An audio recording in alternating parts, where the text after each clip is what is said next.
What's up, ladies and gentlemen? Welcome to this SoKast special. Getting honeydicked by Lavaria Uh-oh. and moved by your microphone. Woo. We have an esteemed panel of honeydicking motherfuckers. First off, we've got Evil Table. How's it hanging? We have Mr. I Love Better. That honey dick is extra slippery this time. We have the Rad. Why does Lavaria sound like a female body part? We have Mr. Freddy Fazfuck. Honey is supposed to be sticky, you fucking faggot. Also, hello, how you doing? I'm Dr. Fizz, and our host for this evening is the Freddy Boy. Hi, Waffle. Hi, ladies and gentlemen. How's it going? All of you guys, thank you for tuning into this ridiculous spur of the moment stream. As always, we appreciate your attendance, your interest, and your patronage, because donating to us is very important. Being a detractor definitely requires a little bit of, a little grease on those gears. Ladies and gentlemen, we're here to discuss the recent goings-on with Mr. Phil. It's been a little while, and we were originally going to do a Let's Endure, but I don't know, some time passed, and we kind of let this thing develop a little bit, because we, as Phil likes to do, we always have a little more questions than answers, and so with a little more time, we were able to let the story develop just a little bit more, and we got a cheer here, 3,000 bits from Yanu. Go fuck yourself, Fred. Thank you very much for that. Appreciate that. So anyways, we're going to cover Phil's initial bitching about all this other stuff. Then we're going to get an update here with Phil's new situation that he's got going on. And we're going to potentially have a little bit more fun towards the end of the episode. So I think how we should start this is with a little watch together. Let's actually see some footage of what Phil has been up to. Give me just a second here for the fine folks at home. Of course, we didn't audio balance this, so we're going to just fly by the seat of our pants here. Does everyone have the link for the watch together? Yep. Rad, you are in a wind tunnel. Oh, fuck. The wonders of Discord, right, Rad? Oh, no. Actually, it's gone now. It's completely gone. Okay. Yeah, okay. All right. I guess got you something left. to kill. Hold on. What's he killing? Illinois fan.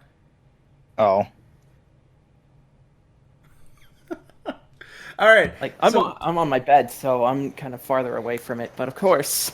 That's kind of sexual. Wow, you get the... Well, this is gonna be a long night. I gotta be relaxed. Oh, okay. You gotta feel comfortable. Come on, Rad. I gotta sit down. I've gotta, pre-stream. I've gotta Come handle on, my joystick. Rad. We just want I've you got to to be think comfortable. about my life. We've got what, 4 hours ahead of us? Maybe 6. Okay. Does everyone have the watch together ready? Yep. I do. Yeet. Super spectacular. Let us begin. What is up, everyone? DSP here, Let's get and the I know that audio. usually I don't show my about face there? on either DSP Nope. Gaming or KO Gaming, but I'm And filming do this this. special video to let everyone know what's going on right now. Sadly, YouTube has changed the process by which YouTube channels can switch networks. Okay. Notice that you have to jump through all Oh, the let's pause real hoops. quick just so that people know It's at- what this is. Ladies and gentlemen, this is a video that was posted to DSP Gaming. It's about 3 minutes in length. And this is Phil telling the fine folks at home that DSP Gaming is sadly on hold. So just in case people didn't know what this was, let me check the chat to see if I can barely hear it. Okay, good. That is why we are the most professional show on YouTube. Okay, let's try that again. Let's go ahead and go. At least apparently a week-long process, There we go. from what I'm to understand now. And sadly, YouTube is screwing things up behind the scenes with this process. Apparently, they didn't test it. So right now the deal is, Does he on know for a both fact that they ESP didn't test Gaming it? And on KO Gaming, I cannot monetize any of my videos. No. I can't Monetize? ads on anything, and I can't get any money on Monetize. any of these channels. Monetize. You may have noticed the ads have disappeared. Okay, I was in the process of moving from Curse, my old partner network, to a new one that was putting me back into my managed What's the name of the partnership new one, status, so I Phil? wouldn't have to worry about copyright claims and content ID matches. And the Tyler, videos stop ultimately pressing would be the better hardware for you mute because they wouldn't be button. muted or blocked or anything like that.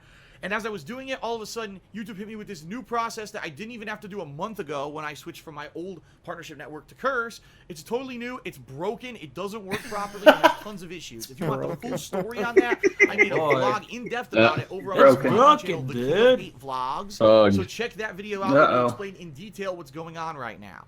But for now, both DSP Gaming and KO Gaming are in suspension. Meaning I cannot upload any Suspension. new videos to them because I can't monetize. I them, can't. alright? When I Pause. get an I can't. update for Pause everyone, real I will quick. let you I can't. Let's have a little bit of a talk about this real quick. I'm pretty sure it'll come up later. But we just have Phil here saying, I can't upload anything to my channel because I can't monetize. Okay, so let's look at the situation here. Let's not have any spoilers, but let's say that Phil is a victim of this terrible process that is aimed at him, of course. And let's say that this process takes a week. What Phil's idea is that I'm going to not upload anything for an entire week, have my channel completely stagnant, and then I'm going to like just mass upload after the fact so people get caught up. Does he think that the views are the same no matter what? Like, does he not realize that maybe by, I don't know, uploading 4 days worth of footage, that people are not going to be able to keep up with it, that people are going to be all out of whack, that it's going to be harder for people to follow his Twitch streams? I mean, like, why doesn't he think about this stuff? Don't you think if he were to just keep everything going normally, then people would just keep on in the same momentum that they are? He's basically asking people to like, and people don't listen to you. Like if you go out and you try to tell something, it doesn't matter how much of an audience you have or how dedicated they are. People do whatever the fuck they feel like. It's not like people, well, all right, I'll wait for you. Maybe some will. A lot of people are gonna be like, fuck this, I'll go somewhere else and get my fucking footage, you know? And you got to think, like, who is watching his stuff at this point that doesn't watch the Twitch stream?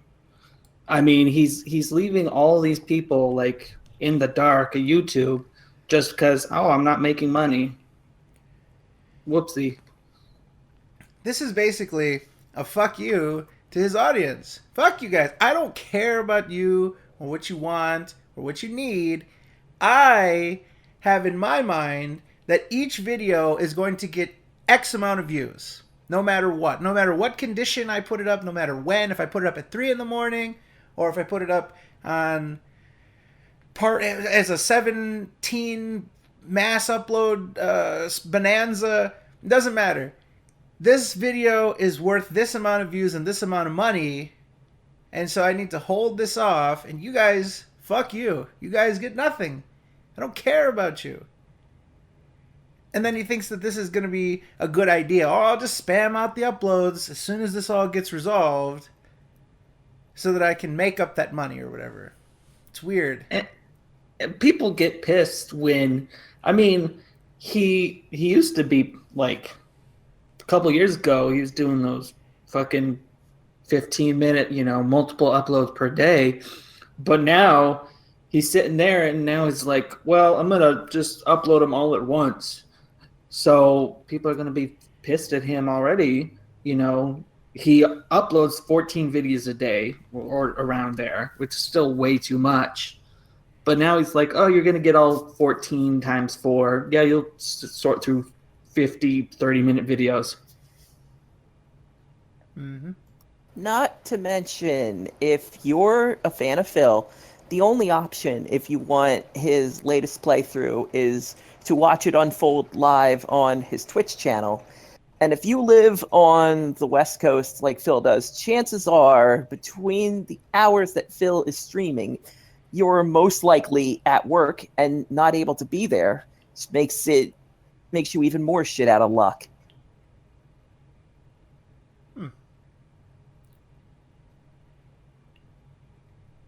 So you get to play the waiting game.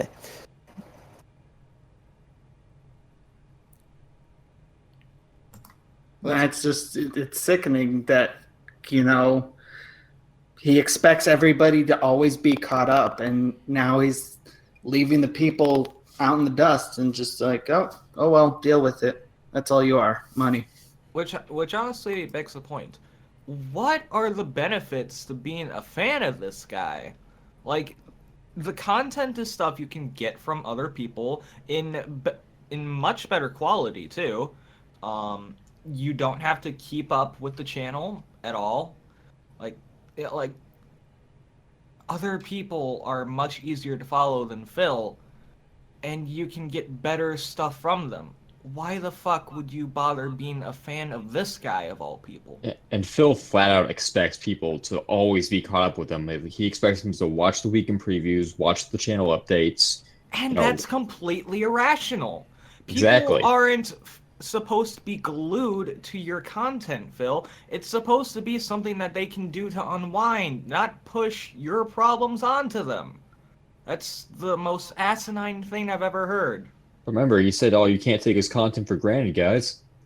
Oh, believe me, plenty of people do, and a lot of people will not miss it if it ever goes away. Anything else before we continue?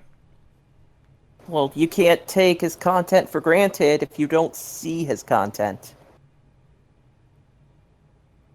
Oh wow! Shout out to 1,000. Wow, we broke 1,000. Shit. Okay. Hi. Hi Damn. everyone. Okay, let's Pretty continue. quick. Let's continue on. That with was really this. fast. Holy I shit. know, right? Continuance. You know, but for now, that's the status. If you want to follow along, I'm not stopping playing games. Every day I will be doing just as much as I used to. Oh, good. But you're going to have to attend my streams over on Twitch. My Twitch channel is Twitch. You're going to have to, is what he says. You can find a link to that in the description of this video. It's also linked at the top of the Pause banner real of my quick page again. Here. It's all We're linked. gonna stretch this 3-minute video as much as humanly possible. Where's the Patreon link? He's pointing at the links. Yeah. Where's Patreon? That's a suspicious Uh-oh, absence. he's slacking it off. No, that's the camera's on and he knows it this time. He's not the slacking camera's it off. on. Camera's been out the whole time, huh? Where's Patreon? Where's Patrone? Where is this? What is this? Phil, he's like Alberto El Patron, but all of a sudden, it's absent, notably absent. What is this? Let's see if we can figure out what's going on here. Mr. Red, please continue. Please, if you can, check out my daily live streams. Go to my Twitter to find out the schedule for my daily All right, live starting to streams. point. And anything you could do to support me during this time period, if you can cheer, if you can subscribe to the channel on Twitch, if you could let me tips there, if you could get something from my Teespring shop, whatever you can do helps. No 'Cause Patreon? Right now, I'm making no money on YouTube, and YouTube is literally half the paycheck that I need to pay my bills. Oh, is If it? this goes away and I can't get this fixed, I'm screwed. I'm really screwed, and it sucks because I know we've been overcoming all these hurdles lately, and people have been liking my content recently. Overcoming saying, "Better than hurdles." It's been in years. This I guy agree. really should have had a I want to keep fallback. that positivity going, but I need your support right now. This is a desperate There's no time. plan B. For this full story, check out the vlog on the King of Hate vlogs.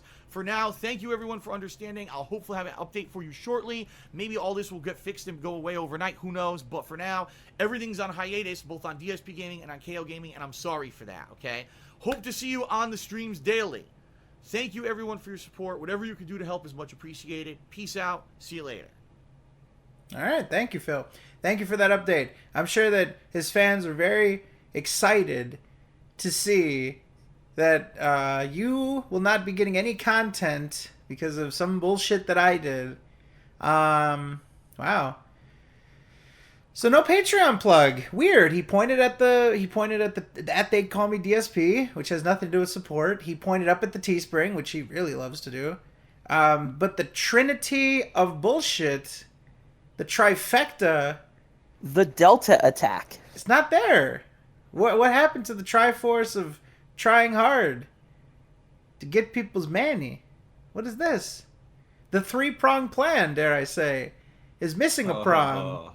What happened? He talked That's about just a pitchfork. I need money. Is it because maybe Patreon takes too long? Is it because he's hoping to get the money immediately? You talked about Tips and Teespring. Those are the immediate ones. Did he give up on Patreon? Did he forget Patreon? I would assume that he didn't forget Patreon in this one, because don't you think he would have pointed it and it wouldn't have been there if he like legitimately just forgot to click a layer on OBS or whatever? It's like for this video, he didn't even bother with the Patreon. Which, I mean, it's weird because he makes way more on Patreon than he does Teespring. Did he like consciously think, oh, maybe I get him automatically, like you said, he gets him automatically for Teespring, but Patreon has been stagnant at $12.50 for a year. It's not going to get any more. Why should I advertise it? I don't know. I don't know why the Patreon is notably absent. But there you have it, ladies and gentlemen. A nice alert video here to let you know that if you are a fan of my content, if you rely on me to show you these day one releases, if you've been here with me for the longest time, I appreciate you. Thank you. And fuck you. Because you won't be getting any content from me until it's convenient for me. Till I get the money. Till he gets that money. And why is it, ladies and gentlemen, that he needs this situation to pan out? Well, for those not in the know, Phil has left his current... Well, let's let him explain it. Let's continue on to the next video, and maybe he can explain it better than I, because Phil's a reliable guy when it comes to the facts. He always tells the truth, and he's always so transparent. Here we go.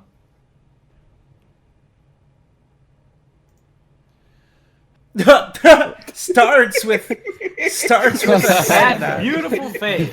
I was so Absolutely defeated. Can we get a replay of that? What's up, guys? Darkside Phil here. Wait a minute, why did All it right. stop for me? It didn't Can we continue get a to play. replay? Oh, yeah, there it goes. Yeah, it started me at a certain point, Gotcha. so I had to push it back. Okay, let's do it again. Let's get that head shake immediately. Yep. All right.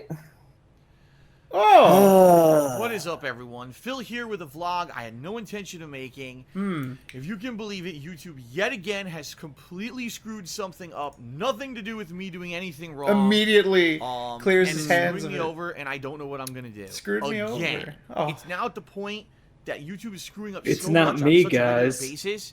I'm really feeling like I need to make an effort to take my YouTube/internet presence for gaming and move it to Twitch. Oh. All right. I'm going to try to get through this as quickly as possible. So please pay attention. Basically, right now I cannot upload any gameplay videos Cannot. to DSP Gaming or Will Halo not. Gaming Not. because advertisements will are disabled not. on the channel. Can't or And won't. it doesn't seem like there's any way I can get them enabled, at least right now. And I need to explain to everyone the situation because it's a huge oversight by YouTube. Really? Okay? Here's what happened. YouTube just lost over 250 of their major advertiser providers, meaning people who used to advertise, companies that used to advertise on the website, left the website because they determined that their ads were being shown on inappropriate videos that were adult content that they didn't want to advertise on, videos that were terrorism, racism, all kinds of that kind of stuff. And places like Walmart, Starbucks, huge companies that were paying YouTube tons of money to advertise, pulled away and said, we're not coming back till you fix your system. So last month in April, it was announced Another by YouTube time for that a they were history changing lesson. the way that they were going to enable channels to have monetization because hate of this when he does issue. these fucking They realized that history advertisers want some lessons. kind of I check wanna and balance. fucking kill So myself whenever he YouTube does announced these. that they were going to have a criteria. You need to have 10,000 views total on your YouTube channel in order to get monetization. And that was all that YouTube said publicly. They didn't mention anything else about content of the channel. They didn't mention anything else about a new review process. Nothing. Well, guess what, ladies and gentlemen? YouTube did not disclose that not only do you need 10,000 views on your channel, you also need to have your YouTube channel approved for an AdSense account. Yes, a personal AdSense account. Who cares? Regardless of the fact if you're going to use that AdSense account yourself to run ads or if you're going to partner with a network, YouTube is now requiring that you have an AdSense account associated with your channel to start before you can even get Seems approval. better. Okay. Who cares? Then if you have 10,000 views and you have an AdSense account on your YouTube channel that's associated with it and approved, then it goes to an approvals queue, which YouTube says can take up to a week for them to review. And once they've reviewed it and said, okay, we don't see anything bad on your channel that advertisers wouldn't want to be associated with, then you finally get the ability to run ads on your channel, and or you finally get the ability to have your channel partnered with a new network. For example, Machinima, Curse, what's the other one? Fullscreen, any of those networks. What about they the all one now you have did? to have all this stuff done behind the What about scenes that one? first before they can The run unknown. the channel. This is brand spanking new. Even the partnership network that I am now attempting to partner with didn't know anything about this. YouTube told no one. They just literally rolled it out and told no one. Again, yes, they've done this ever since I started on YouTube. They make changes without telling I anyone don't think your about partner them. knows We a all have lot to figure it begin out with. for ourselves, No, he knows okay? nothing. Nope. So, what is going on with me? Why is this bad? Why am I stuck with no ads on DSP Gaming or KO Gaming? Well, I was partnered with Curse Network, and they were running ads and everything was fine. Okay. YouTube made this new change behind the scenes, okay, not telling anybody. And so my new network said, okay, we'll disassociate your channels. Ask that Curse release DSP Gaming and KO Gaming from those channels so we can partner you, and we're going to put you into managed partnerships. That's the reason I'm leaving Curse and I'm going to a new network. So I did that. Curse released me this morning. I went to go into the to my channel to say, okay, is it released? And it says, oh, you cannot get partnered with anyone. You cannot run ads until you do these criteria first. And I'm looking at it like, what? So I went to my new network and they confirmed. They said, yeah, we can't partner you. It's just Those one new dude. You're steps talking to first. one There's dude. a checklist of steps you have to do to enable monetization before you can even be partnered with someone. So first of all, I have 10,000 views on both of those channels. That criteria is satisfied. Okay. I had to accept the terms and conditions of monetization. That I did. The second step is have a Google AdSense account associated with your channel. Now there's a And problem that's here, where you folks. fucked up. You can only legally own one Google AdSense account.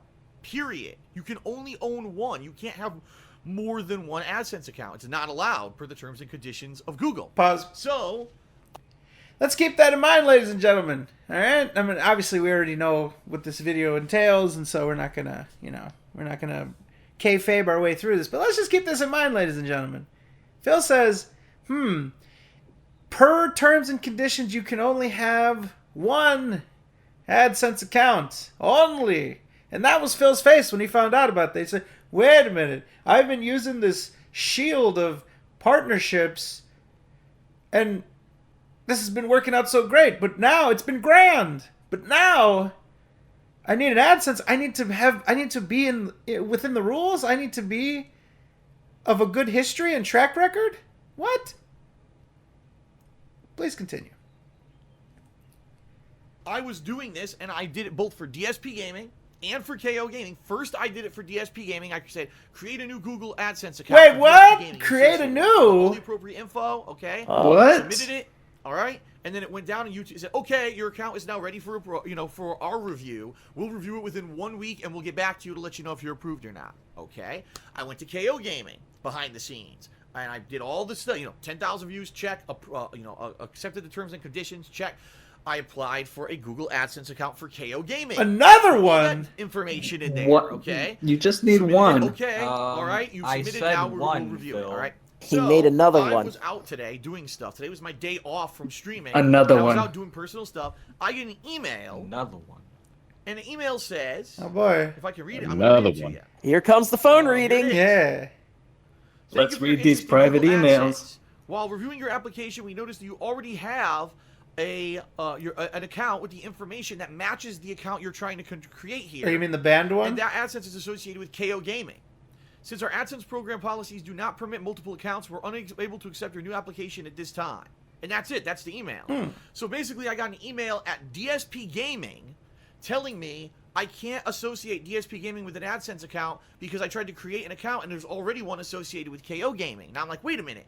I tried to create the account for DSP Gaming first, and I double-checked. Yeah, I tried to create that account a half an hour, 30 minutes, before I tried to do the account for KO Gaming. So what does that mean? It means that even YouTube's system for approving AdSense account is broken. Google's AdSense account itself is broken. Yeah, It that's took what longer it means, How Phil. is for it an account fucking that I tried to broken? create If it doesn't work for or Phil, it's broken. another account to be approved or reviewed. It makes no fucking sense at all. 0 cents, okay?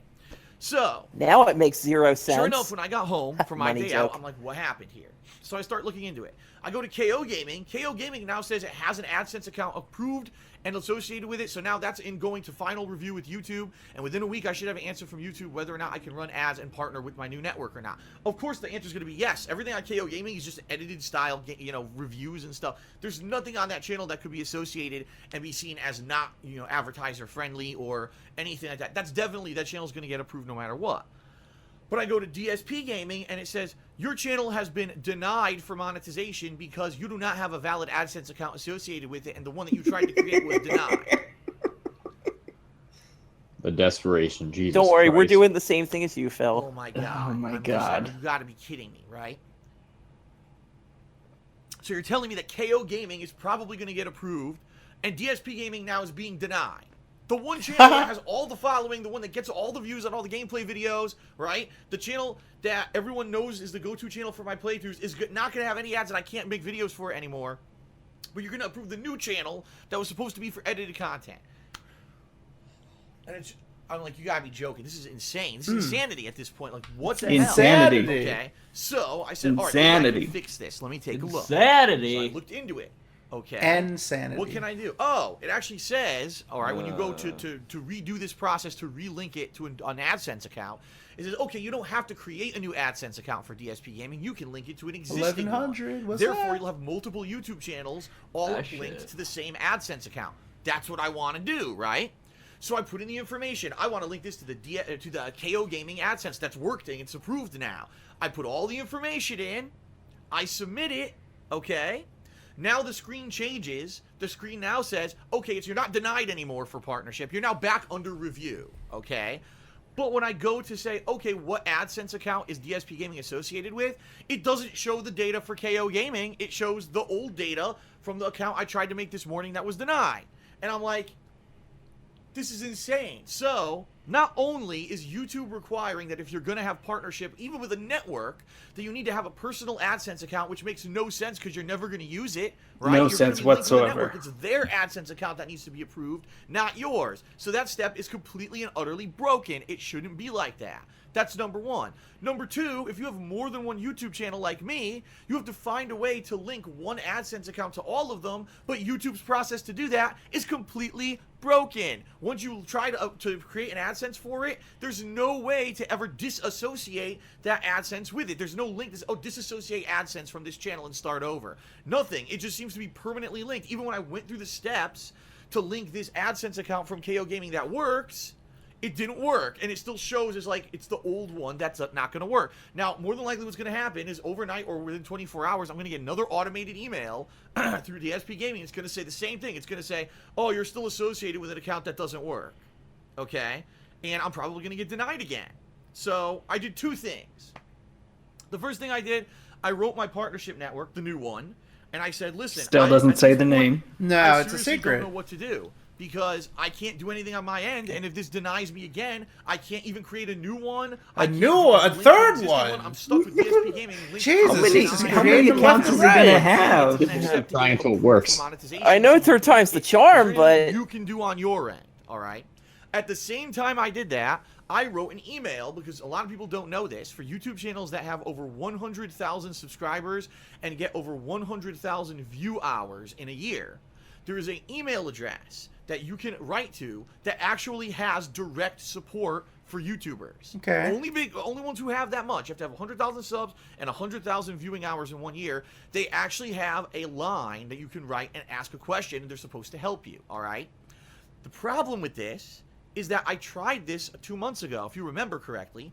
2 months ago, I was having issues with my ad revenue, absolutely plummeting. Did they make And I another understood account? Why my ad revenue had plummeted, and I wrote them asking them, "Do you why?" Another one, dude. Another. This guy's DJ Khaled, DSP Khaled.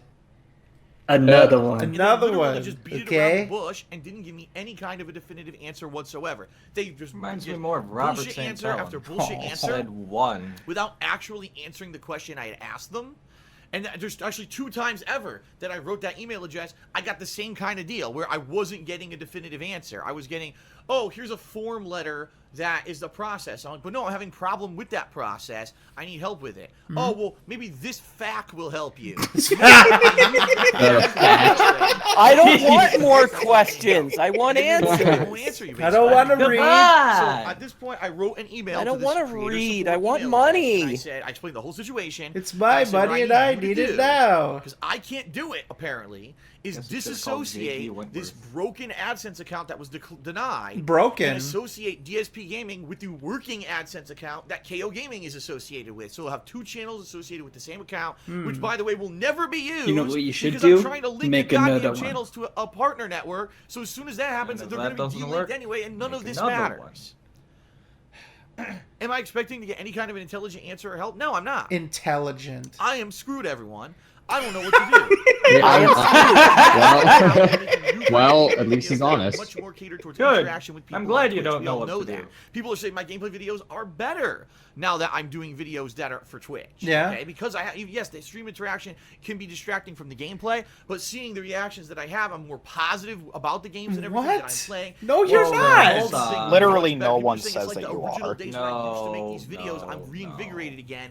And they You're want to just see this reading continue. They want the donations ads to off. That's continue. it. So I'm loving the changes that I've made. Oh, you're loving But it. the bottom line is about half of the money that I that's make where he should during get a his month next job is from then, YouTube. McDonald's. Yes, even Yeah, though if I he's know I'm loving not it so making those much. YouTube videos playthroughs anymore where I'm hyper focused on the game and I'm ignoring stream chat. I'm not doing that anymore for the most part. You never That ignored money from stream YouTube chat. view ad revenue is my lifeblood. It's half Well, my the check stream paycheck. chat didn't Without that, I can't pay my exist bills. at the time Yeah. that he's talking about. I don't know what to do. You mean the Because donation I don't feed? know if YouTube's going to be able to fix this. I don't know if my new partnership network is going to be able to have contacts within YouTube that are going to be able to fix this. No, It he seems does to be not able have to implement a contacts. completely new system. No, he to doesn't. review channels Sorry. for monetization approval because they got in so much hot water from Walmart and Starbucks leaving because they were giving ads. You to know who anyone. would They were have giving ads to contacts? terrorists and Curse. racists and videos that were about sex and videos that were about politics to the far left or far right that these companies didn't want You to be did that associated in a with. lot of And your videos, therefore, Phil. You they know? pulled the plug. So YouTube I did a guess you knee-jerk could say that reaction it's a instead of actually curse that thinking. he left them. Let's just I think implement Metal something Gear really had quickly all to get those things. channels approved. Metal Gear So Solid have this 3 had all of manual it. approval Sex, process where you have to racism. have AdSense linked to it, which makes no sense if you're going with a partnership network. All right. So the reason I'm telling you guys and gals this is simple. Number one, I can't upload gameplay videos to DSP Gaming or KO Can't Gaming equals until these won't. channels get approved and have ads enabled. I just can't. I I need won't. to save those videos so I I can make won't. money. Okay, that's my I money can't. right there. That's That's my my money. money. And then go out of business. So any gameplay that I'll go I'm out of doing business. Here- until this issue is resolved is going to be exclusively on Twitch TV. All right. So every day I'm still gonna have live streams, and what I'll do is I'll archive those live streams on Twitch for those who want to go over there and check out those live streams. You can still be caught up on all my playthroughs and everything. But sadly, I have no control over this. It's all in the hands of YouTube, and we all already know they're inept at what they do. They don't know how to handle these situations, and chances are I'm not going to get any satisfactory answer. They don't know how to from handle the my support line, and I don't specific know if my new partnership situation. network is going to be able to help me Yeah, with this issue. it's It seems not like possible a technical to help oversight him that they specifically, completely so botched therefore the because entire thing they is are, fucked. again, I said this a million times, they are book smart, not street smart. Pause. They were great. They wrote Pause, this code. pause, quick pause. Why does Phil think he's street smart? Because I mean, I want you to think about this. Okay, you see his hands. If somebody on the street came up to him, he would put his hands up like that and flail around and no, don't punch me, ah! Because this guy is not street smart. He sits in his office, his couch, his playroom. I say office just because it's a habit now. But Jesus Christ, man. This dude is not street smart. When does he go out on the street? What does he do that's street smart? What has he ever done that's street smart? Is begging for money street smart? Is playing games for a living street smart? What's street? Are you kidding? He grew up on the mean streets of Connecticut. He's street smart from that. How is he street smart? He always tries to be, oh, these guys are book smart, not street smart. If Phil were to try to describe how he's smart, if you were to say, you would have to say, well, maybe he's a little bit book smart because he has a college degree. This guy is not street smart. What? I just don't understand where this whole thing has come up about like, oh, yeah, I'm street smart. He's not. He has no real life knowledge. Like, he almost burned his house down because there was some brush over by his fucking vent behind his house. He doesn't know how to paint a fucking room. He can't paint a wall. That's street smart? He can't like do measurements either for putting blinds up. He can't do measurements. He fucking got fucked over with his lease of his fucking car. He didn't sell his condo before he moved. He got into this partnership. He got honeydicked by some fucking 20-year-old kid. How is Spoilers. how is he street smart? Does he mention that his street is a fucking gated community? It's not street. What is street smart? Is he a drug dealer? Yeah. I protect people from my street because it's gated. So Big Philip, the drug dealer. Somebody in the chat said he's couch smart. That's freaking hitting nail on the freaking board. You know, let's do this, okay? Someone in the chat, okay? I challenge you. I'm serious. I challenge you. List something, and hopefully there's some Phil fans here that you can help us out. List something that he's ever done that has made him look street smart. Show me one demonstration that he was street smart. You can't do it. I remembered something about him being, here's how street smart he was back in Connecticut. He thinks that if you're asleep and your house is on fire and you don't have a fire alarm to wake you up, you'll just smell the smoke, not suffocate from it and pass out, and you can just jump out a window to get out of the fire. Yeah. Wait, Yeah, he said you could smell smoke. He says that he'll be sleeping and he'll just smell the smoke and that'll wake him up and he'll get out of the house. Yes, because that's totally how that shit works. Yeah. Being unconscious will allow you to smell smoke, okay.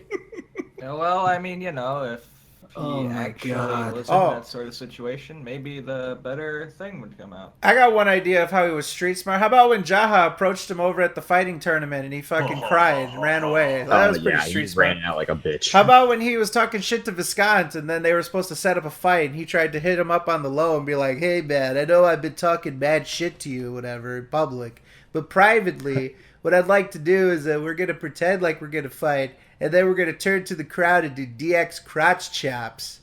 Is that street smart?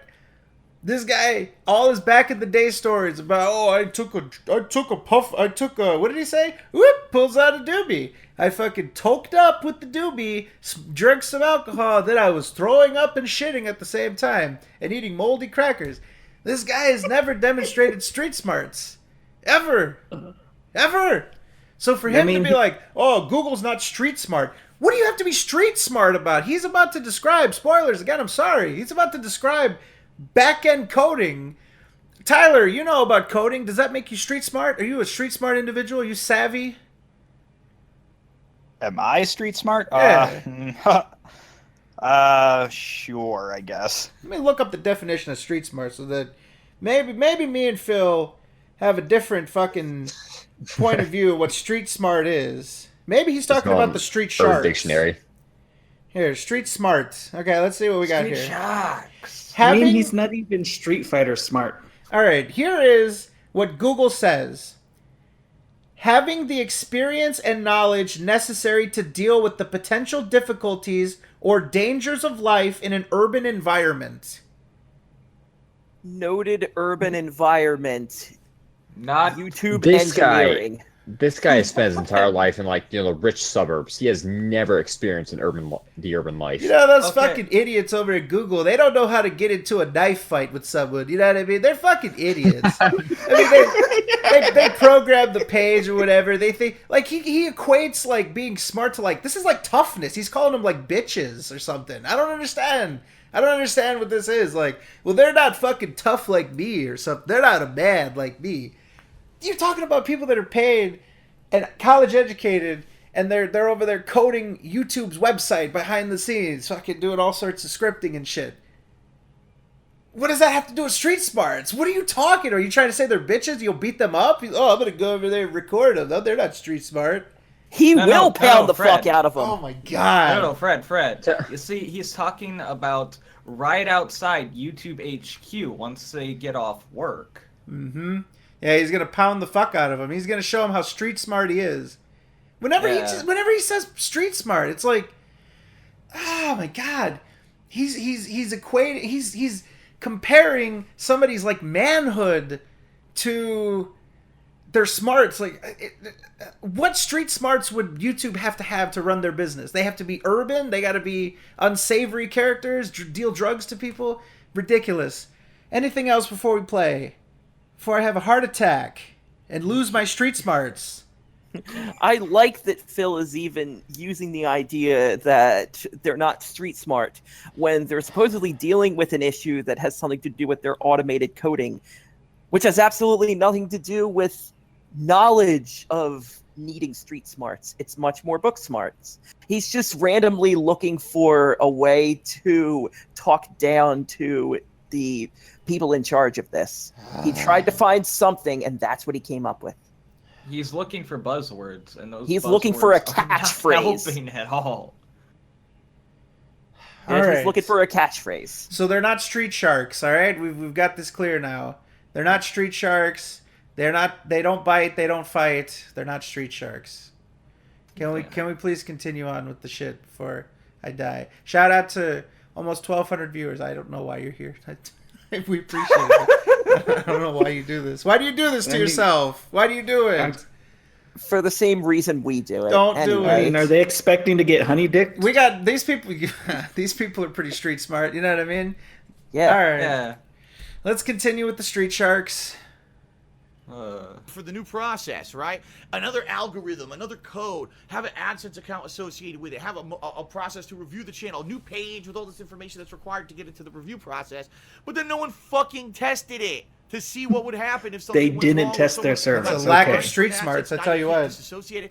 Things that a normal human would think as like a tester. Yeah, like, I should gangsters. test this program before I make it go These live, people right? have, This like, could potentially Harvard not work, and then degrees. people would be screwed. Why would YouTube do that? No, they never do that. They just rush everything out new and a knee-jerk reaction to something that went wrong. They don't test it. They don't, and it's us. We're the guinea pigs. We are the guinea pigs. All right. So, folks, it's not looking good. It's just not looking good in regards to ESP Gaming. I don't know what to do. I'm So defeated. The good news is we just had a very good March and a very good April, where it looks like the money that I raised in those months, I'm going to be getting paid for that come May and June here, okay? Okay. But I've already got one day in May. I've made no revenue on YouTube because of this. How many more days is it going to be? Is it, you know what I mean? If I get KO Gaming back, like let's say KO Gaming, it gets approved, and then I can put it into this new, partnership, and it was managed partnership. Do I start uploading gameplay videos there? So at least I can make some money? The problem is, I know I don't get any of that viewership for raw gameplay videos on KO Gaming. That might make people unsubscribe from KO Gaming because they only subscribe there to see the edited style videos, right? And now they're unsubbed, and that could destroy the That channel. you are no Plus, I longer know, like I editing, said, but I'm not forcing gonna your get that community to viewership create them. When was the ESP last Gaming time I get that for you those videos? I'm not gonna cared get to that put up a right away KO from Gaming KO video with People the aren't gonna exception of the migrate Mass over Effect right away. review? Brad, I you're don't not being understand. street There's a lot of smart people here, okay? Don't even pay attention. They're like, sorry. What happened here? We're being And book I'm dead smart. because I didn't upload any videos.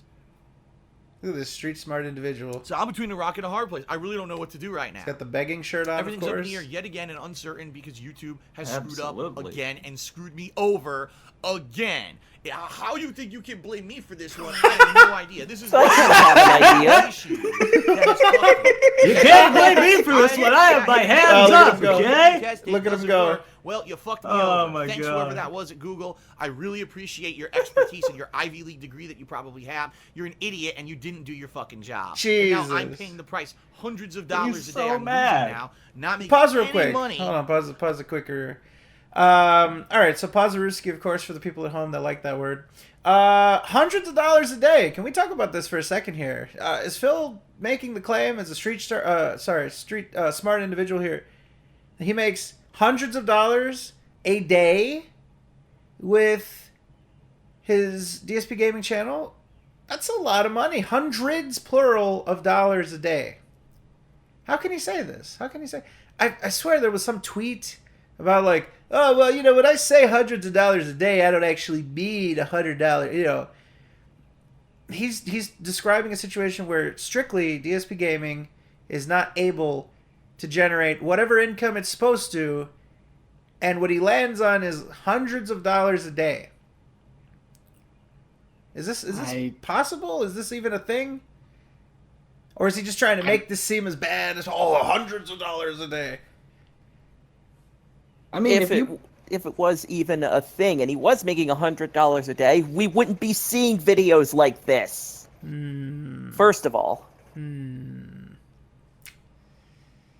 I guess if you put, I mean, I want to say if you put all the revenue sources together, I mean, I could see it, but we're talking like maybe, I don't know specifics, but $100 a day, that's not gonna fly.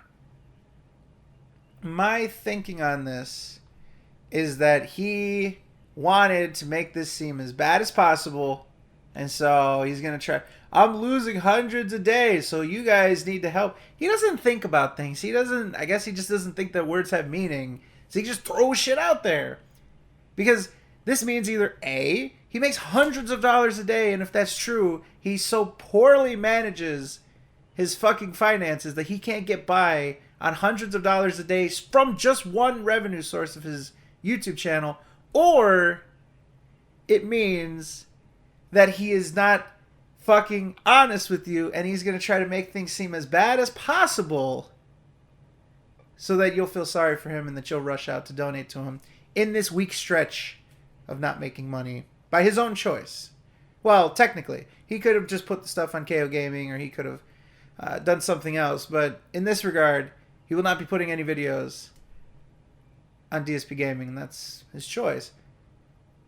Kind of seems, if I had to guess, I would say it's the second one. He wants to put the fear of God in you.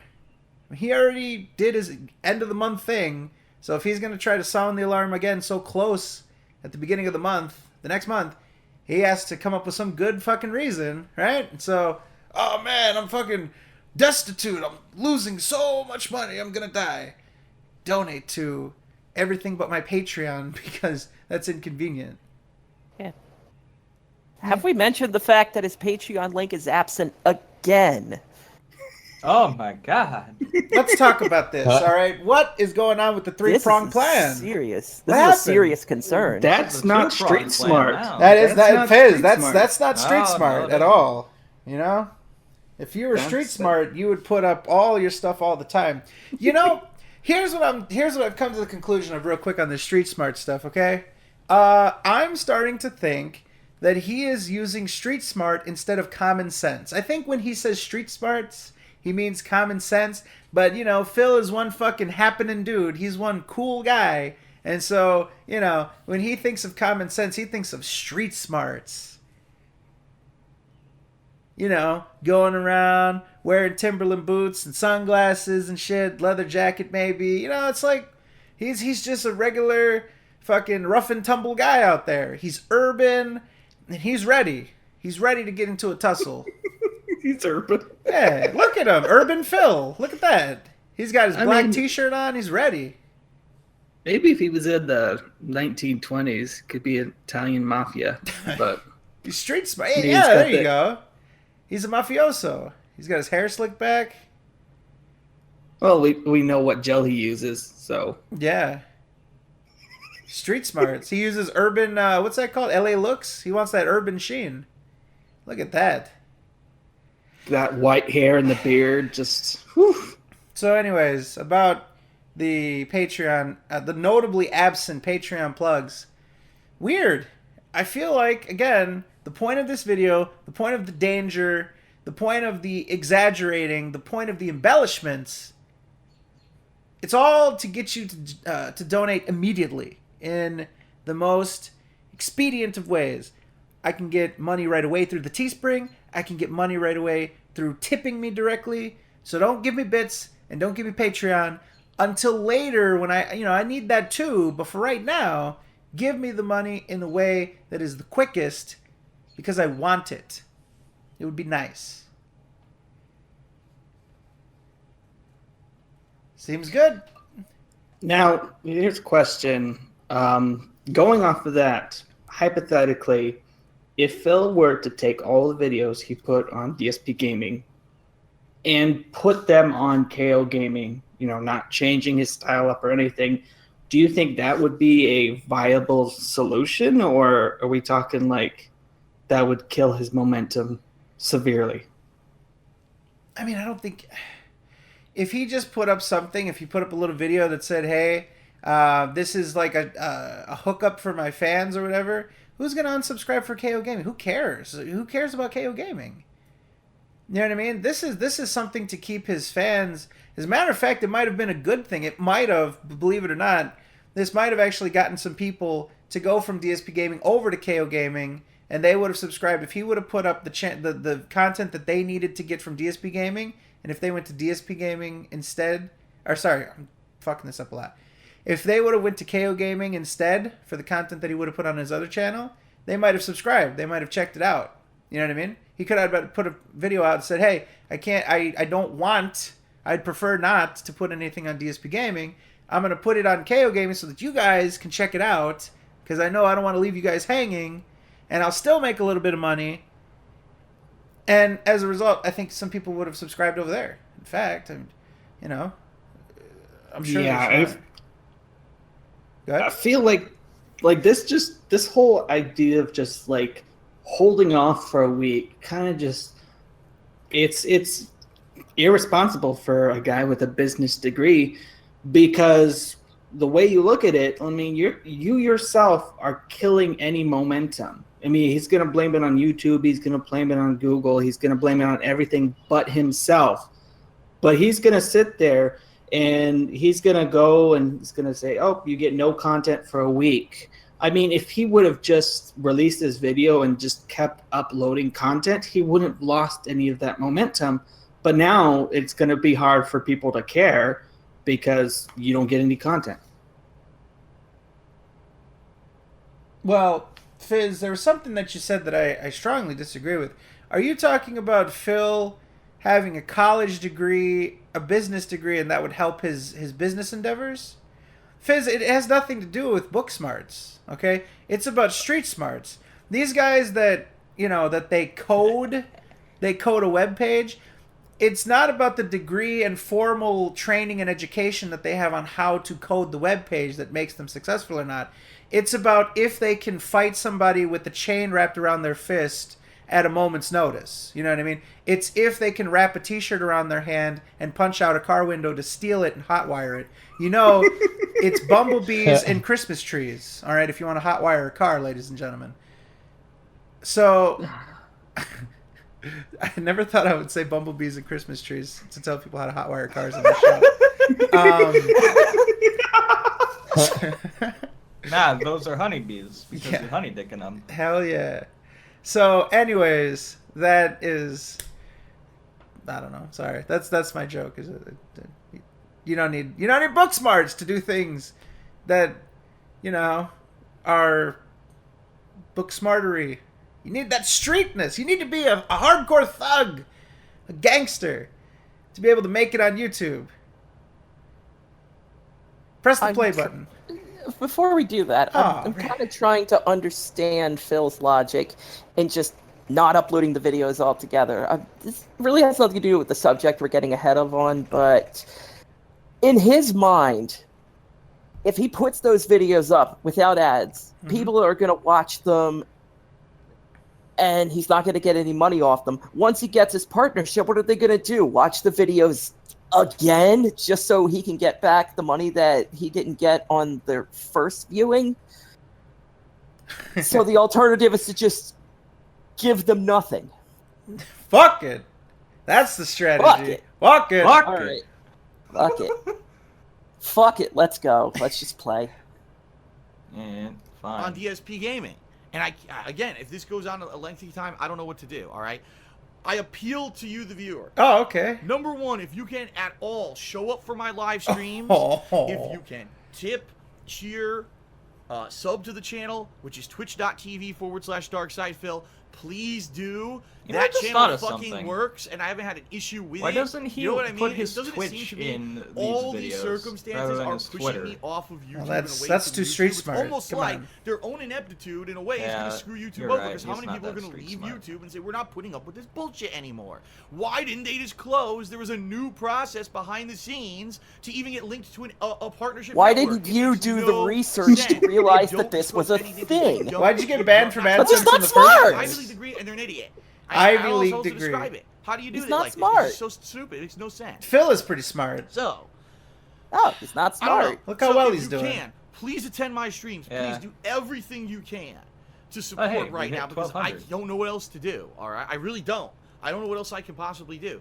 If KO Gaming does get approved, at least as a last resort, if DSP Gaming is still endlessly in limbo and can't be fixed, maybe I can upload my raw gameplay videos to KO Gaming, and we have to use KO Gaming as the channel moving forward, and DSP Gaming sadly becomes an archive channel because I can never monetize it because they screwed it the fuck up. I don't know. This Oh, that sucks. frown. This really freaking sucks, guys. Now, here's the other thing. I've got playthroughs going on that were non-streamed, meaning they were playthroughs that were meant to be just ongoing playthroughs on YouTube. What, just Danganronpa For and that's example, it? Danganronpa, which I was going Okay, to for continue example, let's see tomorrow. some other I examples. can't upload those videos He said to YouTube, playthroughs plural. You know, so what I'm thinking of doing, because He tomorrow just has the I was gonna play one. the Neo That's the DLC, street which smart is He has to stuff. exaggerate Dragon everything, North, dude. on my stream, which was going to be at 11 This a.m. fucking guy. And then later in the day, I was going to do a session of Danganronpa offline, completely off stream, and just upload that to DSP Gaming. All that's screwed up now.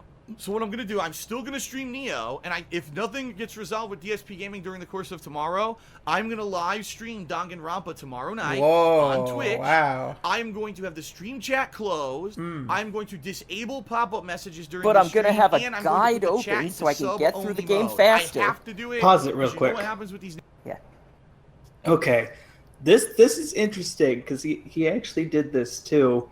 Now, his thing now is just mainly on Twitch. It's all about, give me the subs, give me bits, give me cheers. He's even opened up his freaking PayPal, and he's now taking tips. Real-time donations, my friend.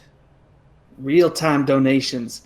If he removes that from his Twitch, I mean, we see the constant bitching. Oh, I didn't get enough viewers. Oh, we didn't get enough bits. We didn't get enough cheers. I can't pay my bills.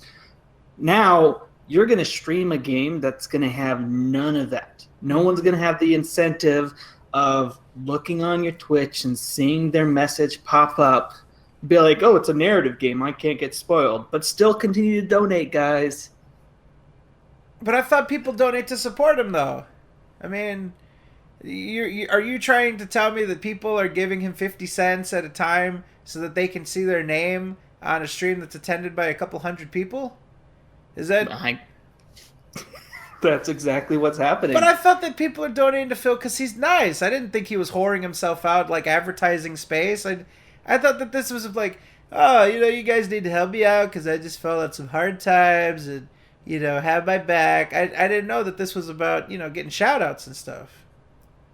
I mean, we're like one step away from Phil like showing up to stream, oh, follow my new fucking free cams girls. He's gonna become a cam girl. That's Hell what Phil's yeah. gonna do. Ah, yeah. It's just he's removing the one thing by like, oh, this is a narrative game. I can't get spoiled. But still, he should just cut out the middleman and just tell his fans, you know what? Here are my bills per month.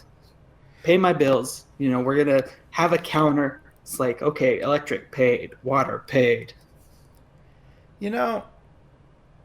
I was just thinking about this while he was doing his begging. Like, God, can you remember 2014 and 2015, the way that Phil was? Let's go even further back than that, but, 2014, 2015 is in arm's reach. And just think about how he was, his pride about e-begging and, I do the moral thing. I don't ask for money.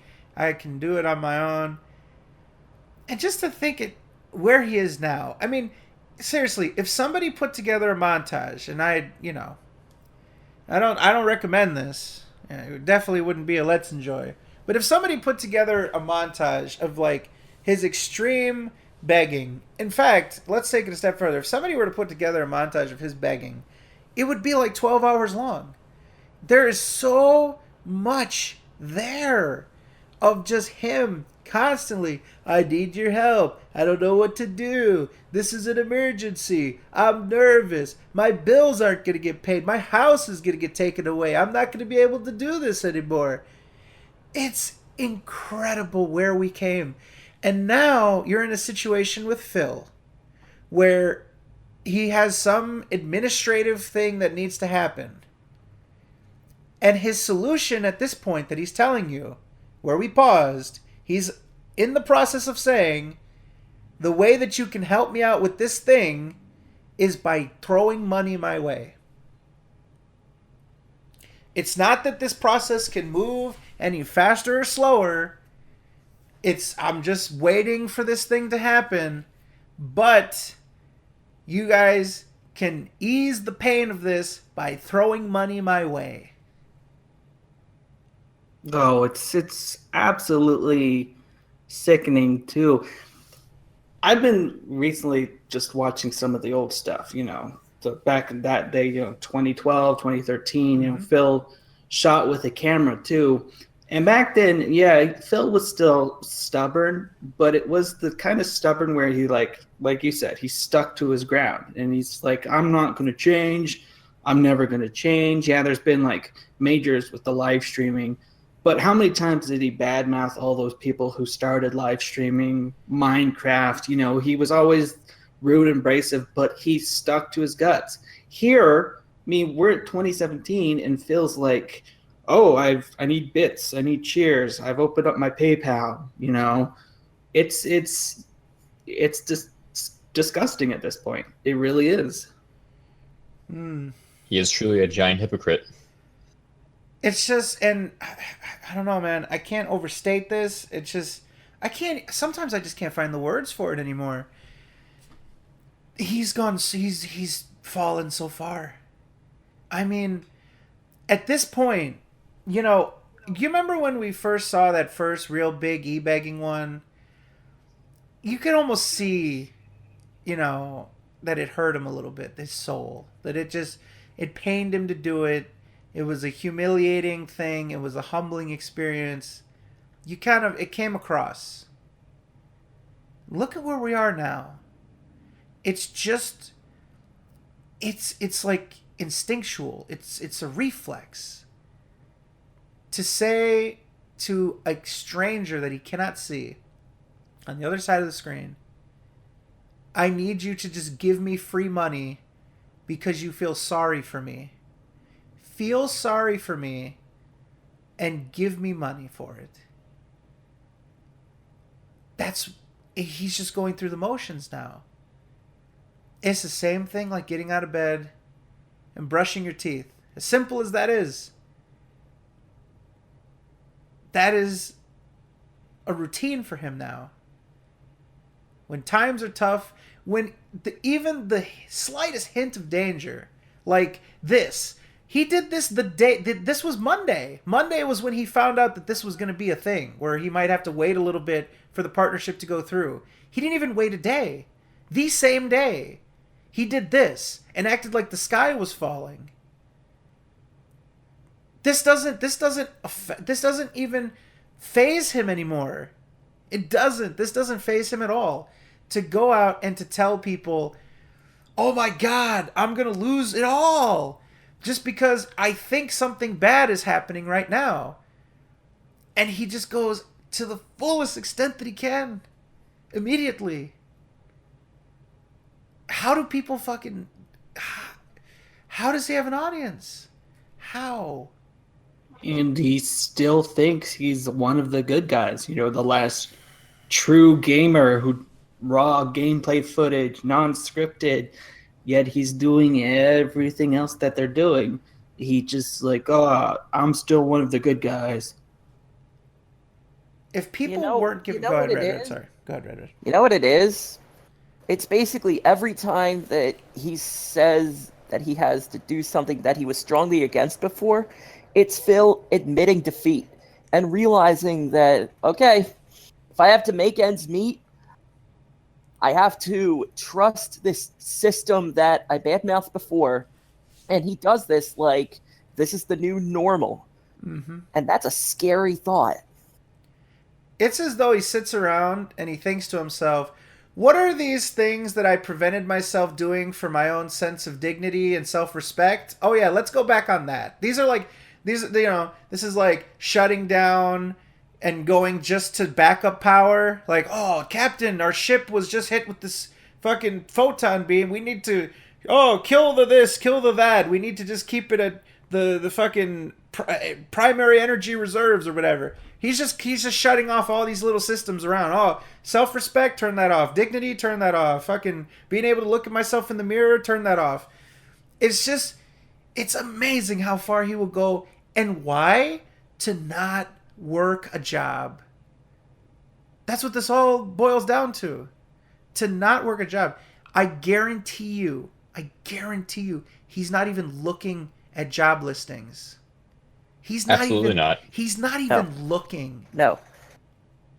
Because I know we've beaten a dead horse on this matter, but who would even hire him at this point? After all the shit he's been through and all the unprofessional behavior he's had recently, who would want this individual on their payroll? Somebody will hire him, man. If there's a will, there's a way. You can find a job in America, dude. You can. He's not going to be able to find like a salary job. It might take some time, but eventually you'll find something. But then it's the matter of if Phil's gonna settle. If it's gonna be like at this point, and I've said this. This is the whole thing of past Phil is hurting future Phil. Mm-hmm. The job, like a decent paying job, something that he can sit there and convince himself, you know what, I can move off. I can make a career out of this. A decent paying job is going to do a background search. What's the first thing they're going to find? He masturbated on live stream. And racist, and then and sexist and street smarts and yeah. Then he has but he's to street smart though, right? A street smart guy can he can start dealing fucking crack or something, dude. Come on. Yep. Then he has to settle for something in the food service industry. And I want to give Phil the benefit of the doubt, but I think he's too proud for that. Leanna found a job. Leanna has terrible shit about her on the internet. Right? I mean, if you look up Panda Lee, you're not going to find flattering shit for her. And she had a giant gap in her fucking resume too. Like, that was her first job ever. And she doesn't have a college education or anything else like that. Phil is more qualified to have a job. Now, obviously, we know, and we know how Panda Lee is, right? A lot of people say she's worse than Phil. She's completely intolerable. She's not, you can't be around her at all. And she's just miserable. And she somehow still has a job and she didn't get fired. I understand that he's a terrible person and all that shit, but I'm just saying, like, even Leanna was able to pull it off, and she has a job, and she has an income that is predictable. She has an income where she can calculate, okay, I'm going to work X amount this week, I can expect this amount, I can ask for more hours, this and that, I have insurance or whatever. Like, if he got a job and had predictable income, he could make that solves it right there. He could make the sacrifices and adjust his lifestyle to fit within that budget. With this YouTube shit and this Twitch stuff, relying on the generosity of others, it's going to fluctuate wildly. And with the ad revenue peaks and valleys, he can't just predict how he's going to do from month to month. And so he's going to be struggling, and then he'll have an okay time, and he can breathe a sigh of relief, and then it's red alert again, and it's like he doesn't want to make sacrifices. He doesn't want to go to work. He doesn't want to have somebody directly telling him what to do and observing him do it, and he doesn't want to fucking swallow his pride and follow somebody's directions. He wants to be a big shot. He wants people to make him feel like what he has to say, and he's so funny, and Phil, you're so fucking cool, standing up for the little guy. And he wants to feel a sense of purpose. You've done that for 7 years. It's time. If he didn't have, I'm sorry to ramble, if he didn't have people paying him directly just because they feel sorry for him, which is what it boils down to, he would not be able to exist. Just go ahead. Think about that. Think about if the Patreon was gone and the Twitch bits and donations and cheers, if they were gone. We're only looking at YouTube views, Twitch ads, subscribing, and that's it.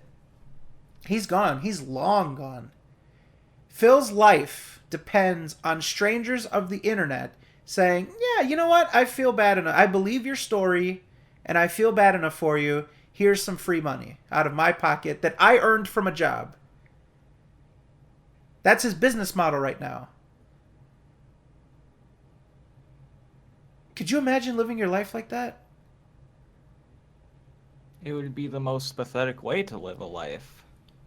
Some might not even call it a life. You're just sitting there being an empty husk. That's fucking disgusting. And he proposes to Leanna and wants to marry her. Imagine if her parents saw videos like this. You could just send them one. Just one. They probably do know about this. Video. Just one video. Okay. If I'm dating a girl and I'm proposing to her and the family is involved and stuff like that, obviously you're going to meet the family and the parents and stuff. You want to assure them and demonstrate to them that you can provide and that everything is going to be okay and that they should, that they should feel comfortable with this relationship and this marriage and you guys creating a household together. God, can you imagine? I have to assume some of Leanna's family is seeing this. I have to assume some of Phil's family is seeing this. God. Imagine. This is the last thing I'll say about this, and then we'll either have somebody else talk or we'll continue on. Just humor me. Imagine that you made a video like this and your parents saw it. Oh, God. Just think about how you'd feel. I'd feel like a failure. There's no other way to feel because, I mean, your parents made it through. They had jobs, and yet I'm complaining to people on the internet that they're not giving me enough. It's sickening. Let me put it this way. Your parents raised you to be an independent human being. And then if they see you going and begging people on the internet for money, that all those wasted years of trying to actually mold you into someone who can fit into society, they've been completely wasted. They'll feel like failures. Yeah, they'll feel like failures. If Phil had an ounce of morality, he would feel like a failure. Because that's exactly what he is in this case. A huge failure. I could just imagine, and I don't know. I could just imagine what my dad would say if he found out that I was asking strangers for money. Because I either refused to make some changes in my life, refused to give up this internet dream and actually get a job and live in the real world. God. And he decides to do this. This is his choice. This is what he will do. He will put all of his responsibilities onto you. Because it's convenient. Because he can get away with it.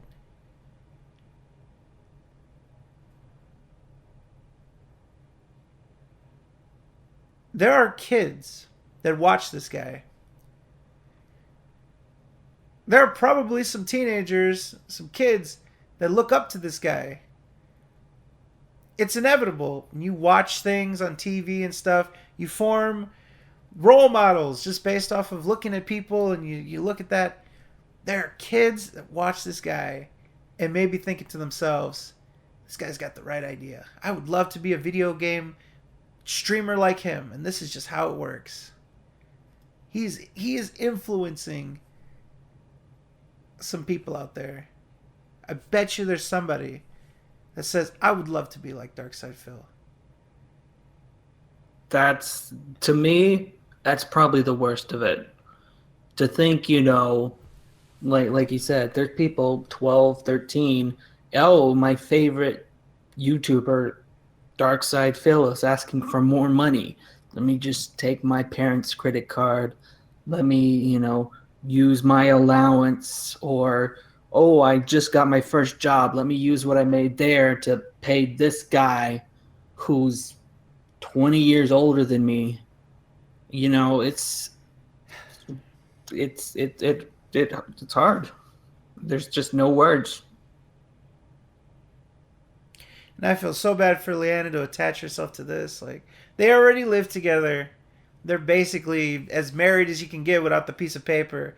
All she's doing is inviting in the legal arrangements that would ruin her life to be attached to this fucking guy.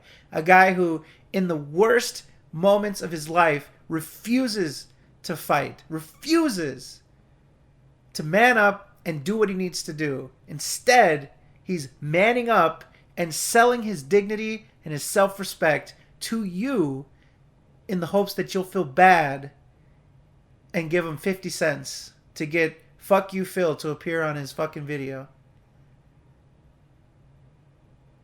Unbelievable. All right. We got pretty deep on that one. Yes, Red, please. I just thought of something regarding your comment regarding what if his parents see this. If my parents saw a video like that, the first thing they would be thinking is, we're here for you. Tell us what we can do. Better yet, and this is probably what the theoretical Phil is dreading, here is what you absolutely need to do. Because God forbid someone with experience tell Phil how to better himself. That would be the death of him. He perishes the thought of having someone explain to him how to better his life situation. That's what he needs. He needs somebody to sit him down. He needs his fucking... I would love to know what his parents say to him, what his dad says to him. I mean, if this was my son, I would not be proud. I'd be disappointed.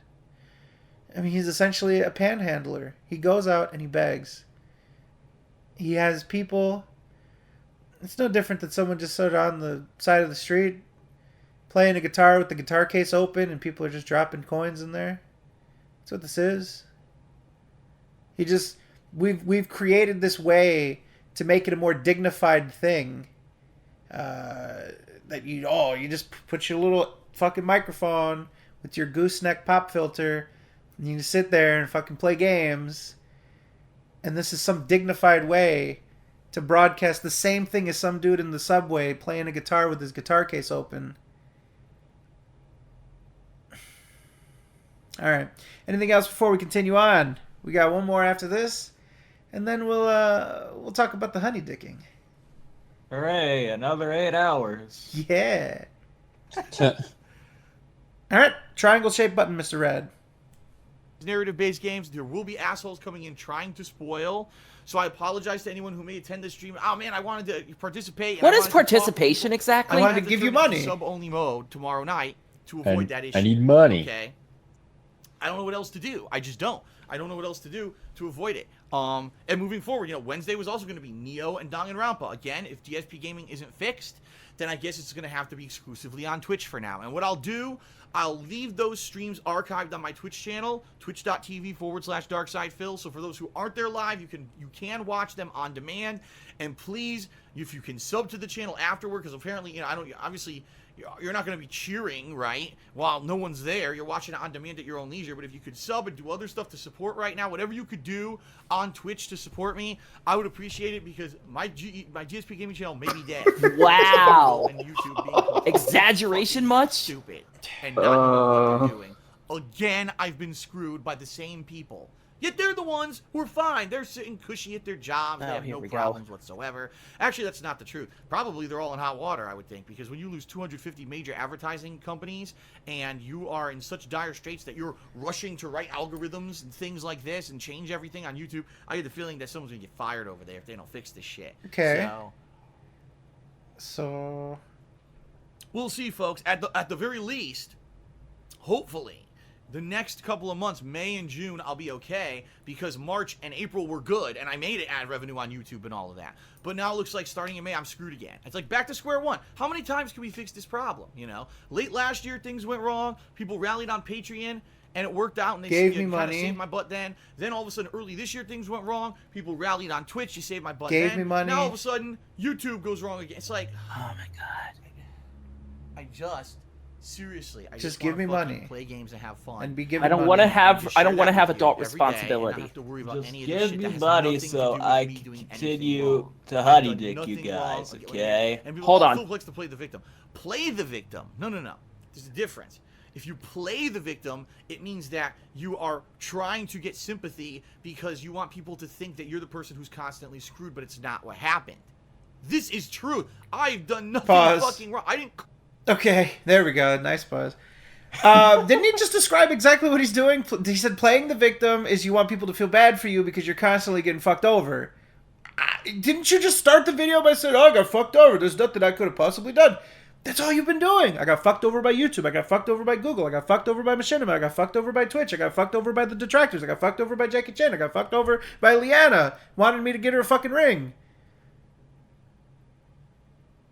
Who have you not been fucked over by? I got fucked over by Curse somehow, I guess. I don't fucking know.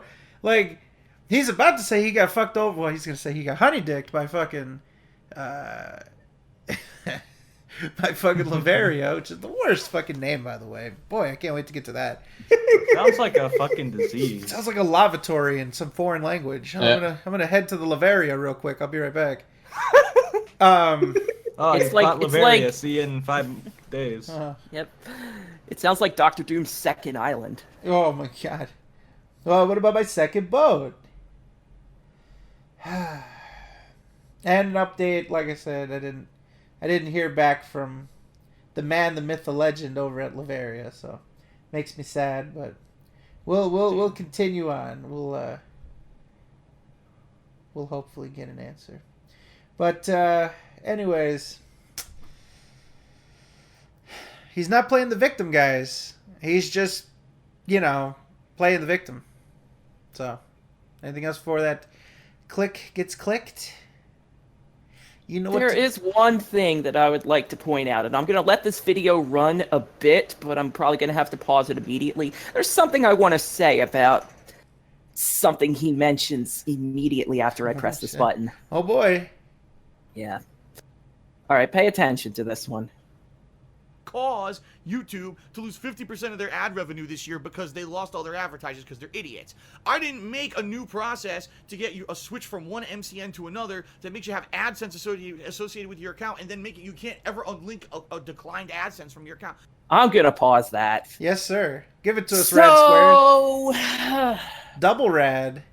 I started thinking about this the second that he made that statement. I had a laundry list of faults throughout his history, but when it comes right down to it, my friends, the most important action that he's had over the past few months is him getting the boot from Machinima. Because you know who would have his back in this situation? You know, the people that got him out of his false copyright strikes. He was able to get back on the horse and ride the YouTube gravy train immediately. Machinima. You know, the reason that he doesn't have a working AdSense account? Machinima. Because you'd have something working if you were still with Machinima.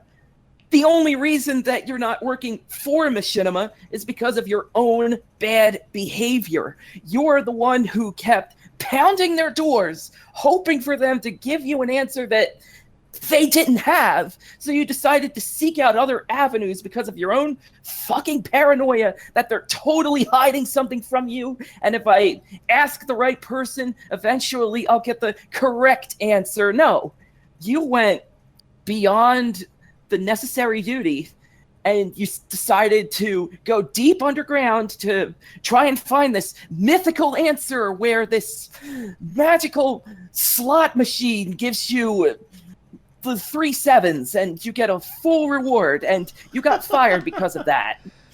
Machinima would have had your back, Damn. but they don't have your back now because of you, my friend. Oh. And this ignorant, oblivious, stubborn manure factory is claiming himself to be the victim when the reason that he is in this situation is because of himself. Oh. I'm gonna back away slowly. Dude, I think I have to dial 911 because No, the There's cops are fire showing. The coming cops over are there. showing up at his house later today. This is gonna be. He's actually done it. The absolute madman. Or should I say, radman? Well, I mean, Rad. Listen, man, Machinima. I mean, you know, they're not street smart. Okay, they were supposed to figure out what was going on with his YouTube channel and give him a definitive answer. And you know, Curse did that for him, right? I'm sure Laveria Media, good old Danny Boy, will be able to tell him exactly what's wrong with his channel, right? I mean, after this whole Machinima thing played out, and he was basically made to be embarrassed because he stomped his feet over what in the end? Nothing. What ended up happening? Where's his answer? What happened? Is Machinima the only one that can investigate this thing? No. Anybody can look into this. Anyone can contact Google. Anyone can contact YouTube. Any partner that has inside connections with YouTube, they can fucking let people know. You know, they can ask some questions. Hey, what's going on? Can you tell us what's up with this shit? What happened? Is it that this was affecting all of YouTube and Phil... Oh, it's just me. I'm just being targeted. Machinima, I want my fucking answers or I'm going to pound the fuck out of you. Yada, yada, yada. What ended up happening with that? I don't remember any answer. I don't remember any definitive thing that Phil told us about, I finally figured it out. But it doesn't matter. I mean, fuck it. I'd actually like to junction off of a sort of mind meld that each of us kind of had, that there are kids that watch this man. Oh. There are kids that believe that everything that Phil has done, all of his actions that got him removed from his partnership is acceptable behavior because Phil tells you such. He's done nothing wrong. He does what any other normal human would do when their back is against the wall. Simply bug people, stamp your feet, fucking have a hissy fit on the floor of a candy store because you didn't get your special fucking bubble yum simply because you're not getting your money. Kids watch this man! Yeah.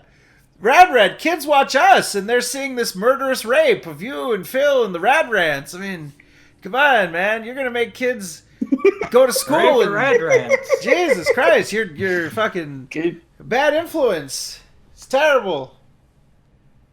We need to have a disclaimer before. We need to put we need to put a little, what do they call those? Those little fucking pop-ups on YouTube, the annotation. We need to put an annotation. It says, warning, hide your kids from the Rad Rants. I'm going to censor you. I'm going to put little beeps and shit. Oh, please do that. Good God. Man. But no, my point that I'm trying to make is Phil is in his own situation because of Phil. The bridge that he burnt recently is by far the brightest, and it is why that he's in this... I know I've said dire straits. That's why he is in the situation where he is trying to tell you that he is about to reach absolute zero because of YouTube's chicanery. Woo. When that is far from the case. In fact, I believe in his previous video, Phil stated that YouTube is half his paycheck. Mm-hmm. Hundreds of dollars a day, Rad. Wasn't it funny that the day afterwards, Phil went on pre-stream and mentioned that he's trying to have his fans migrate into the Twitch community because Twitch is so much more desirable. Yeah. He gets interaction and participation and dump trucks full of pennies and quarters. He gets people on their back. Woo! So why would he care about YouTube so much? Gamers are welcome there, dude. Come on. Twitch is for the gamers. They understand people like him that need to make a living via begging. But isn't it kind of funny that he stressed the importance of his YouTube presence on YouTube, but when it comes to Twitch and his Twitch audience, he couldn't care less? I mean, what are we to believe? Either you value your YouTube paycheck or it's an expendable source of income to you. It's frustrating. It's frustrating to try to follow this man's mindset because you don't know which way he's going to turn. And you're hoping that... I can't speak for them. I was about to say, you're hoping for things to work out, when in reality, you're hoping for somebody to kind of give him a wake-up call and tell him that this is not the way. It's not the way, young grasshopper. All right, I'm done. That was good. That was nice. I got to put my popcorn away. Oh! Fucking fantastic rad rant yet again. That shit was spicy. Jeez. What would we do without rad rant? How did we manage in the past without the rad rants? Oh yeah, that's right. We had Fazzy, so. Oh yeah, well, I mean, you didn't really. We should have traded. We should have got rad rant instead of Fazzy. Yeah, you should have. God damn it. If Well, only you'd known sooner. Well, we can make the trade now, actually. But anyways, fuck. What are we supposed to do now? Rad just basically burned the place down to the ground. I don't even know if we can continue after this. I feel like we should just stop the show and that's it, and just fucking fade to black. But jeez. I feel like the one and only statement we can leave from this is Phil may not have been the one that fucked over YouTube, but Phil is the one that fucked over Phil. That's probably the most important takeaway from this whole situation. Phil screwed Phil. Oh no! Don't do that. Well, Phil Phil's screwed the one that- Phil. Phil screwed Phil. I have no sympathy whatsoever for Phil. Phil screwed Phil. This is the Patreon screw job. The machinima screw job. God damn it. All right. Let's finish this up. Let's do it. You know what I mean? Like, whoa. Play the victim? That's not the case. I need your help to keep going. I'm not going to keep play the making videos. victim, but I'm going to play If hobo. anything, like I said, if now I'm on a high, because everything I'm playing, people are showing up and enjoying it so much, and people are getting pumped for my stuff, and now this happens. So please, be patient. I will keep everyone in the know. Be on patient what's as I going make a on panic with video DSP Gaming hours and into KO the end Gaming. of Like I my said, YouTube worst case, career. if KO Gaming gets approved, I might just have to start putting all my gameplay on that channel, and DSP Gaming dies and becomes an archive channel just like Darkside Phil did. I know that's ridiculous, but that may be what has to happen at this point. I don't know what else to fucking do. And whatever you can do to support, whether it's Teespring, whether it's on Twitch subbing, No Patreon? cheering, tipping, whatever you can do. No being there Patreon. for the streams on Twitch, all that helps. Okay. Something's That's all I can up say right now. here. I'm sorry, everyone. I want to have good news for you, and I keep getting fucking screwed. No by Patreon plug. all right. Thank you, everyone, for listening. I'll have more info as the week progresses. I hope to see all of you on stream tomorrow for 2 streams, which I wasn't planning on. It'll be 2 stream day now. Thank you, and more info. And fuck you. Thank you and fuck you. There's the begging hands. All right, so that's the end of that video, right? Yeah. Okay, so I think there's an elephant in the room that we need to address, okay? And that is, why is he here to begin with? Why did he need to go to Lavaria, which he refuses to mention for whatever reason? Well, it's because he got greedy. It's because he wanted just a little more. It would be so nice for just a little extra hint of spice. You see, Phil just slipped through the cracks to get onto Curse. Before this had taken place, before this whole, you gotta have X amount of subscribers, X amount of lifetime views, before you had to have the manual approval, he had slipped in with Curse. And it was a pretty seamless thing that happened. It happened to him very quickly. He was able to monetize all that shit. You guys remember the sky was falling back then too, and everything was just fine, guys. But then he decided I could have a little more. I'm with Curse. It's a reputable place. It's a fairly big one. It's not as big or as shiny as Machinima, but you know, I can do this. It's a nice little safety net. In fact, frankly, I mean that was not a bad deal for him. From what I can tell, there was no contract, and it seemed like he was getting better ads. He said that the money per whatever video, whatever view was better. His ad revenue went up, and obviously he had to deal with content ID and community, or not community, but content ID. But overall, it seemed like it was a positive. And what did he do? He needed a little more. Why? Oh, because I'm Darkside fucking Phil. And I'm street smart. Street smart. And so that's a given. So he pushed Street his smart. luck. He pushed it. And look what happened. Based on this, he now went... I can't wait to cover this. Oh my god, we got one more video, but I can't wait to fucking cover this. He went with some fucking kid on Lavaria Media because he needed that managed. He just needed a little more. And it's ridiculous. Oh my god, I can't wait. Okay. Anything else on this video where we're at now before we take a time machine and go back in the day? This is the real back in the day. Anything else? Rad, let's go boy. back to 2010. Oh man. No. First of all, to answer one question that everyone's been asking, that question on everyone's mind, because I just want to get it out of the way.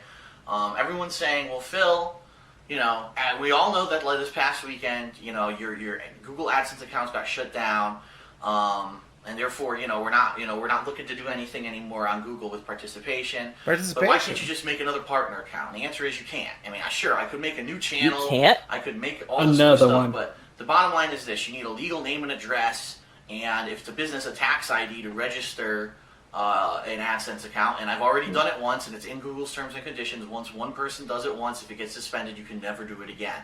So I'm not going to falsify information and break the law, or it's not really breaking the law. We'd be breaking Google's terms and conditions basically to do it. I'm not going to do it. Wow. That's not the kind of person I am. And, Seems reasonable. It wouldn't be right. It wouldn't be right to try to fool their system into thinking I'm someone else so that I can try to make money again. Makes no sense. Huh. What did we hear there, ladies and gentlemen? I just got my Google AdSense shut down. Wow, an acknowledgement that he was banned by Google AdSense. If you guys don't remember, the reason why he was banned from Google AdSense is because he was telling his audience, don't just view the ads. That's nice. But you know what would really hit the spot would be if you click the ads, because then I'll get more credit for the ad view, right? You don't have to go buy anything. Ooh. Just feign interest. Just pretend like you care about the ad and click it. And then I'll get some more money. Help me out. Do me a solid. Just game the system and click on ads. And he gets banned by it. And he says, oh, well, I'm going to go to Blip now. But he starts the little Blip vlog by saying, listen, I could make a new AdSense account, but you're not supposed to. You have to have a legal name and a tax ID, which for those that don't know, I had to figure this out as well. I vaguely knew of this, but I had to make sure that I knew for the purpose of this broadcast, this YouTube video. Your tax ID is essentially like your social security number. It's a unique number tied to you, used by the IRS to identify you uniquely.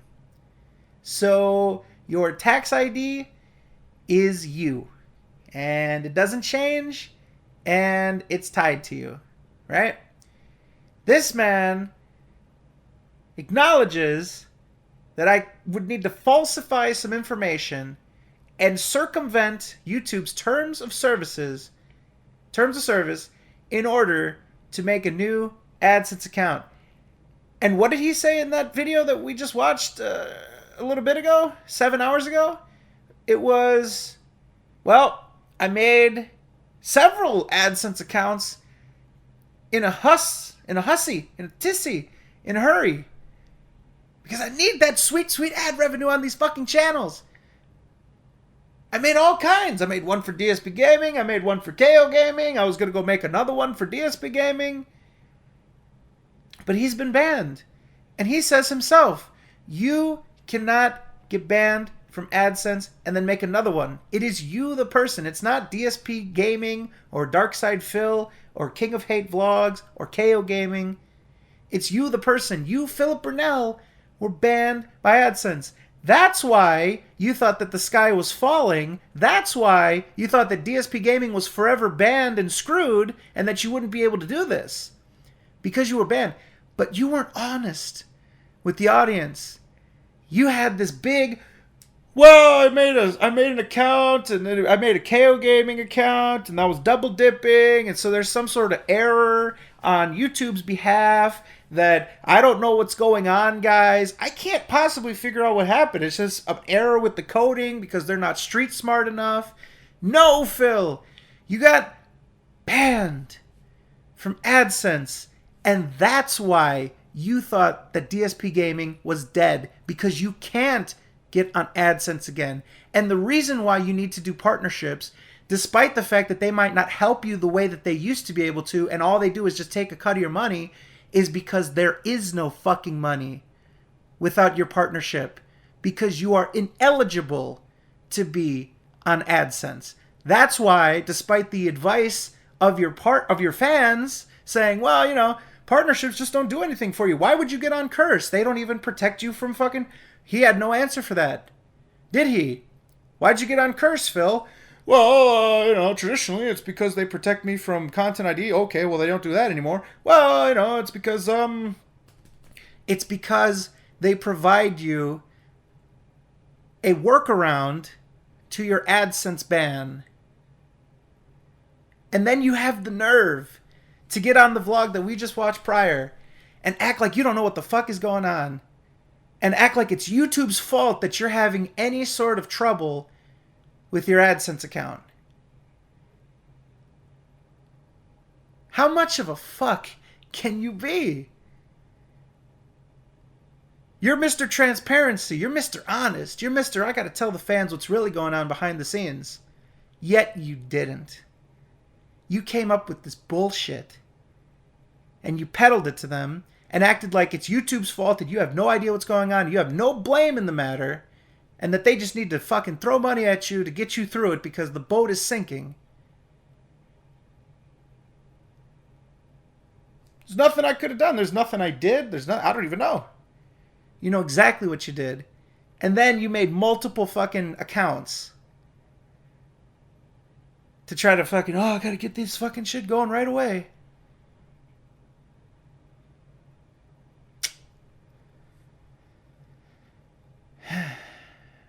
Thoughts on that? I feel that Phil is going through with this because so far he has not been caught and reprimanded for it. So he believes that he is swimming so low under the radar that he can make up the rules as he goes along just so that he can continue to live this life of mediocrity. Which is, as he said, all he ever really wanted. He doesn't want the world. He just wants to swim in shallow water for the rest of his life. And he's okay with that. And he's going to try to continue that by any means necessary. So, the next segment of this show is going to be the one I've been dying to do. And that's going to revolve around looking at where Phil ended up. Why are we even here? What did the outcome come to? What are we looking at? Okay. Well, let me pull up a couple things here. I would ask that the fine gentlemen of this panel go up a little bit, and we're going to let's grab the official website first and look at that. Give me a second here. Good old Discord chat. Dappa-dappa-doo. Okay. So we've got... Yeah, let's do the Laveria.com. Let's check out what they're up to. And let's check out the LinkedIn. All this public information, of course. Okay. Oh. Cool.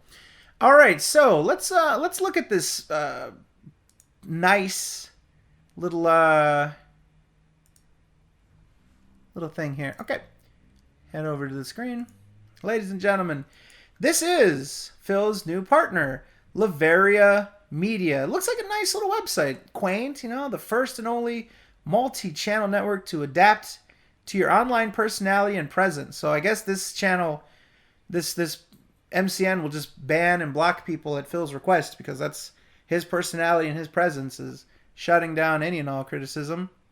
I don't know. Let's look at the About section. We incorporate innovation into all aspects of our business to create, to evolve, and to grow. Man, this all sounds nice. We got development motivated by the creators who surround us. Will help you achieve your most important goals. Man, it's all like pie in the sky. This is very good. I mean, this is probably off the ground. Look at this. Transparent dashboard allows you to directly view and evaluate your monetized views. Customizable contracts. I thought there was no contract. Wait, what? Didn't Phil say there was no contract, Rad?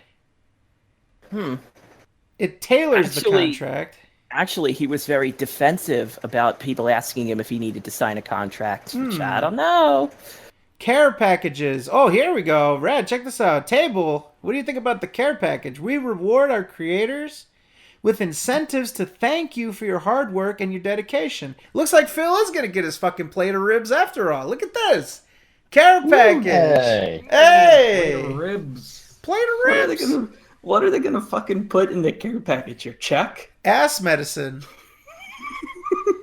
Look at Oh, this. That ass cushion you need for sitting on your ass? It's tailored to the style of your content. They're going to give Phil a pillow and some nasal spray. I don't know.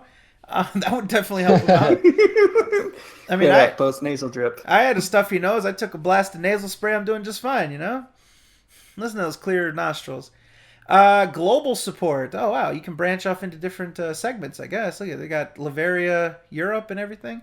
Values communication with proprietary networks and content creators. We enable opportunities by connecting with brands suited to you. Wow. It looks like Lavaria is pulling the strings behind the scenes. The creators. I thought they were going to list the creators. Oh, they don't have any. Well, Darkside Phil will soon be on this page as an example of the awesome creators that are part of this. Careers. File not found. Wow. Okay. Okay. Well done. Okay, we literally did that live. Well, I all right, swear. then. I swear I did not click on that before. Yeah, that's correct. Okay. What career? That is prime okay, then. MCN ability. Right? That's who you should get your managed partnership from. That's pretty good. We did. I swear that was the first time we did that. Okay. Log in. Not interested. About. Wasn't there something about the staff or whatever? Where's the? Okay, here we go. Here's the All-Star Dream Team. We've got Dan Warren. Here's his LinkedIn here. Actually, let's give it a click-a-rooski. Link in. There we go. There he is. Okay. We got Nicole Constantine. There she is. I don't want to join now. Oh, no. I need to join now? All right. Well, we'll just do this. Maybe I'll make a sock account. Okay. So this gentleman here looks like... what can we find out? He looks very young. He looks like a little... Damn it. I need to create a sock account in order to do this. F word. All right. Give me a second. This is important. Let me see. No, don't do that. Okay. Let me see. I'm gonna make a sock account. I suggest all you guys do that too. Everyone in the panel just make a sock account. Make a sock count. Make a What's sock this account about sock LinkedIn. accounts? You wouldn't do something like that, would you? I would never do something First like name that. Freddie, last name Boy. There we go. Let's see. Use this email address. This is probably compelling radio for people that are on iTunes, but what can I say, man? We're professionals. There we go. Quick security check. There we go. What do they want me to do? Select all the pictures of apartment buildings. All right. You don't trust me? It can't be my VPN. Okay. Let's make sure you're recognizable. Why? Job title. Full-time YouTuber. You guys can check out my GoFundMe. Company is Lavaria. There we go. Lavaria Media, yep. And I am an entertainer. Is that a thing here? Yep, entertainment. There we go. That's an actual thing. All right. Let's confirm your email. All right, this will be the last step. Then we'll provide the quality content. I swear. Good. This is great radio. People are saying this is awesome. We're gonna give you the fresh content step by step. Hell yeah. Hey man, it says, "Hey Freddy." That's pretty good. Freddy. This way we get the genuine discovery. Yeah. Okay. There we go. Verify. Perfect. Skip. Yes, skip. I just want to creep on these guys' profiles already. God damn. Thank you. Thank you. And fuck you. There we go. All right. Oh, wow. It looks different when you actually look at his page. His picture disappears. Okay. Well, anyways, good. Now we're where we need to be. Okay. Let me grab this and we'll get back on fucking track. Sorry for the field trip. Okay. All right. Oh, one more thing I need to do. Okay. There we go. This, that, and the other. Lavaria. Okay. Cool. Ladies and gentlemen, we're back on track now. Let me give you the screen back. Like so. Oh no, all my personal information. Okay, so we have Daniel Warren. Again, I just clicked on this from the website, so don't you dare go on Twitter and say I doxed anybody. All right. Just add me on. Yeah, add me on LinkedIn. It's Freddy Boy. I'm an entertainer. Okay. Daniel Warren, managing director at Lavaria Media. West Kent College, Tunbridge, Kent, United Kingdom. That's nice. It looks like he has 500 plus connections. That's impressive. 7 years working on YouTube, working in all different fields, from starting as a creator within the gaming. Within the gaming and design area, always striving to be innovative within my selected fields. My passion for business led me from video production as a hobby into a career as I delved more into YouTube networking and online advertising and social media in 2011. This worked hand in hand with another passion of mine, graphic design, and I have been pursuing graphic design since 2010, specializing in motion design, branding, and illustration. My skills in design link directly with my current businesses in terms of advertising. I'm extremely passionate in everything that I do, working effectively in a team and problem-solving situations to monitor the most profitable and efficient situations. I strive for success in everything and have proven to build the success despite opposite thoughts of others and against the odds. Wow, he's just like Darkside fucking Phil. Look at that. Holy shit. Current position. Peas in a pod. Wow. Okay, so let's look at his experience here. So it looks like he went to he went to the grammar school for boys. See, don't talk about his grammar. It's unbelievable. How could you do this? The grammar school for boys. Okay. Don't know what that's about, but okay, that's nice. Then he went to West Kent College for 2 years, and he departed school and wanted to further his career. Blah, blah, blah, blah, blah, 3D modeling. So he has a 2-year degree in graphic design. So he basically knows how to Photoshop. He has an associate's degree. In America, this would basically be an associate's degree of graphic design. So this apparently is, this guy's very street smart. You see what I mean? Fuck the book smarts. As we've figured out in this show and in life in general, don't judge a book by its smarts. Okay, this guy is street smart like a motherfucker. Let me tell you what, he does not need the education. He's got grammar school listed on his LinkedIn. This is his resume, basically. So let's see. There's his coworker and his other coworker, and they're just saying that he's incredibly entrepreneurial and in turn hardworking in all that he does. That he never fails to impress myself and fellow staff members on his knowledge of the industry. He knows a lot. I have loved working with him at Origin 8 Media, and I'm excited to venture into Lavaria Media. Okay. I'm interested with this. Okay, so he's received 2 and he's given 2. Oh, look, he gave the feedback back to the 2 people that gave him feedback. Look at that. So peas in a pod. That's nice. Yeah, at least he's nice and gave it back. He has a YouTube certification in audience growth. That's interesting. He actually has he took a digital class on YouTube, and he knows how to grow an audience. And he has a little bit of language here with French, Spanish, and Swedish. That's nice. Very important for this field.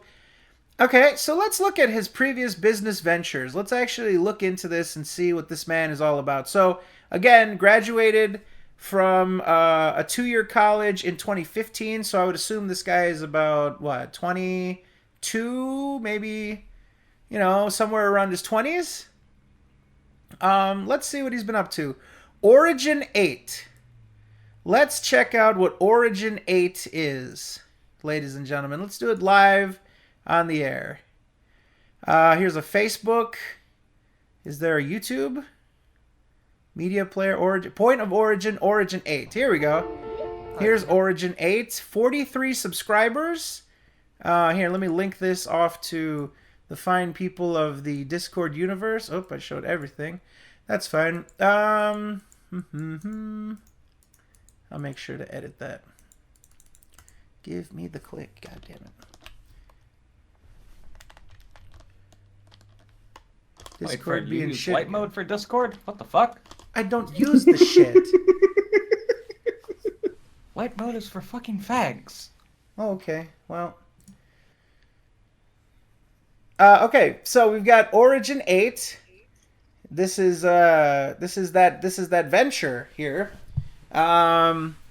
It's a video with 487 views. There's one comment that says, "Great video. Want to create a project for you," and he said that sounds great. So it looks like he's got a managed partnership too now. This guy in the comments, that's how it works, Originate.mcn.com. It cannot be reached.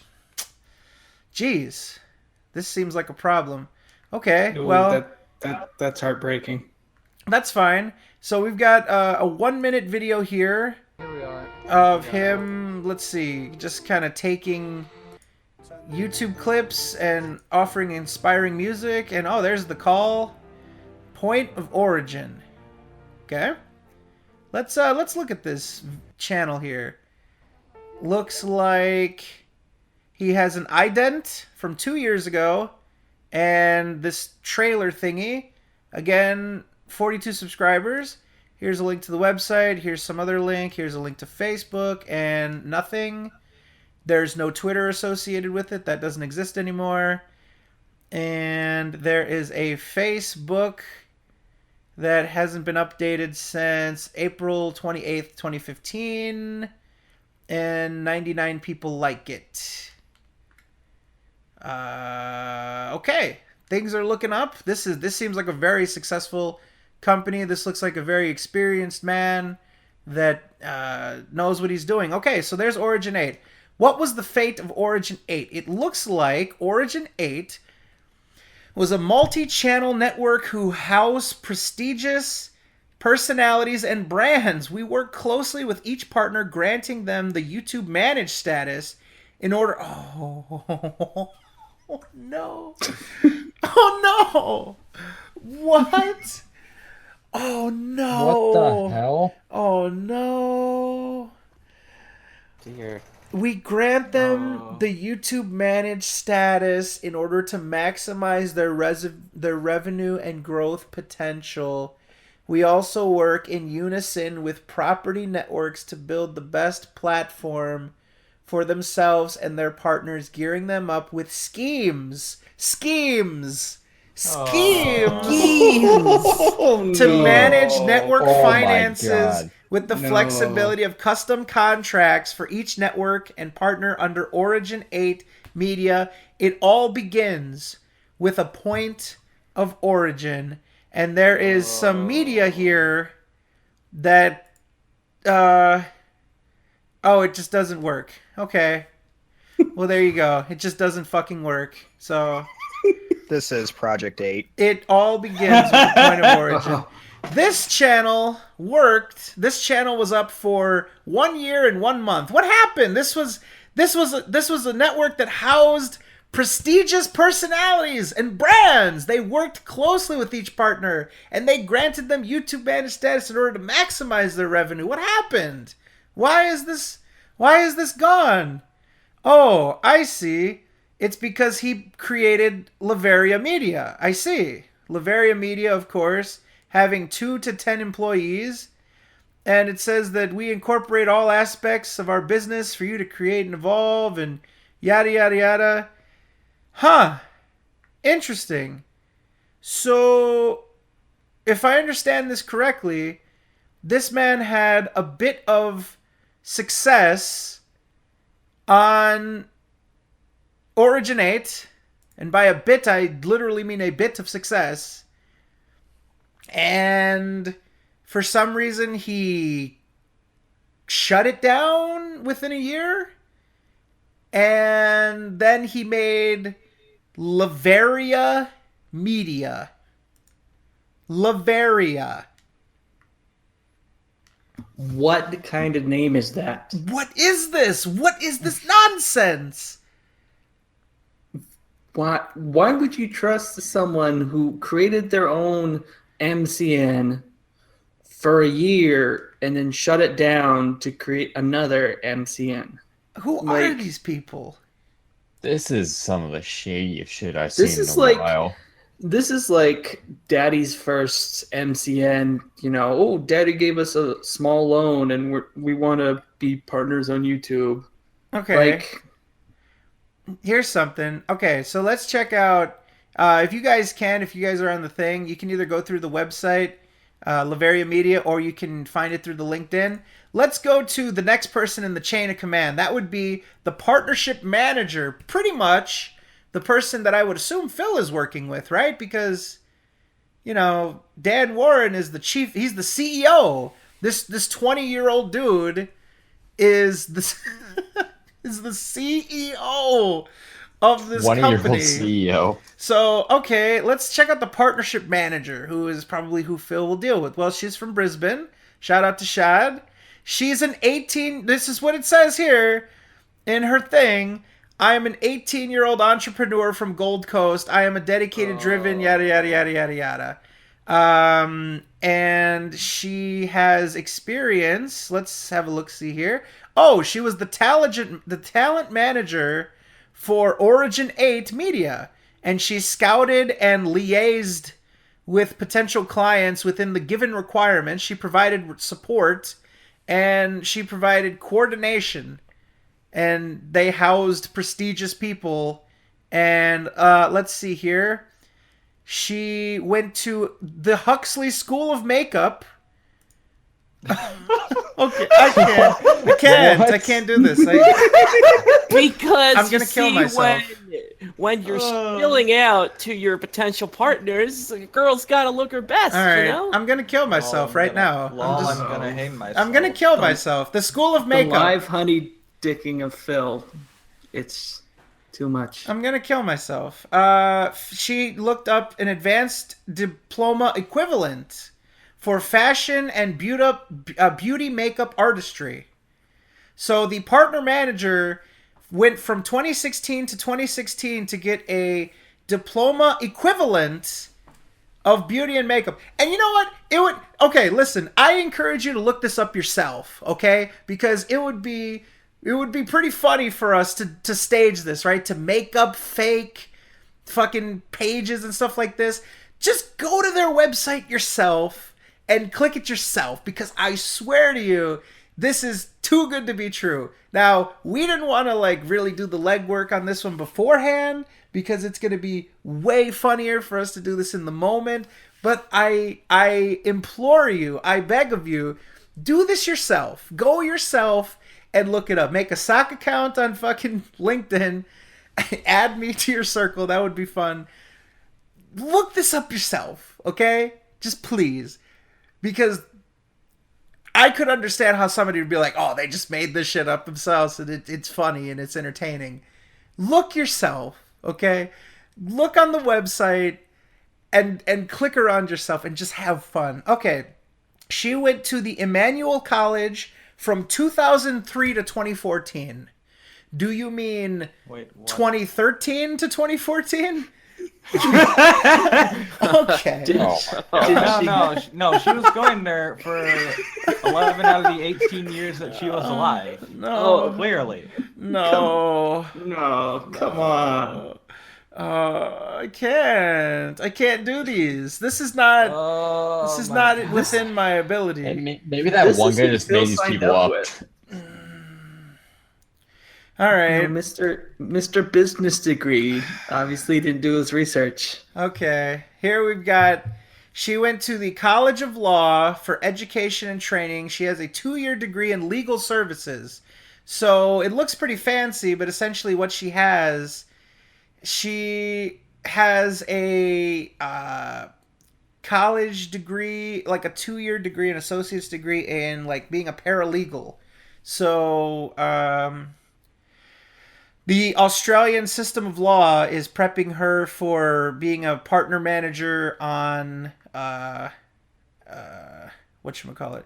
She was a social media intern for K Models. And she is, again, wait a minute. This is interesting. It says that she was only the co-founder. Oh, she's the co-founder. I see. So him and her came together to make this, based on her experience. This is 2015 to 2016. So at the time, she was at the School of Makeup after finishing her 11-year degree at Emmanuel College. But she was at the School of Makeup in 2016. And at this time, she thought it would be good to create a multi-channel network with Lavaria Media, but it says here that this ended in August 2016, because it says here in September of 2016 she became the Senior Vice President of Operations of Power TV, which then ended in February 2017. Okay, is she gonna keep a job? What's Power TV? I'm confused. What is Power TV? How much deeper does this rabbit hole go? What is Power TV? MCN Power TV. Oh, I see. She is the... I can't. She's the Senior Vice President of Operations of another MCN. Oh my! Which is Power TV, YouTube's premier talent management agency, chosen by the internet's largest channels and brands. Wow, it looks like there's all kinds of fucking MCNs attached to this. MCNs on top of MCNs. Look at this. Wow. What the fuck is this? Wow. Oh my god. PowerTV.net. Let's go look at PowerTV.net and let's see what they're up to. Helping companies build brand equity through large-scale influencer promotion, media strategy, and so much more. Wide array of blah, blah, blah. They've got Jake Paul. Don't know any of these people. I don't know. Maybe you guys know these people. And there's that. Oh. So is she not with the company anymore? she's listed currently as the partnership manager. Okay, let's check out Christopher Brown. Let's not check out Chris Brown.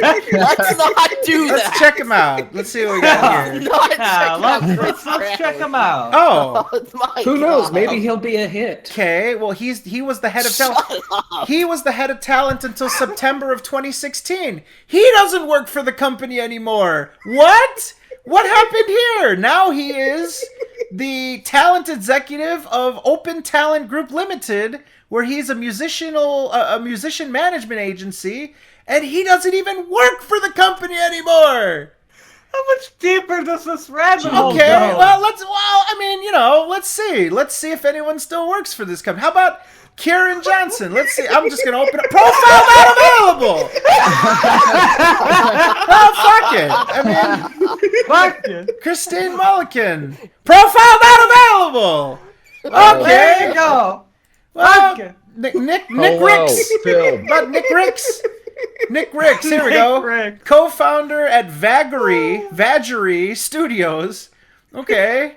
That sounds very Let's see. sexual. He was a content creator for Curse. He was a content creator for Originate Media. Nowhere in his resume does he even list Lavaria Media. He didn't even bother. Oh my He god. didn't even bother to list it. He'd rather just say that he was a video fucking producer.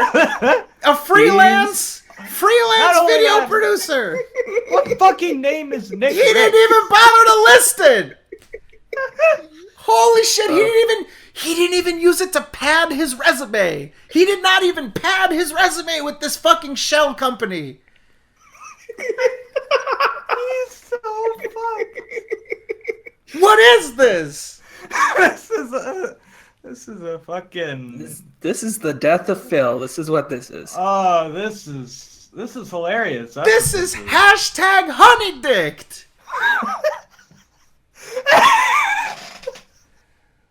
What is this?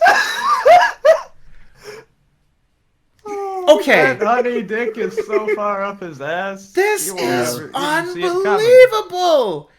Unbelievable. The list of people here that, okay, Dan Warren still works there. Nicole Constantine moved on. Christopher Brown moved on. Karen Johnson doesn't exist. Christian Mulligan doesn't exist. Nick Ricks doesn't even acknowledge his time with your company. Why are they listed here? This is nonsense. Nonsense.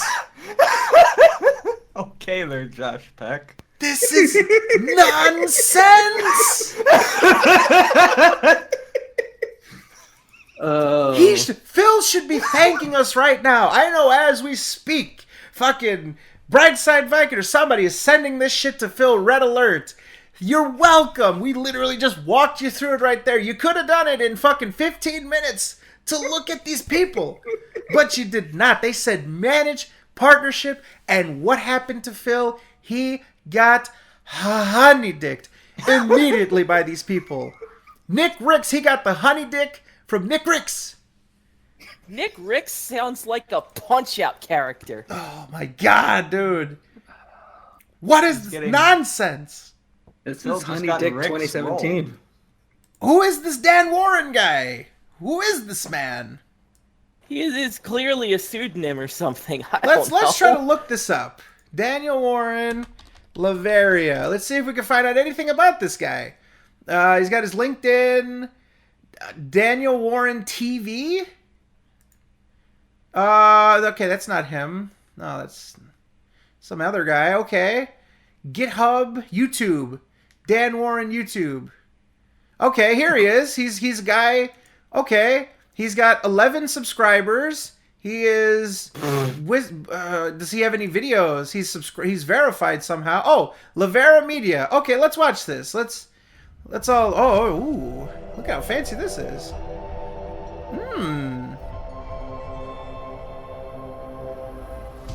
Ooh, pretty good. That's That's his graphic design at work. That's his graphic design. He's got 2 likes. Let's see. Okay. Oh, okay. Let's see what the comments look like. Help me to receive a verification seal, please hand. Hey, I was wondering, could I join your network? If so, what benefits would it include? And could I possibly get verified? Verify, verify, verify. Everyone, they're saying, how did you con YouTube into getting verified? Here we go, 3 months ago. What? Here we go. Here's a comment chain from 3 months ago. How did you get verified? He says himself, because I am special. Please tell me how, bro. I'm the managing director at Laveria Media. He just says, okay. What the fuck? This is the dark side Phil of MCN. What is I'm this? special. What is this? He has 11 Because subscribers. I'm special. What is this?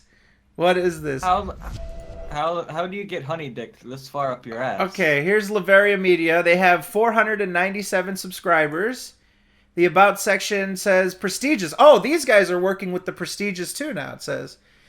Based in Austria. Okay, let's see. Oh, they've got a number of different things here. Okay, let's check out the website, the Instagram, the Google Plus, the Twitter, the Facebook. We already looked at the LinkedIn. What is this? Invalid certificate. I tried to go to Laveria.com here, and it gives me an invalid certificate. Let's continue anyway. If I get a virus, I'll just blame you guys. Okay, that's the page. Good. Let's see. Instagram. Let's see what they got on the gram. What's popping over here? Nothing. 0 posts, 17 followers. It's just nothing, okay? Google Plus. Nothing. 404 error. Perfect. Twitter. Beautiful. 1 follower on at Laveria Media. Hasn't tweeted. Wow. Looks pretty reputable. Facebook. Laveria Media. 16 people like it. No, don't pop up like that. 16 people like Laveria Media.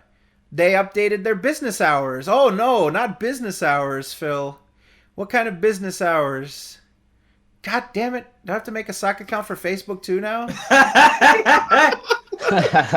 Okay.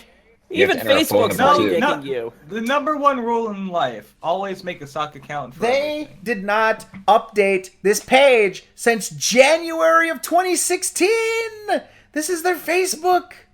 Nothing. No. What is this company? They have no presence. No. They have no presence at all. That was the biggest thing I had. How do you make an MCN that has no social media presence? No online presence whatsoever. Nothing. You can't. Okay, you know what? Let's do, this is the leap of faith. All right, let's dive into this. There we go. I'm going to link you guys to this. Bong. Let's go to their social blade and let's see what's really going on here. What does Laveria Media have to offer? Let's have a look-see. How do we look up? Okay, let's look at their top members. Top members of the shit. Okay. These numbers look pretty impressive. Okay. We've got Central Animación. They have a small amount of subscribers comparatively. 286,000, but they have 93 million views. Guys, let's go. You guys are all on the social blade, right?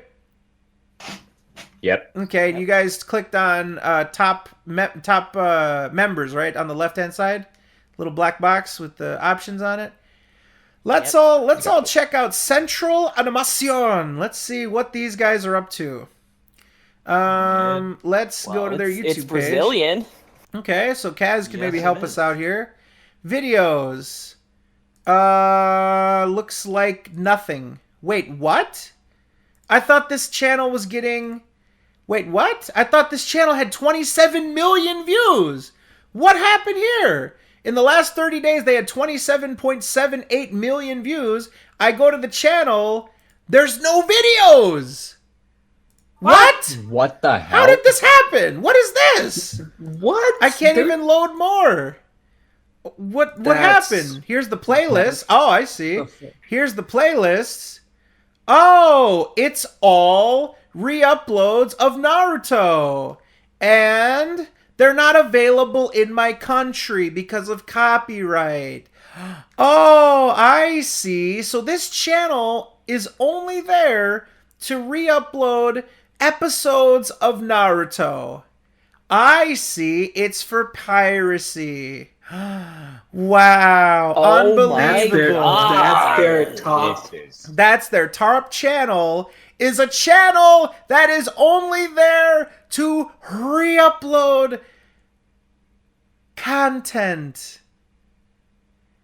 Oh, This is their main flagship channel. They re-upload episodes of Naruto. that. This is this is the shadiest shit I've If seen on this YouTube. was found, You done fucked if up. this was found, this would be the end of the MCN. The MCN is basically banking off of a channel that is only there to re-upload episodes of an anime.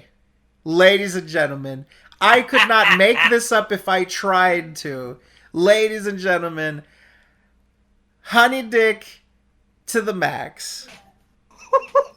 Honeydicked 2017. And Phil apparently being so street smart, you know, as a street smart guy right here, I think we're demonstrating some street smarts, and we just, you know, did a couple Google searches and looked at their own fucking website. People have watched us do the research. We didn't do any special digging. We used Google and we used the website that they provide. Everything I've clicked so far has been through some channel of the way that they're showing their shit. There's been either some button on their website to take me there to their LinkedIn pages. There's been some Google search and it's been the top result of these places. This is what we're looking at. This is what we're dealing with. Their main source of income is a channel that re-uploads content. KO Gaming is their number 21 partner with 24,000 subscribers. Oh, my God. Hey, Rixie, is that Nick Rix guy? Is that Nick Rix? Lavaria Media. Okay, let's see what he does. Let's head on to this guy's channel. Just the typical guy. He has 21,000 subscribers, and he is like a soccer guy. He gets 800 views, 1,000 views every here and there. All right, well, he's doing his own thing. Props to him, though. I mean, cool. Let's check out one of these other hard-hitting things here. Oh, Animation Mania, number 15. What does this guy do?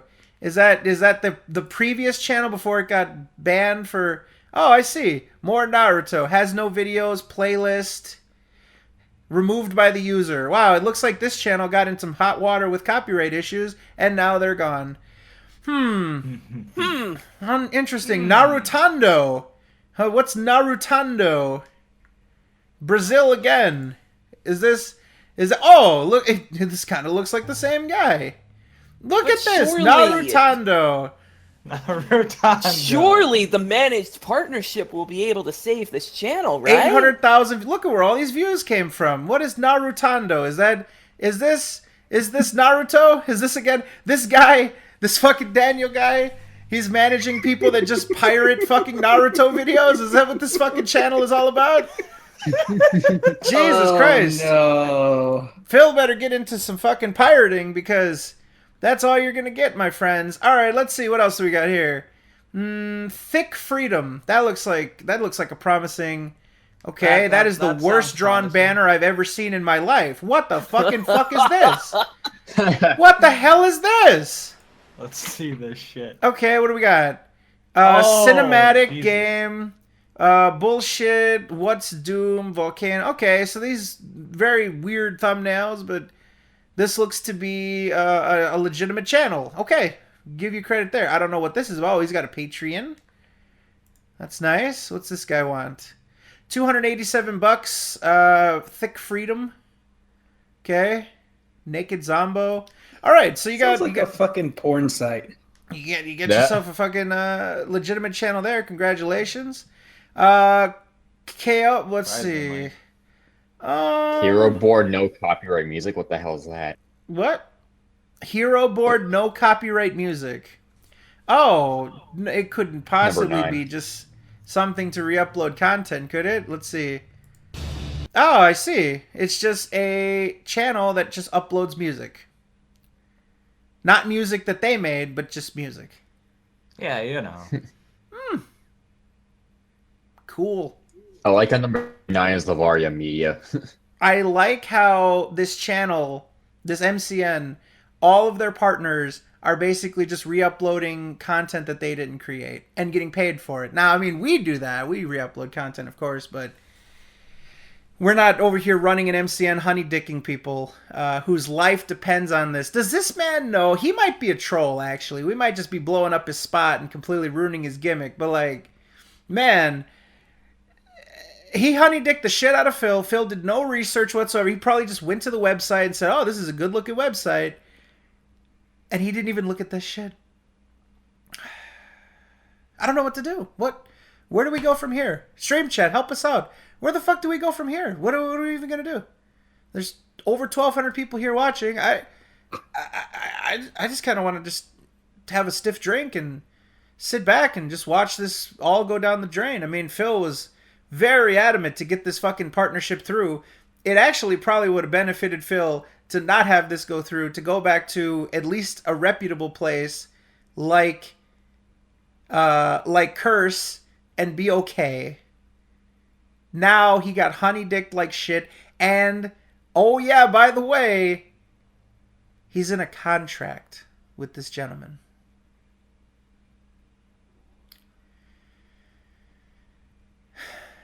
You wanted a little more, Phil. Phil is done. He's done. You wanted a little more, Phil, and you got more than you bargained for.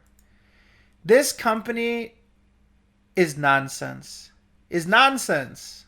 Is nonsense. It's not legitimate. This is not a legitimate company. It's not. I'm sorry. It's not legitimate. Look, Kiwi Farms pops up for fucking Daniel Warren. Shout out to Kiwi Farm. What up? They pop up like early in the shit, dude. Daniel Warren, Social Blade. Is this him? There he is. 11 subscribers, 27 views for the last 30 days. He makes 11 cents at the most. I don't even know. This isn't a legitimate thing. It's not. It's not legitimate. He abandoned Origin 8. I don't understand even why. Why would you make an MCN and then abandon it? What's the point of even that? That doesn't even make any sense.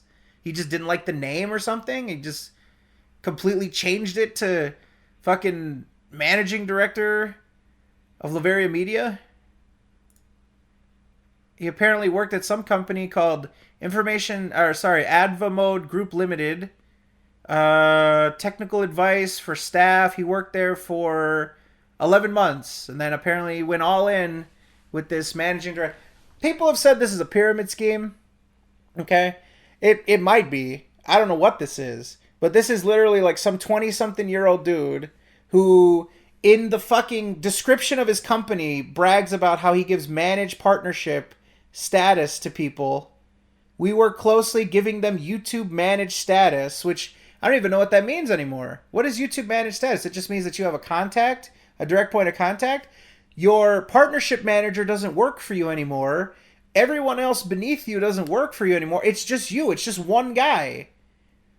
It's this Daniel guy. He runs the company. I sent him an email to have him come on here. He didn't respond. I'd like for him to, but I'd like to talk with him. I actually would. I don't know if he thinks it'd be like a confrontational thing, but I sent him an email, and I mean, I don't know. I mean, I would say to you guys, if you have a YouTube channel, reach out to him. If you have a decent sized YouTube channel or some shit like that, I don't know, reach out to him, see what he says, see if he tries to honeydick you, see what he tells you, see if if you've got like a channel with like 100 subscribers or some shit, see if he reaches out to you and says, "Oh, I'll give you managed partnership." Find out yourself, do your own research, help us out, let us know what you find out. I want to talk to some of these people. I want to talk to this Daniel guy. Damn, Daniel, I want to talk to him. Damn, Daniel, back at it again with the honey dick. I don't know, like, I don't even know, why did Phil not do any research whatsoever? Why? Why would he need to? He's Darkside fucking Phil. He's street smart. Yeah, He doesn't do research. Those are He- for people that are book smart. He doesn't have time to do any research. It would cut into his lay-around time. I found Daniel Warren's blog. Let me link this over to the fine people of Discord. Discorda. Somebody posted something in the chat. I can't read it from this distance. Okay, there you go. Let me check and see what's in the Discord thingy. Oh, okay. We'll do that way later. Okay, let's see what we got here. So here's the blog. And I gotta be honest with you, the way that I'm reading this looks like something for school. Yeah. Like, I'm reading here, it says final piece. Read more. Below is my final creation and mock-ups for the piece on flappers. I am very proud of the work that I've created and the flow I was able to encompass. Yeah, this looks like his graphic design homework. I mean, This blog. I opened up the first thing. Efficiency posted March 13th, 2017.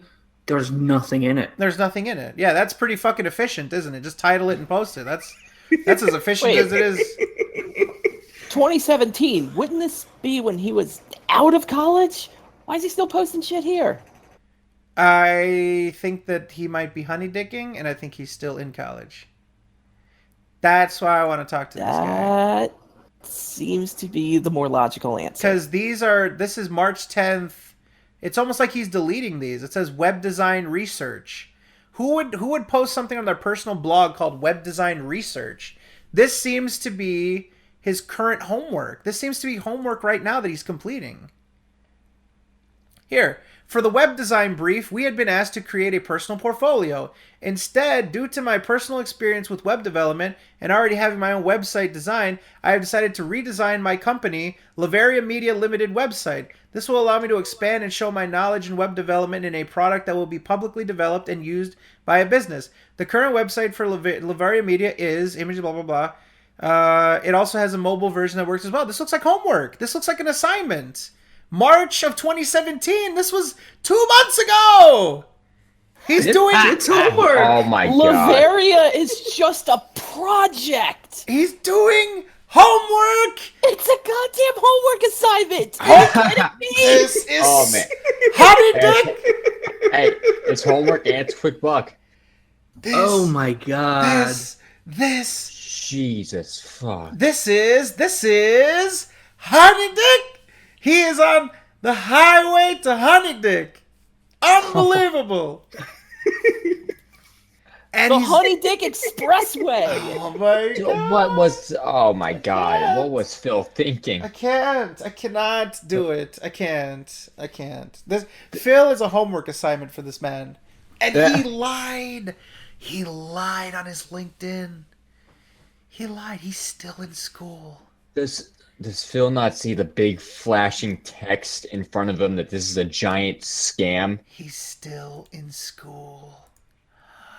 Oh And he my didn't, God. and of course, he didn't list it on his LinkedIn. You know, if he was advancing his education, you'd think he'd put on there like, "Oh, I'm pursuing my graduate degree, whatever." It doesn't. It doesn't say that at all. The last education he puts on there is 2013 to 2015, but I believe that he's still doing it. It's like 2017 and he's still doing it. It's like current year and he's still doing it. Oh my god. Jesus.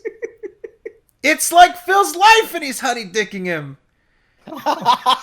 Oh, this is Oh my god. Phil has staked his life on this. His On a college life. kid. He's staking his livelihood, his mortgages, his relationship, his life on this.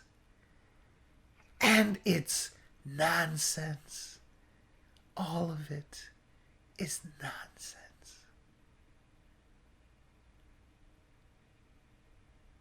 I don't know.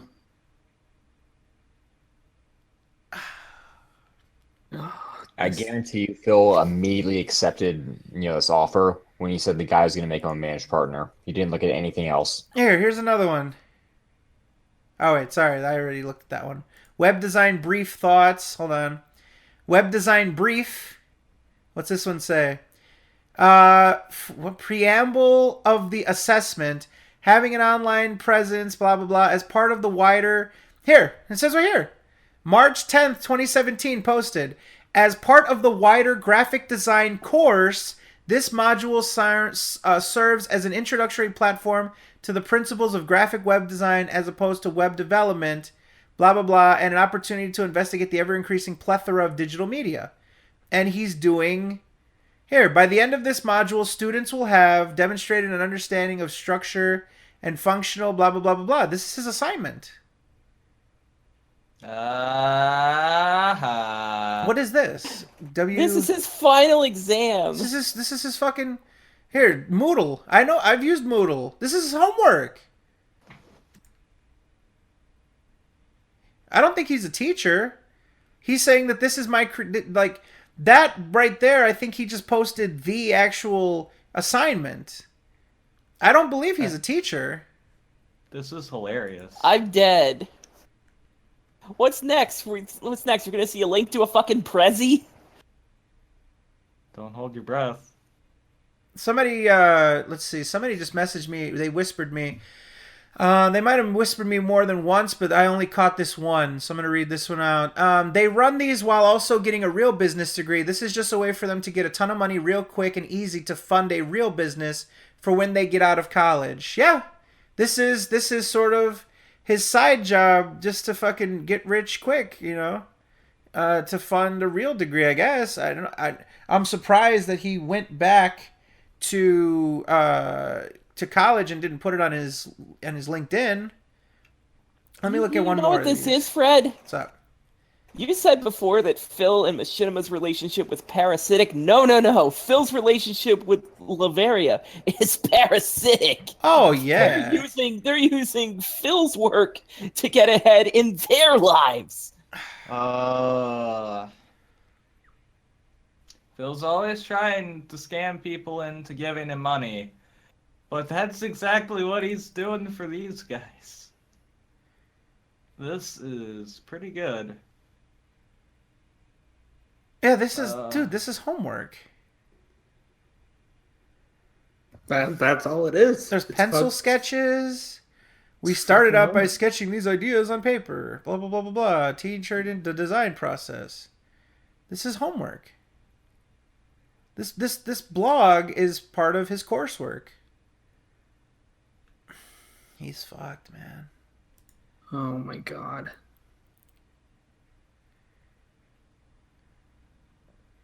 We were asked to create an A2 poster that follows the theme in the epical break. This is March 26, 2017, so 3 months ago. 2 months ago. And this is homework. We were asked to do this. It's not that he was teaching. One of the ones, it just seemed like he mirrored the thing. But, like, it just says here, like, we were asked to do this, that. This seems like he's a student following direction. That's... Alright. I don't know. What else can we look at? We've looked at everything. We looked at his Facebook. We looked at his LinkedIn. We looked at his blog. We looked at... Here's something. What is this? What is this? Laveria Media Limited. Okay. One officer. There's an address. Date of birth, 1996. He's 21 years old. December 1996 is the guy's name. Filing history. He filed on May 5th, 2016 for a statement of capital of $500. Oh my god, what? Oh my god, what the fuck is this? Here's... Wow. Here's the filing for him to do this as a business. Private, limited by shares, la da da da da da. He gave £500, and he is, he gave £500 to register this business, and this is what this is. Initial shareholdings. There's just one share of this company. There's 500 shares. Oh, I see. So there's only one shareholder, and that's him. And... yeah, I don't know. Maybe somebody else that knows more about this could interpret this a little bit better, but it just seems as though I don't know if any of this is important. Really, it's just like I said, it just pops up in a Google search easily. Okay. Overview. Private and limited company. First statement date. Wait, what is this? A confirmation? What? Confirmation statement. Statement due by May 18, 2017. Well, maybe he won't fill that out and he'll get the shit shut down. maybe May 18th is going to be the last day of this company. Oh, my God. I don't know, man. Completely without an MCN. This is so bad. This is... I don't know. How do you go from machinima to this? By being a fucking asshole. Literally. Oh, by being a fucking asshole. Phil, you fucked up big time. What the hell is this? There he is, Dan Warren. That's him? Oh my God, he's just a kid. He's just a kid. Look at him. What? Wee baby. No, this can't be a coincidence. That's a Phil's wee boss. baby. That's Phil's boss. That's Phil's boss. He's baby boss. Yeah, big baby. Oh my God. There he is. And I didn't make... Dude, he put this picture himself. Look it. He put it himself. No. He signed up for this website and put that to represent himself. He's just a kid. What the fuck? This is Phil's boss. I'm about to put a fucking eye patch and call him Little Boss. He's Little Boss. Fuck Big Boss. He's Baby Boss. Baby boss. Anyways, I want to talk to this man. I want to pick his brain. I want to see what, I want to see what they got.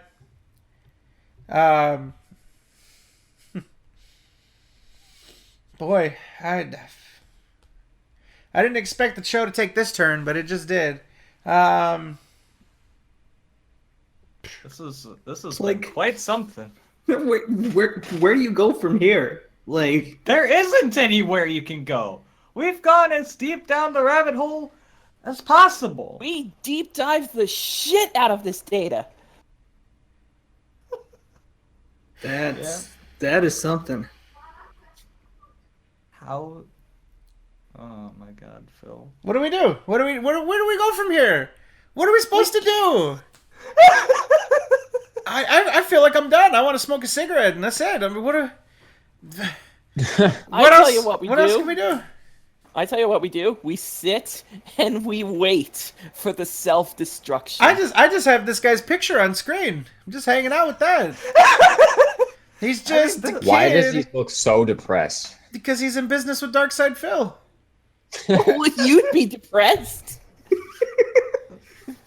Better get that Phil folder ready. This is a man who literally his living is based off of somebody re-uploading Naruto and making sure it's not available in the US via copyright.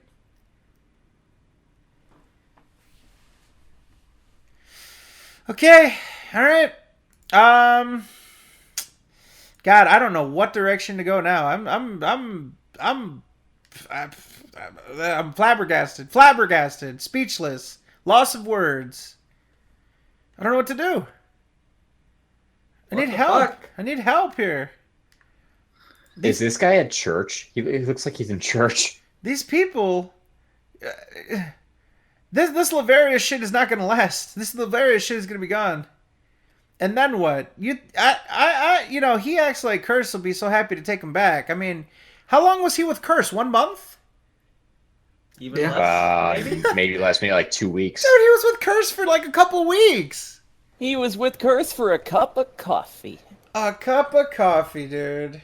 Oh my God. Oh my God. And yet they're just supposed to welcome him back with open arms? It's like, I don't no know. worries. You can try out this new thing. Come We'll on be sure back. We'll be sure to put you back on the payroll if things don't work out. Pushing the payroll, huh? In my day, we'd have this payroll moving already. I don't know. I don't know what to do. I wasn't ready. I wasn't ready for this. All right. I don't know. I don't know what to do.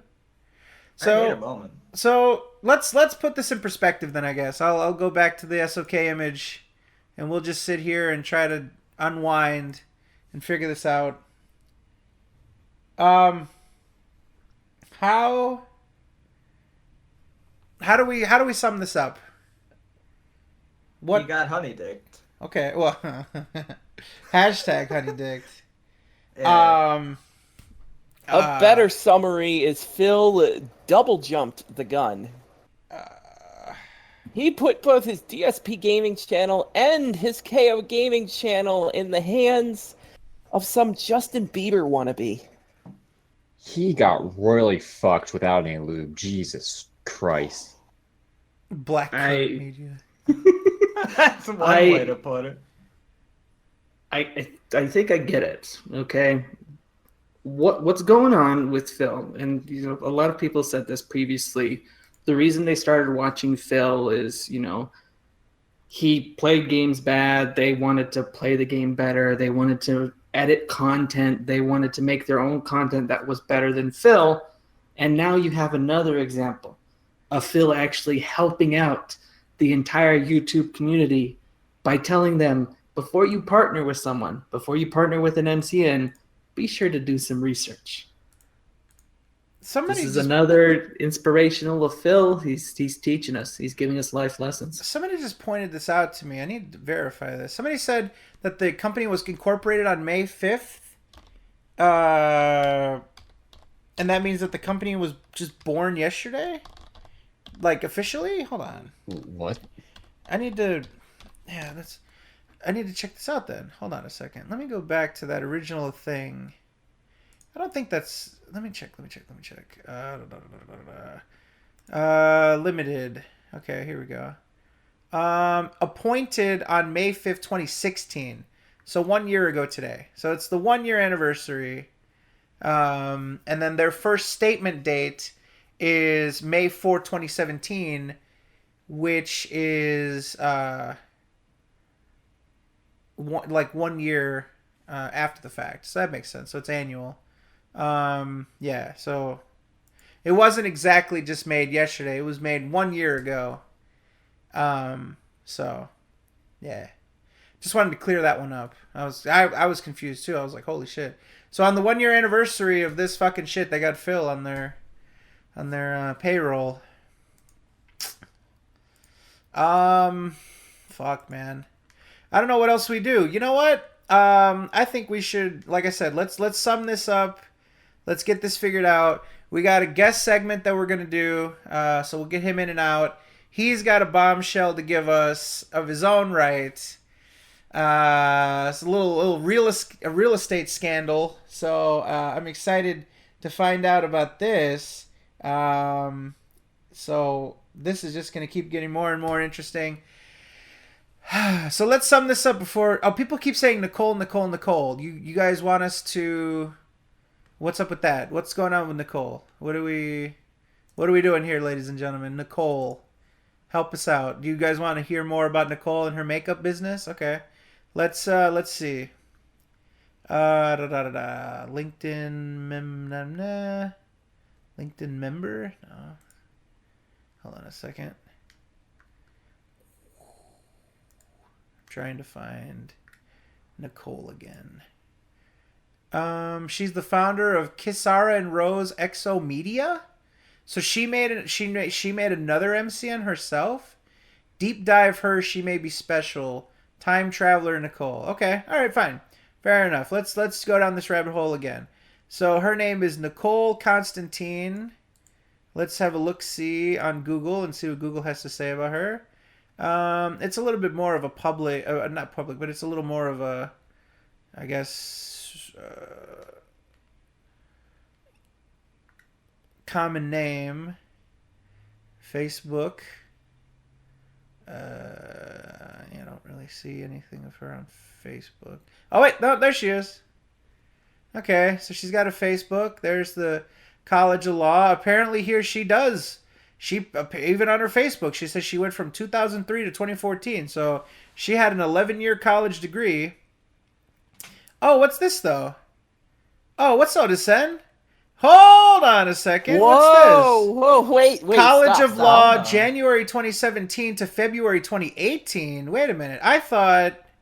Wait a second. She has traveled through time. Oh, I see. 2016 to 2018 when it's actually January 2017 to. Oh, I see.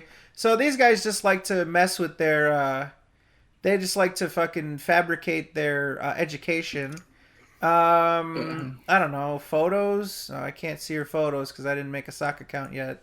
So okay. So there's her public-facing Facebook. Nothing really there. This Huxley School of Makeup seems interesting to me. Let's look up the Huxley School of Makeup and see what they're all about. Oh, I see. Here we go. They're closed today. All right. Let's check out their website. Fatal error. Call to. Okay. This is all a scam. That goddamn, even the school she went to is a fucking scam. All right. Fatal error. Okay. Fatal error. Brutal. Well, shit. The best movie. Well, shit. Okay. Well, they've got an Instagram. There we go. 2,000 or 20K followers. Wow, the best place to study makeup in Australia. Huxley School of Makeup. Fatal error. Okay, well. Yeah, this is definitely the type of makeup, if I was a girl, that I would like. I would like to have dragonfly eyebrows, and I'd like to be a guy that looks like he is like a skeleton or zombie or something. Yeah, this is absolutely. Yep, this lady looks fantastic. Doesn't look a day over 20. Look at that. I don't know.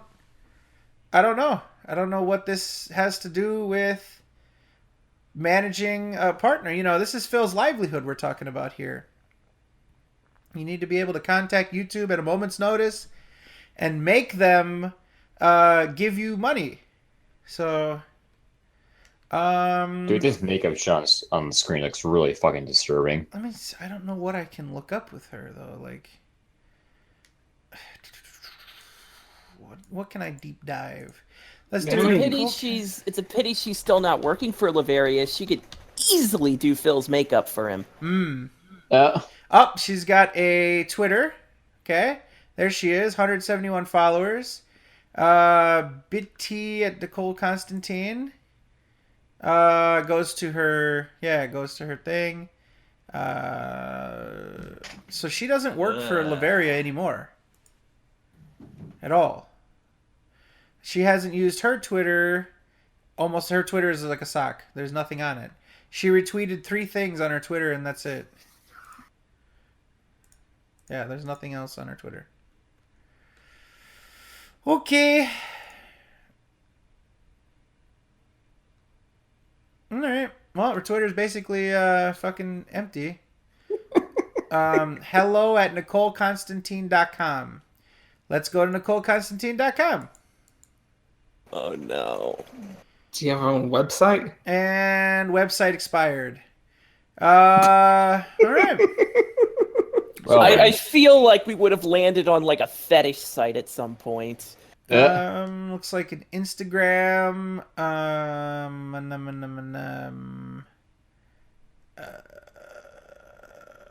Instagram nothing.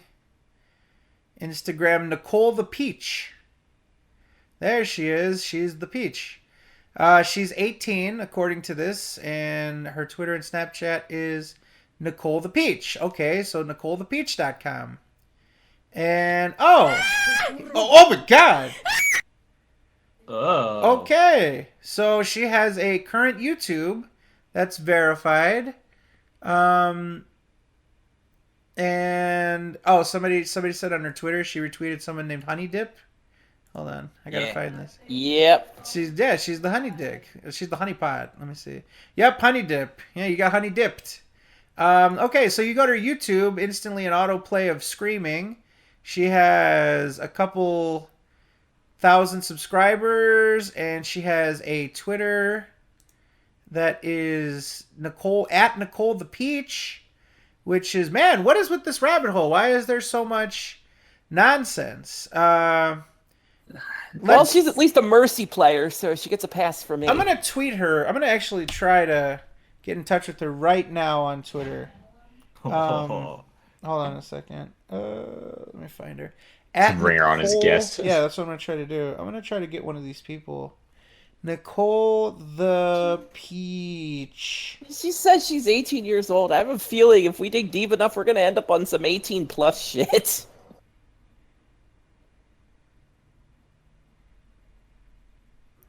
Whew. This is something.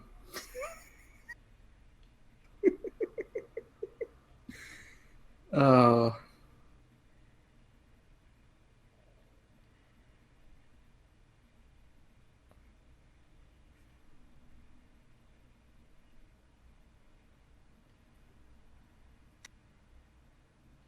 We have gone so far into this goddamn rabbit hole. I don't think there's any end to it. The honey dicking never ends. The honey dipping, however, the peaching. Okay, so I just slid in her DMs, which I sent her some DMs. I said, "Hey, my name is Fred. We're doing a show right now. We're talking about Laveria Media. Can you share any stories about your time with the company?" So maybe she'll reach out to me. She tweeted 5 hours ago. So getting 3 DMs from a handsome fellow like me, we might actually get somewhere. If we can get her on the show, that would be amazing. Like, that would be something. I would produce Saman if we could get her live on the show like that, like it's nothing. So let's find out. Let's see. You know, I want this to happen. I really want to find out about this company. I'm so because if she's not with the company anymore, what if she knows what's going on with them? You know what I mean? Like, what if she knows what's up? Maybe I could start like a hashtag, get Rachel on the show, or not Rachel, Nicole. Sorry, I thought she was. But we can get Nicole the Peach on the show, and we could talk to her.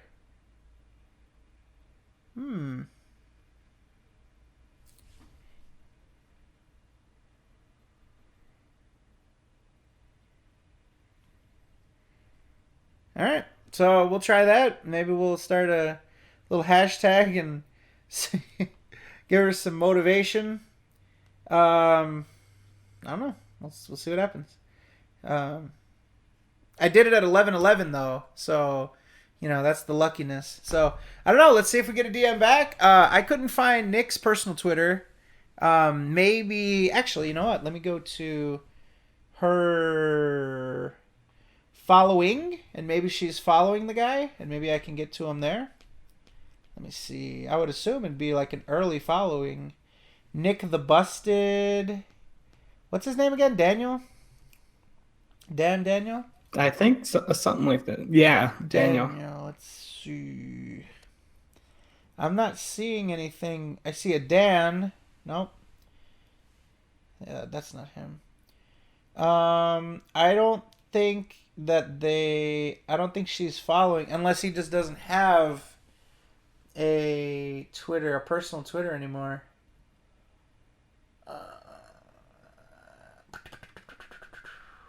Nope, I'm not seeing anything with Daniel. She's following a bunch of stuff, but nope, nothing with Laveria, nothing with Daniel, nothing. She has nothing to do with these people anymore.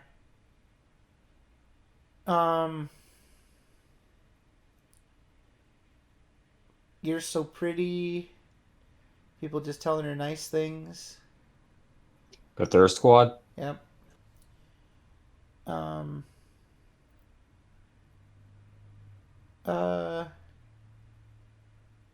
She seems like a nice person. I mean, I wanna hear what she has to say about her time with this company. I want to know if it's like a fucking scam or something. Like, It's got all the makings of a scam. I'm curious. I'm so curious. I want to know, like, what's the deal? What's the DZ? So, anyways, slid in the DMs. We'll see. At Dan Warren. Okay, hold on a second. Somebody found and thank you for that. @ Dan Warren. Somebody else found Nick or Rix's or whatever his name is, Okay. Twitter. Yeah, gather all that up for me if you can. Dan Warren. He just has been retweeting stuff. And yeah, let me give him a tweet.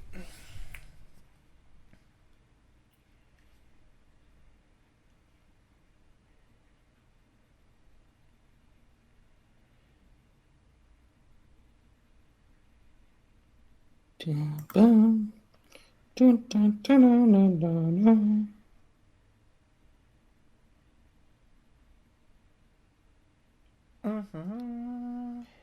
The live process. Yep. Okay. It's a long and arduous process. So I just sent him a tweet. Who else can I reach out to?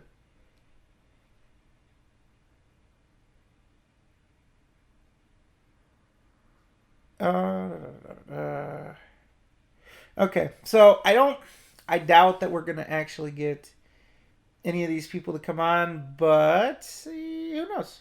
We'll see. We'll work on it.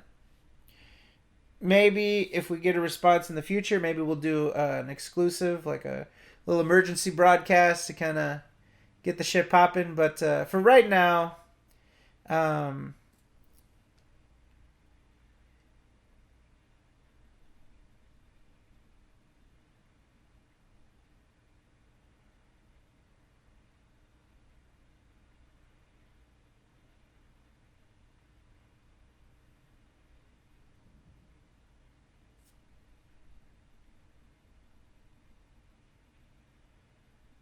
This is live happenings.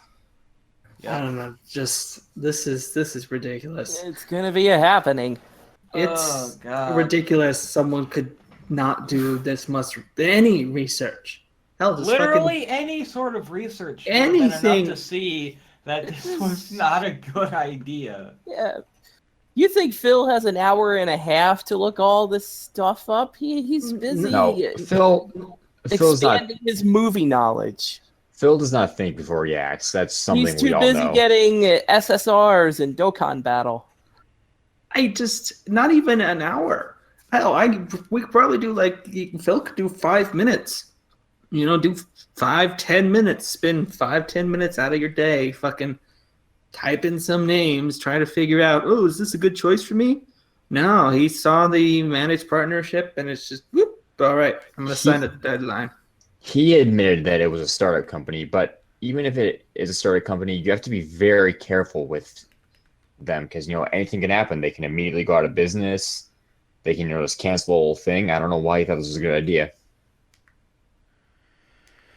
all right. So looks like we're gonna wait on that one.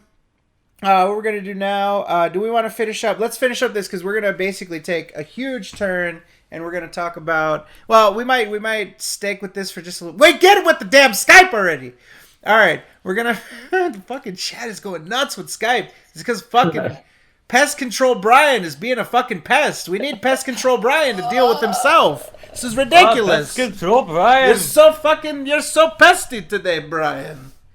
Jesus Christ. All right, so we will fucking get to the bottom of this. All right, before we switch gears, before we bring in the King of Poland for his exclusive shit. Is there anything else that we want to wrap with? The Lavaria Media. The sooner that the unveiling of all the crazy shit happens, the better. Boy, oh boy. Phil, you were fucked, Phil. What's more to say? Phil got Oh my fucking God. honeydicked. Woo! All right, so can somebody do me a huge favor?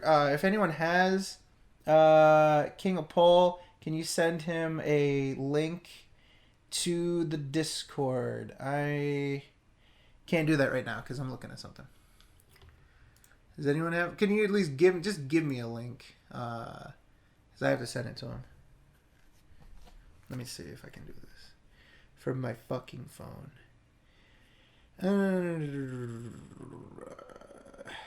Create, what's this?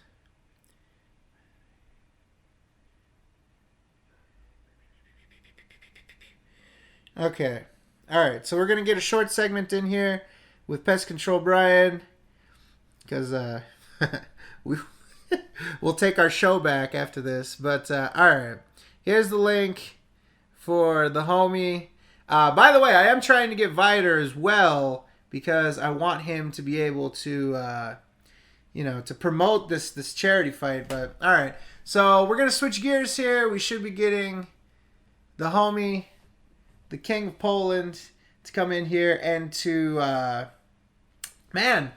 give us a whole fresh perspective on something that he let me know about. Something that kind of blew my mind.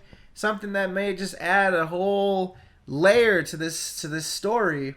And we'll see what happens. So we should be connecting with Mr. Brian right now. Gonna be nice. It's gonna be interesting. We're Gonna be great. We're going to Poland for a little bit here. You talking to the king? We're gonna be cooking with the king here. Poorly cooking with the king? Am I here? There he is. Yes, you are. Oh my indeed. There he Oh is. my Oh goodness. my All God. right. So first of all, we gotta turn the There we homie go. down all the way. Let's see. Hold on, I'm turning myself down now, man. Okay. Let me Give see. me a second here. This took me a minute to redo everything. Okay, I think we got this one here. Let me make sure we're straight here. Okay. I think I had Evil Table turned up a little bit. Nope, he's at 50%. Okay. Or halfway, whatever that is. Alright, cool. Alright, so KingofPol, have you been watching? Have you been looking at this Oh, Honeydicked? of course, man. I've been editing videos. I'm making my Phil video, so I was editing it and downloading a whole bunch of stuff, and I was just listening, and it's nuts, man. I was trying to do a little bit of research on that myself, but you guys just kind of cracked the egg. Is it fair to say that the homie is getting #Honeydicked? Oh, absolutely, beyond Honeydicked. Like, Woo! Leanna's in the corner, and she's prepping the bull for the Honeydicked. Dan Warren's holding it, and he's just like, let's do this. I'm curious because the fact that he can't get, he's getting managed partnership is, how is his first paycheck going to look? That's where the big one's going to be. Is he going to lose all of his money? Are they going to fuck him completely? They do that all the time. These MCNs are notorious for locking you into shit where they, if you don't read the fine print, you get completely fucked. He's in a contract. He doesn't want to say anything. He doesn't want to say the name of this place. He doesn't want to say the terms and conditions of this place. He doesn't want to say anything. Mom is the word.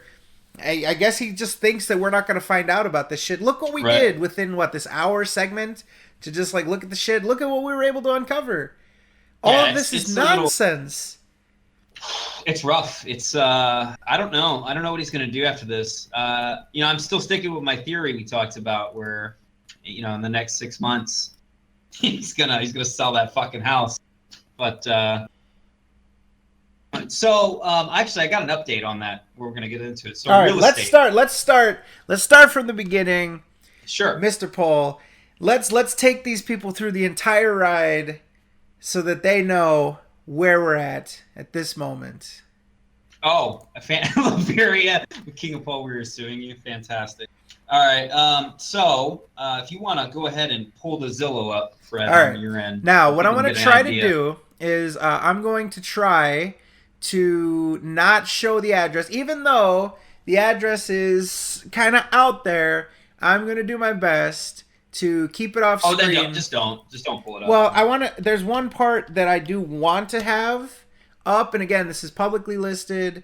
There's one part that's going to be important to show, and so if I can grab this link real quick, I'll also link it to the people in the chat here, and we will look at one key piece of information that Mr. Brian and myself were flabbergasted by. Okay, so there's the link for the fine people in the chat and for the fine people at home. Before I show this, let me just make sure that the address is out of sight, out of mind, and we'll do a little on screen for you there. Okay, so let's bring that down. Okay, cool. Oh wait, is it up? It is now up. Ladies and gentlemen, we've got a property. This property is currently not for sale or for rent. The description below may be from a previous listing. Move-in ready, spacious, first floor unit. Recent updates include new carpets and fresh paint throughout. Unit is located on a quiet location, in a quiet location with a private balcony, blah, blah, blah, blah, blah. Short sale, subject to lien holder approval, so on and so forth. Mr. Pol, the floor is yours. All right, so the other day me and Fred were talking about Phil and trying to come up with some theories as to what's going to happen to him, and I started thinking about the condo. In particular, what was happening with the condo. As most of you know, some people think I do pest control, but the reality is I work in Florida and I do real estate and home inspections in real estate. Mm-hmm. I work for a pest control company to make them money in sales for termite related stuff, but I mostly just do 4-point inspections, wind mitigations, and so forth. So I decided to go through the board of realtors and I decided to look up his property, and I contacted his selling agent. Now, the first thing that came weirdly off was the selling agent. It's listed on the Zillow at the bottom who his selling agent is, but she doesn't actually exist. Now, she's real. She's actually one of the photos, but she's not a broker. She doesn't have her broker's license, and she is not allowed to sell real estate. In fact, she's never worked for the company that she's listed as well under there, Century 21, or that office. His real listing agent, I'm just going to say her first name is Jessica, but her real listing agent, his name is Jessica, and she does work for the company and at that office particularly. Now, I talked to her on the phone, and to confirm it, I had Fred come and listen to it in a 3-way call, and that conversation went as followed. On the day prior to me inquiring about the property in the event of the property, I asked 3 questions. The first one was about lien. Now, if you don't know what a lien is, and if Fred wants to pull up the definition, is when somebody puts a home lien or a property lien on your property, your mortgage, it means that you owe a high substantial debt to somebody, a creditor, a mortgage company, a mortgage broker, a bank, whatever, and they claim your property or a portion of it, and they could seize it at any moment. Essentially, they kind of lien on your property in a literal sense and want you to, in order to get you to pay, rather than seizing the property in a foreclosure, which they could.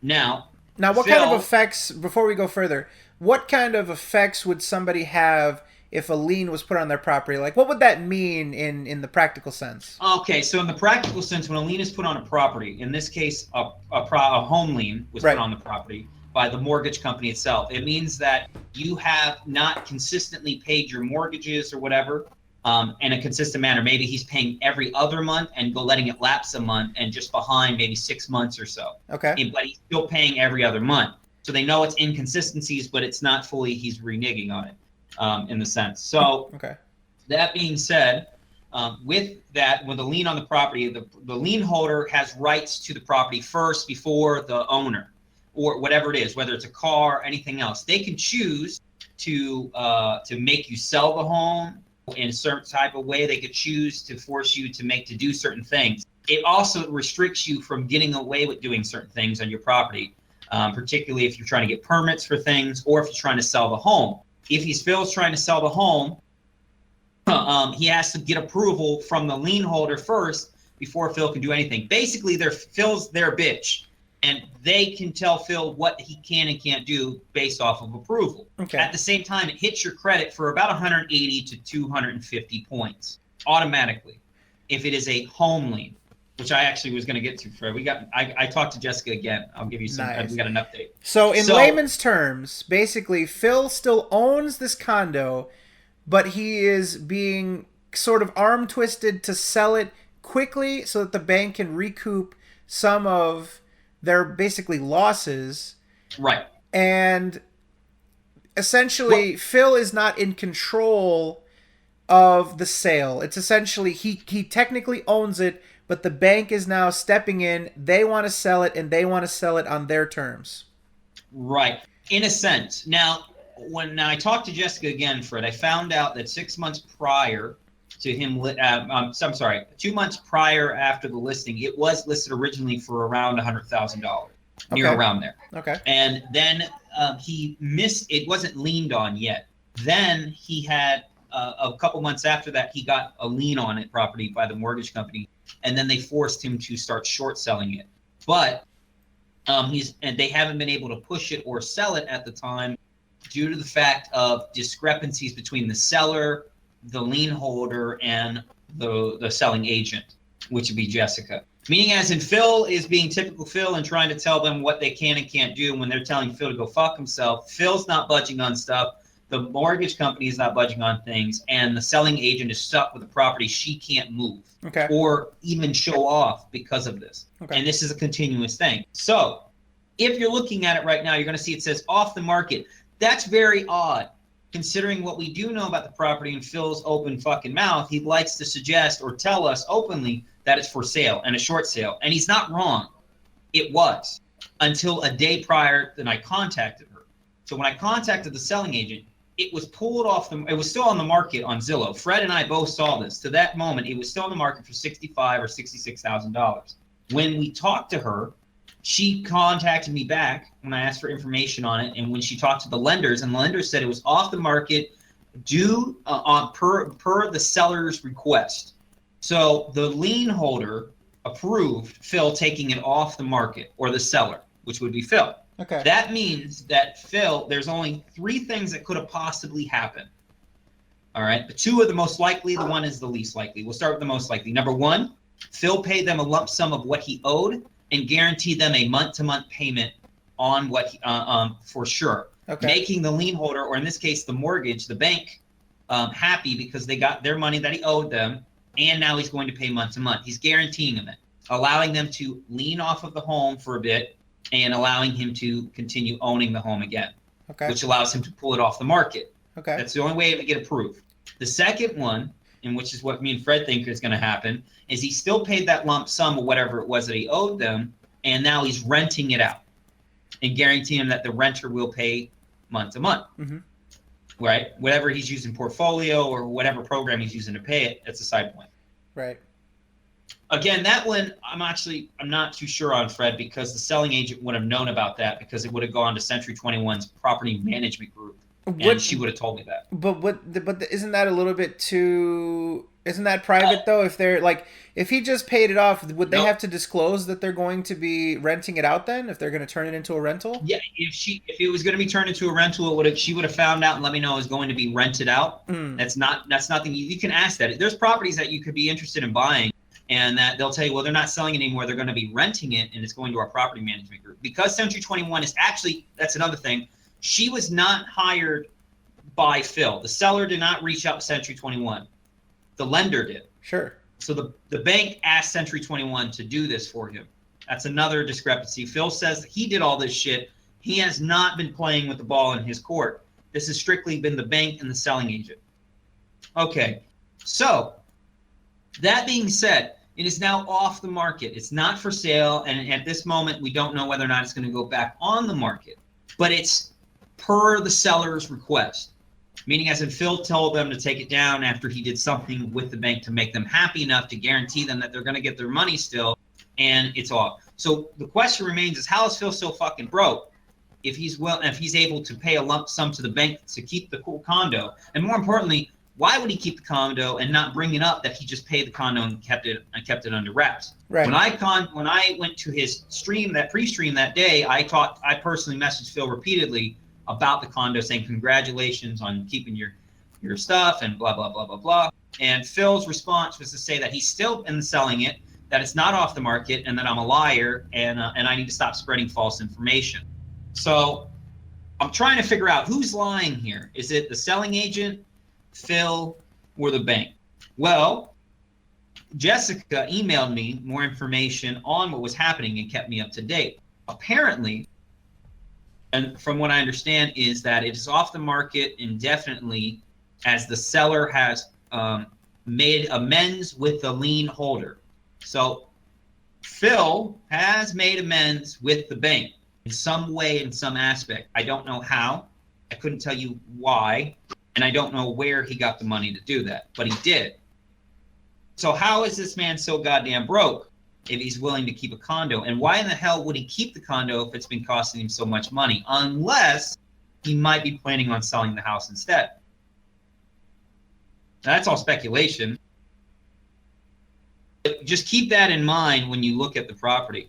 It's just kind of weird that you have a guy who's talking about 2 mortgages, trying to get rid of one, and then he conveniently, quietly pulls it off the market a couple of days prior after releasing a video claiming that he can't get any more money off of YouTube and other things like that. This is where it comes into the realm of theory. I mean, like, where could you go from here at this point? Why would he keep the condo in the first place? What would be the point of keeping it? Thoughts? It's possible that his parents or some family friend came together, sort of like when his aunt was in there. He said the reason why his aunt couldn't live there anymore is because she's in assisted living.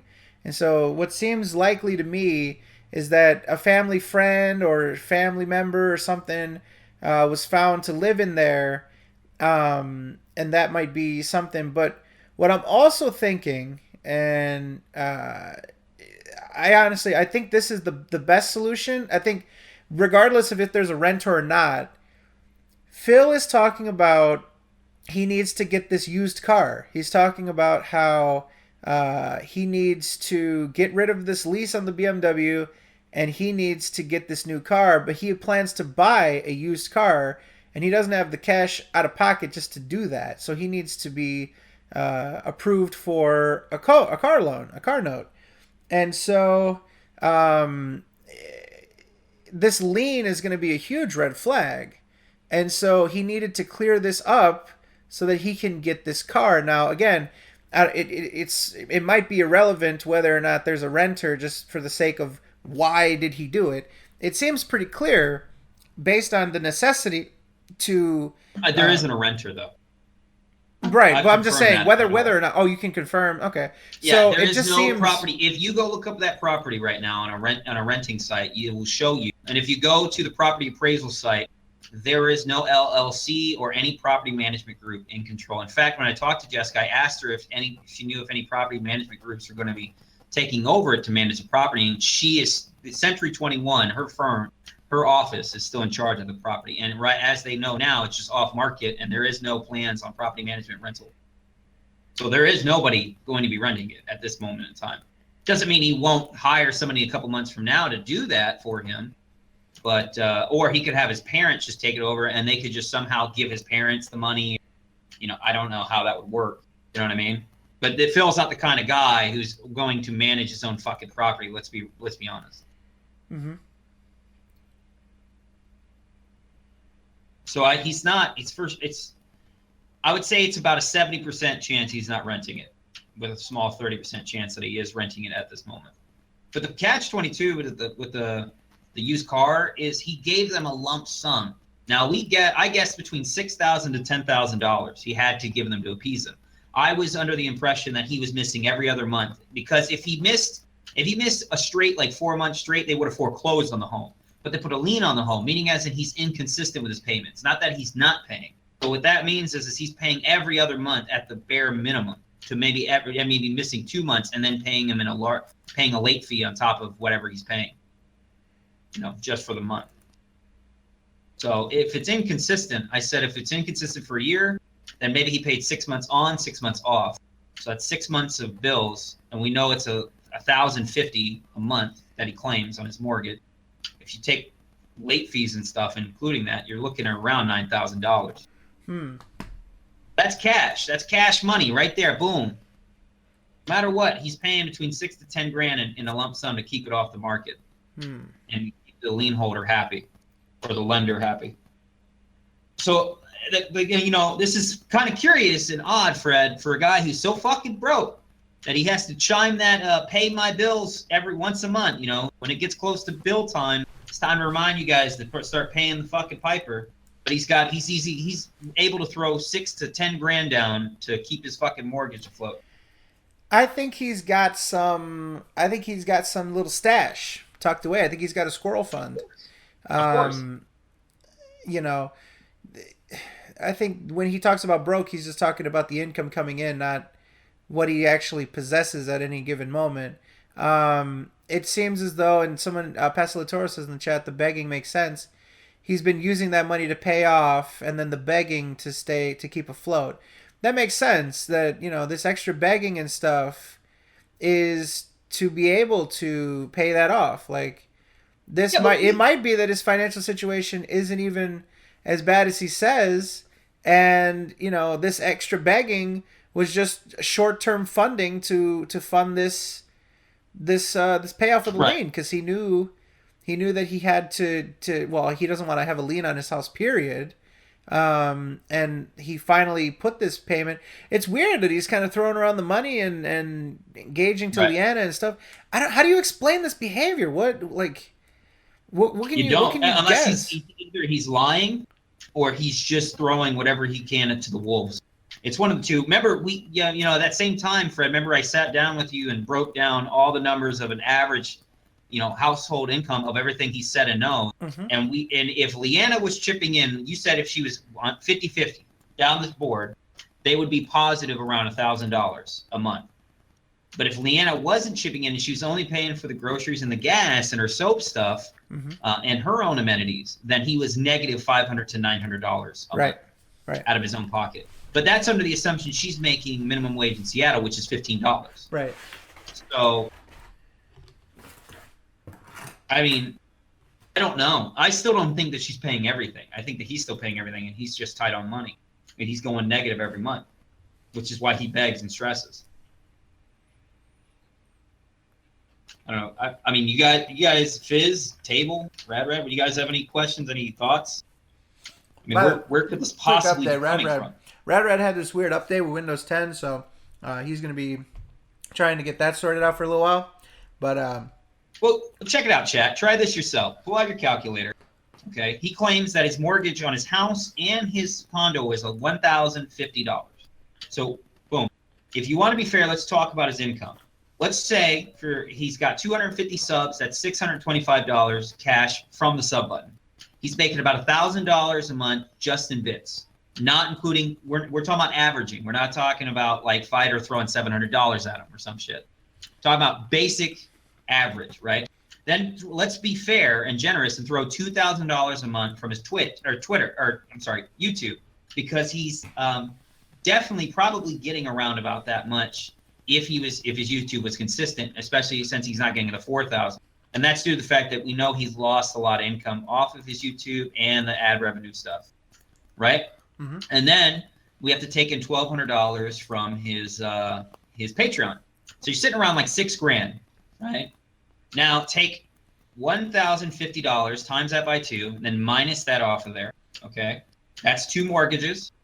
Let's take his car insurance. We'll say he's got PIP, so basic car insurance, $150. Okay, he's got Leanna on the car insurance, so that's even more. We'll say $250, $200, $250. Right, that's for car insurance. Let's say the car costs him about $350 a month to pay on financing. Okay, $300 for groceries, $30 for gas, and not gas for the car, but gas for the house. Let's say about $300 for electricity due to the fact that most of his work is at home and he's got the electricity going all day. Okay, health insurance, we'll say that's about, he's paying maybe $125 to $300 a month. Okay. Add on there $100 for water because he's in a big home for a month. Add on there his gas for his car, $150. Add on there gaming expenses for his business, $600 for games at an average. He's buying about 6 to 7 games of DLC and different content, about $600-700. Okay. Then we got to add entertainment for the month. Let's say he's maybe trying to save some money there, but with Netflix and everything like that, we'll say about $200 a month. TV, Netflix, all the whole 9 yards. Don't forget when they're eating out. Yeah, and then we're gonna put about $150 to $200 for eating out a month. Now tell me how much he's in the hole. You did the math right there. That's averaging. That's not even like inconsistencies for the month. We're just flat across the board. Utilities, gas, groceries, mortgages, payment bills. We didn't even do cell phone. Add $150 for cell phone. And that's internet. We didn't even do internet. $300 a month is what he claims for internet. Do his internet. He's in the negative no matter what. Yeah, he gets between $500 to $900 in the negative. If you were to add in there $2,000 a month from Leanna, that's the only time he gets up there. And that's not including Leanna's soap business and anything like that. Oh, that's right. And he has 2 business loans he's still paying off. So we'll say $200, $100 a month for each business loan. Someone said business class internet. Did we list that? That's $300. 200. Yeah, 200 for one line, 100 for the residentials. Not to mention all his luxuries like And movies, credit card vacations. Take another $200 off for credit card payments for the month. I mean, $200 is generous for Leanna, but that's her whole paycheck. I'm saying that's her whole paycheck, $1,000 every 2 weeks.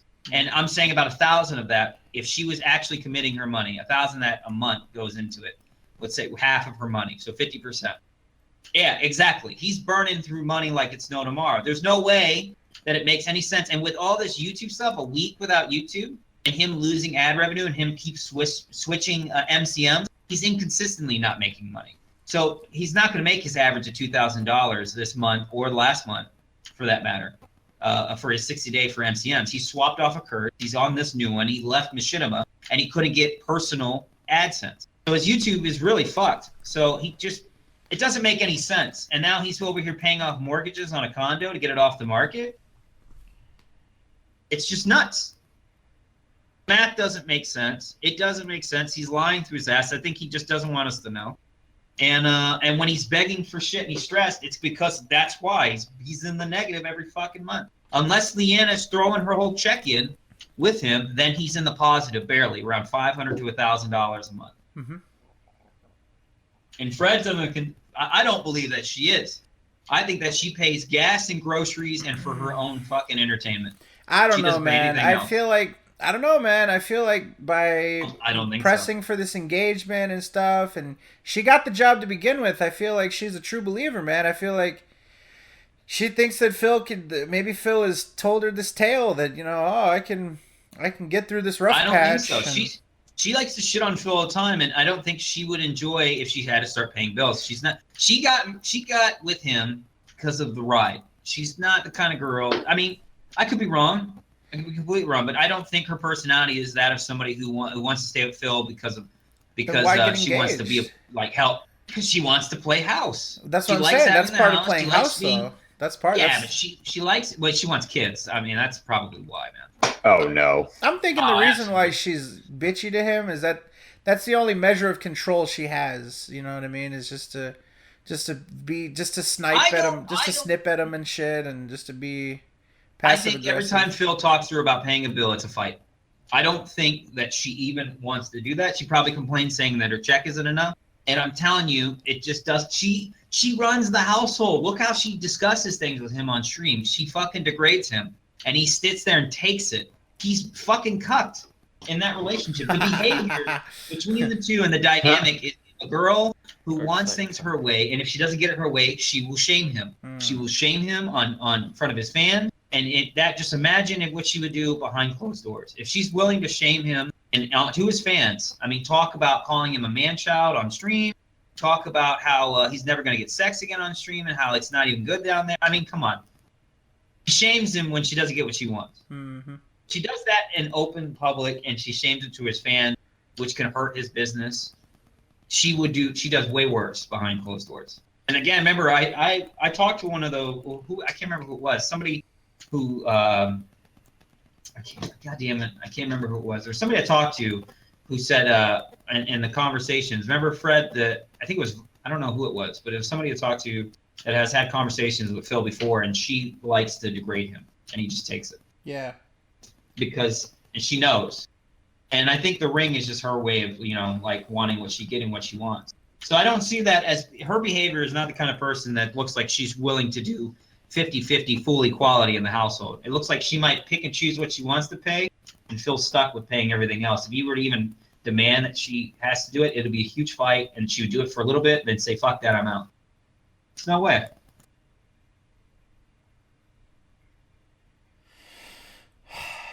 Fuck, man. I could be wrong. This rabbit hole goes deep, man.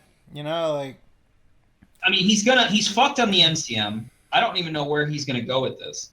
That is like, you guys just, whoo. And now he's throwing money to the fucking wolves to keep his fucking condo again. And I think it's because he's probably gonna sell the fucking house. I think he's gonna try to move back to Connecticut. I don't know, man. I feel as though part of this whole marriage scheme is so that he couldn't possibly go back. You have to think he's playing some high level chess here. He's got to be able to convince not only these kids that are donating their parents money, but he's got to be able to convince his own parents. You don't think his own parents are saying you need to live within your fucking memes? You need to live within your fucking means. They're giving him cash. They're giving him cash, and they're giving him birthday cash he's using to pay his taxes and all this other shit. Like, they're giving him cash. I don't think they are helping him as much as he says they are. But here's the thing. I think they're probably burned out. Here's the thing. You remember what he used to say? There's no way that me and Leanna could live in that small little condo. So if he wipes the bitch up, there's no way that he can ever accept going back there, because he's going to say, I have a family now, and there's no way that I can go back to that condo because me and Leanna, she operates her own business, and we're a family. He can get all offended about it and shit. I'm telling you, Fred, if this YouTube shit falls like the way it is, and this downward spiral of just fuckery, and he just completely loses the ball and doesn't get paid for the next 90 days in YouTube, she's going to leave him. I don't believe that she's going to stay around. She's going to fucking leave him. I'm telling you. You're underestimating how stupid and ignorant she is, dude. She really, really, really is down for the squad. She wants to embarrass him to just leverage in arguments and shit like that and to get what she wants. I think she's down for the team, man. She's been here this long, and she's seen how inept, lazy, how much of a child Phil is, and she's still down for it. And she wants the ring. I think she leaves him. If I may interject, yeah, there's the matter of if Leanna leaves Phil, where will she go? She's not exactly rolling in money herself. She has to go back to her fucking parents. No, Lord Vash, remember? Yeah, but no, she has to. She hated her home life with her mother. She hated it. It was the worst thing ever. That is true. So she would complain about it constantly on Twitter. She has a job now, Fred, and she gets paid pretty well, I would assume, at least for her means. Well enough for her to live on her own.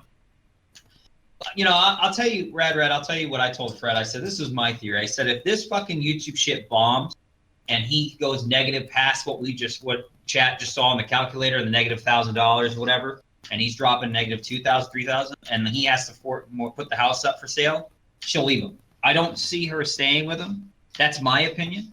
She just doesn't have the behavior, at least the type of girl that seemed like it. She may be stupid, but she joined the ride for the home house feeling.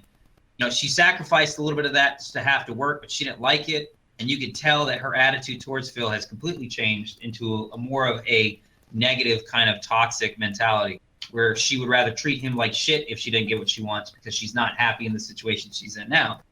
But at least to me, in a behavioral aspect, there's tendencies that she has when she's on camera.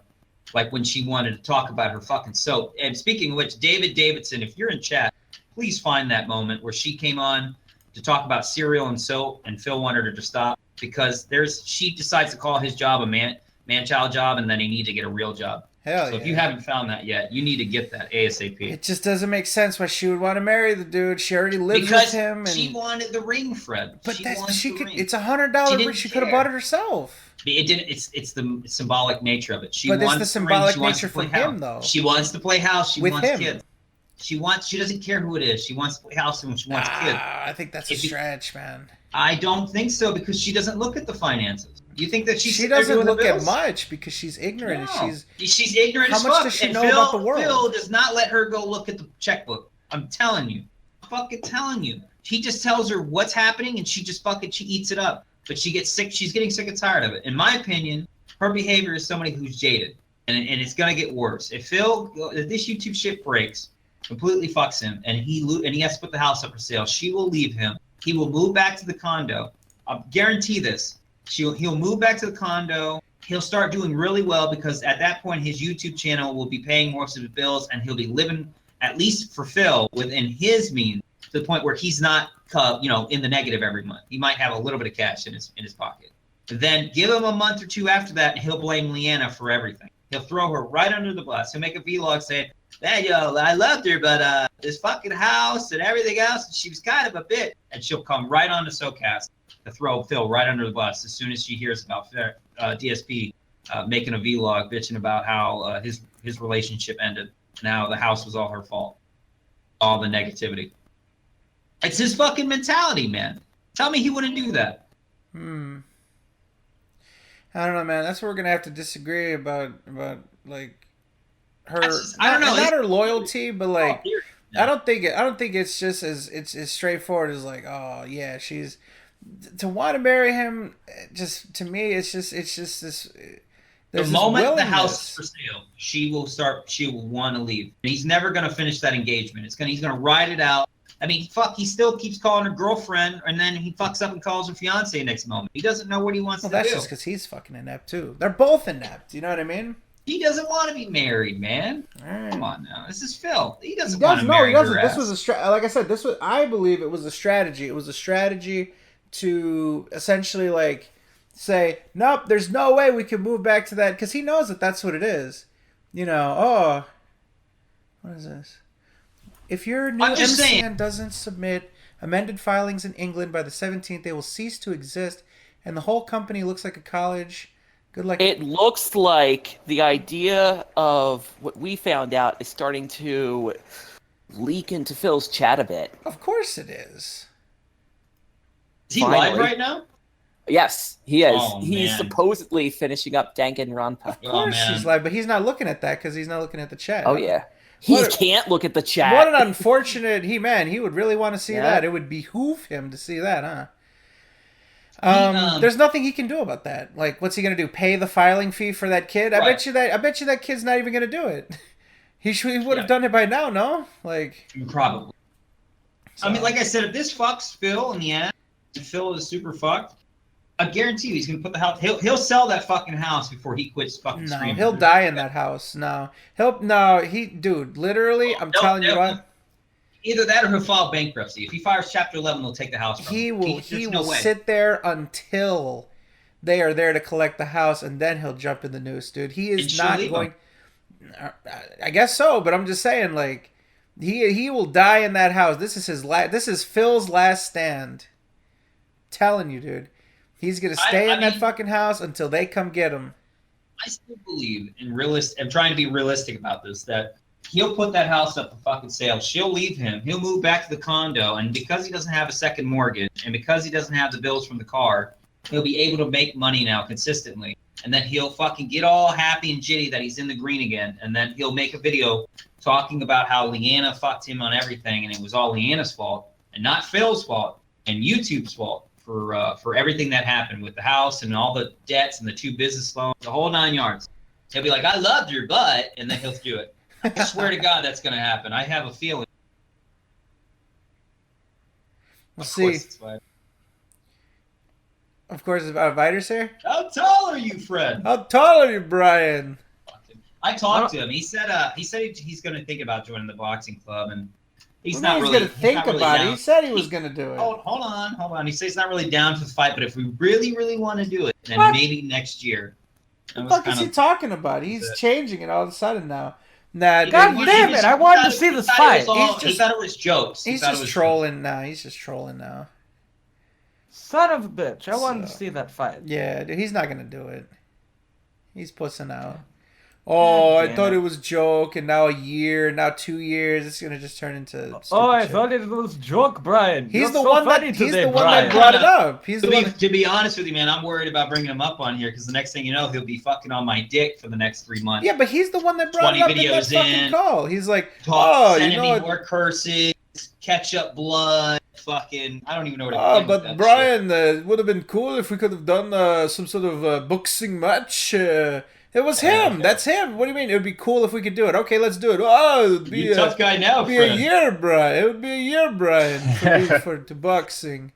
Fuck that dude. Yeah, it's unbelievable. We got all excited. We were gonna start up a charity thing around it. I told you, Fred. I talked to the Sundome guys, and I just have to sign up with them and pay some fees, and then they need to waive me and all that kind of stuff. And then I need to officially pick a team. I have to have something behind me. I can't just, all that kind of shit. I got to get my record and all that, but they're good. They're good to go. And then they got to do the same thing for him. He'd have to come here a couple times. He'd have to fly to Florida a couple times to get everything all registered and everything set up. You know how this goes, Fred. I know how it goes. All right, so we got another guest caller, so let's wrap this up. Let's get some final impressions, and then we're going to talk with the homie 2D2 Will. He's got some statistics for us. He's got all the different shit. So let's wrap with Brian. Brian, your final sort of summary on all this. What can we leave the viewers with to help them grasp the situation from your personal experience, from your expertise? What can we leave these people with? How can we improve their understanding of this situation? Well, I guess the best thing I could tell you is that he's keeping the fucking condo. He's keeping it. We don't know why, and he's not telling anybody. In fact, he's telling lies saying it's still for sale, but you can see it for yourself. It's not for sale. It's off the market, and he's still causing more problems with that property, and it just raises more question than it needs to be. And the real question is if someone is so broke that they need to beg us once a month for thousands and thousands of dollars, or he's going to be on the streets, how is he throwing large lump sums of money at a bank to make sure to take that condo off the property? Why hold 2 mortgages? Ask these questions in his chat. Ask him. He won't answer it. He thinks it's false information. Who knows? That's it. It's gonna be something. Yeah, he's doing something behind the scenes that we don't know of. Absolutely. There's something going on. There's We'll something hear about it in months. Whatever he fucking planned with his condo, I'm sure he'll make a vlog. And I just want to update people. I actually did hear back from... Hold on a second. What is this? Ah. Hold on a second. Hold on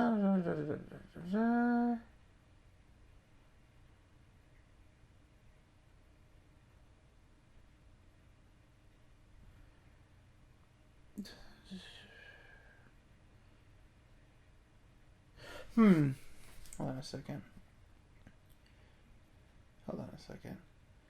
Hold on a second. She show your peaches.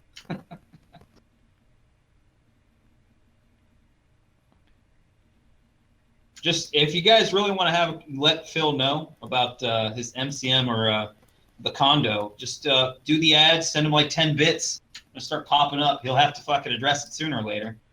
Can't stop. He can't ban you for bits. He just has to remove the screen of it. That's what I do. Phil is not gonna address shit. He's gonna. Oh, he does. Yes, he's he does. Gonna be super defensive about it and say that it's none of your fucking business. Well, he got mad at me last time. He told me he was like, I warned you last time, 4chan Gamer House. You're doing that dark, false information stuff. I don't get it with you. You want to support me, but you troll me every time. I'm telling you what.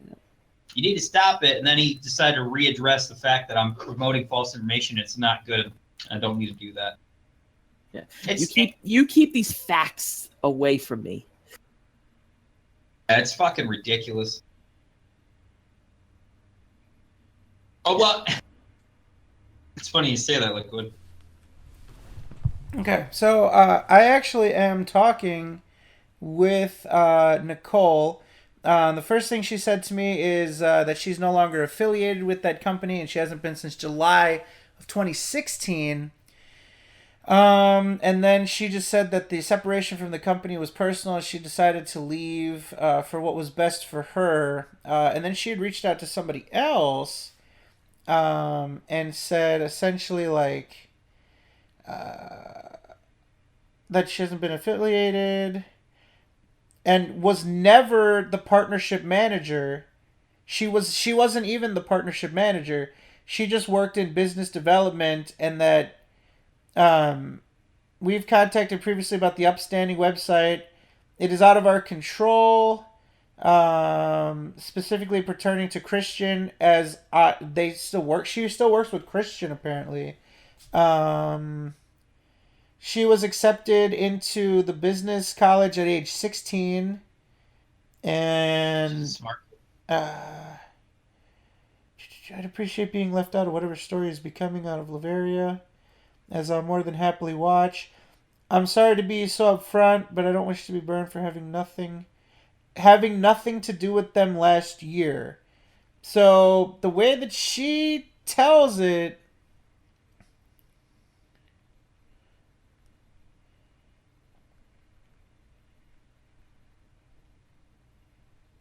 This is just getting really, really depressing. You should, if you're talking to her now, Fred, you should ask her, saying, could she share any personal experiences with like that, anything like that? Nothing. I actually say personal, just any stories or experiences. Are they a good MCM, or would she suggest going with another MCM, and why? I'm doing the best I can. What I'm trying to do is I'm trying to see if she'd be interested to just come on real quick for just a couple minutes. Because what she's saying is like she didn't really have anything to do with them, and that she wasn't even the partnership manager. And so she is almost being linked to she's almost being linked to a scam, you know? And I want her to be able to clear her name, because it seems as though she does have some professional aspirations, and now to be linked with this company that, for all we know, could go out of business and not even do the filing fees in a week or two. Probably not going to. You don't want to be associated with that. And so I feel like, I mean, you know, people, you know, would be very understanding if we could get what's actually going on here. And shout out to, I don't know if he wants to be named, but one of my buddies she reached out to, and he shared it with me. So this is all moving kind of fast. But it's possible that I don't think he's gonna. If he's saying, because on his website he's saying it's a fucking. Wait a second. She just locked her account. Her Twitter account. No, because people were asking questions. She's probably getting a lot of people from the stream. There is, 1,200 people in the stream. Yeah, I just leave it alone. What do you mean leave it alone? We're trying to get her on the show. Nobody's doing anything to her. She protected her account, so she's not getting any public anything. Yeah, that's pretty good.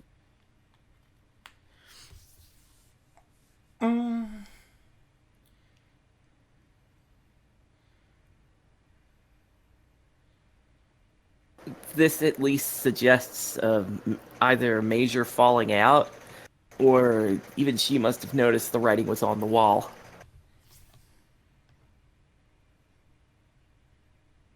But none of this revelation makes any sense. I'll tell you what, Fred and Red, I'll let you know more about the real estate stuff, because I'm still talking to her, to the selling agent. So I tell you, there was one thing that I told Fred that was funny, is she didn't like the seller of the property. She said that he was difficult to work with. So then leave that for what you will, chat. Phil decided to tell her how to how to sell his condo. Phil being difficult to work with? I haven't heard that before. Right. That I could do.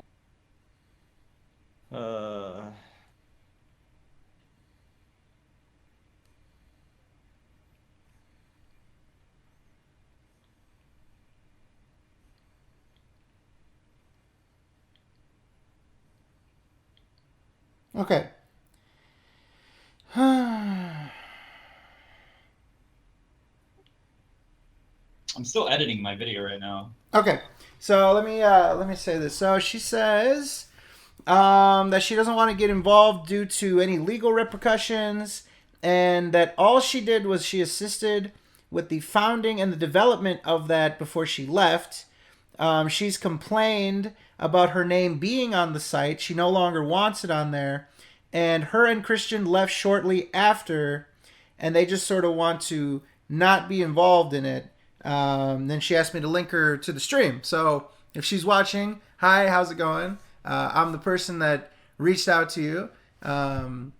Essentially, what we're trying to do is to understand this thing, because we started looking into this company and it just seems like there is like just broken link after broken link, and there's inconsistencies with people's resumes, and he's listing Origin 8, which was just recently abandoned all of a sudden, and it seems as though you're being used as like the second in command, the partnership manager on his website, when you're saying that you basically had nothing to do with this company, and on top of that,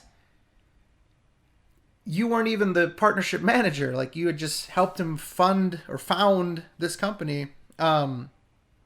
So that's what our goal was, is to actually figure out what's going on here. So, I don't think anyone is, I know I saw you privated your account. Like, nobody's like after you. What we're just trying to do is we're just trying to figure out the extent of what this company is, what it was meant to be to begin with. We don't want you to like slander them or anything else like that. We don't want you to do anything that's going to get you in trouble with them. But we reached out to Dan. He's not really, he's not responding to anything. So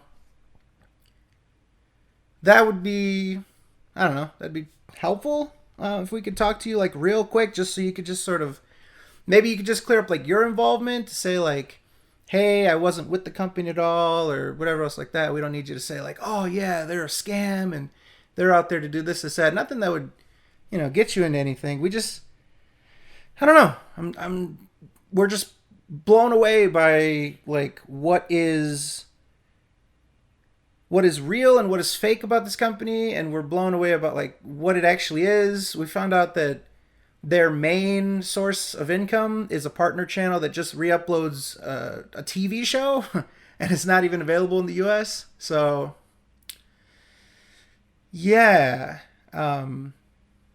we're confused. So, but from what it seems like, you just weren't involved. It's funny, I'm like talking to her like, but she is watching, by the way. So everyone say hi, Nicole. Hi Nicole Peaches.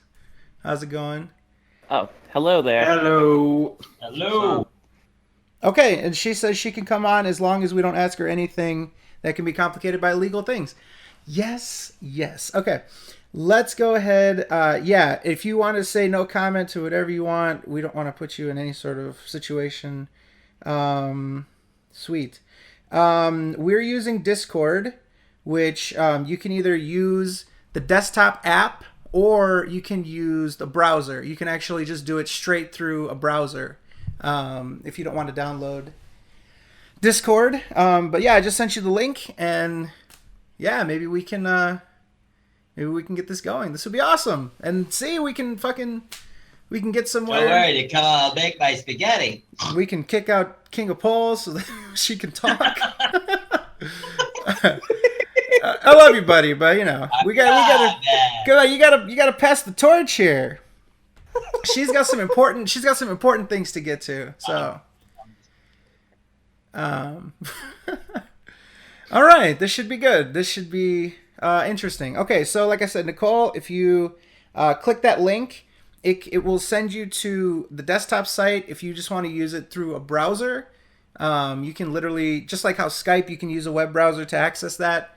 Or if you want to just download the standalone app, Just like it's like I said, it's just like Skype. I don't know if you've used Discord before, but it's completely safe. There's no like IP or anything else like that. You connect to a server, and so yeah, everything's on the up and up. And we're nice. We don't bite. We're just here to figure out what's going on with Lavaria Media. So yeah. Yeah, none of us are bad. I hope.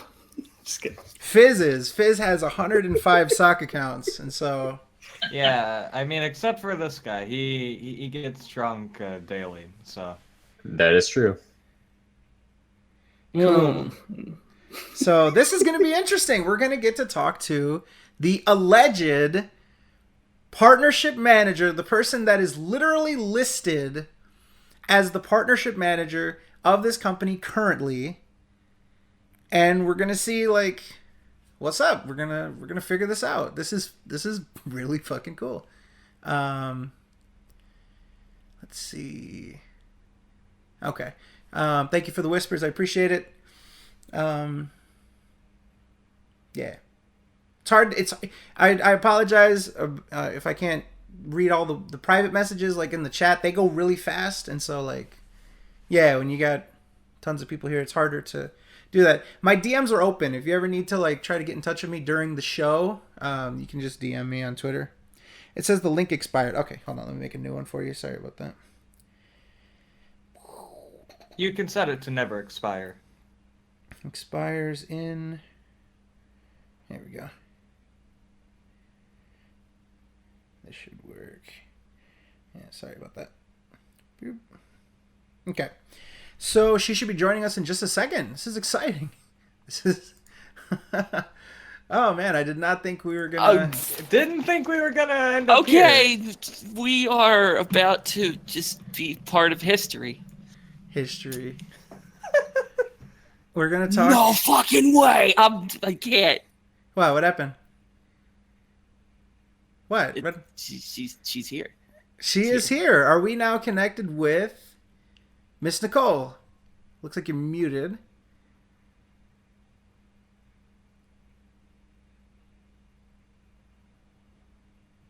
Nicole, can you hear us? Oh, just a second. It looks like she's having a little bit of tech issue. 1 sec. No problem. Yeah, you're good. So anyways, ladies and gentlemen, for anyone just joining us or for anyone that is out of the loop, we are connecting right now with Nicole. Hold on. I need to get a... Yeah, Nicole. And she is listed on the Lavaria website as the partnership manager. Is my mic working? There you go. Okay, we've got you. we can hear you. Yes, it is. You're coming in Yep. fine, Nicole. Hi.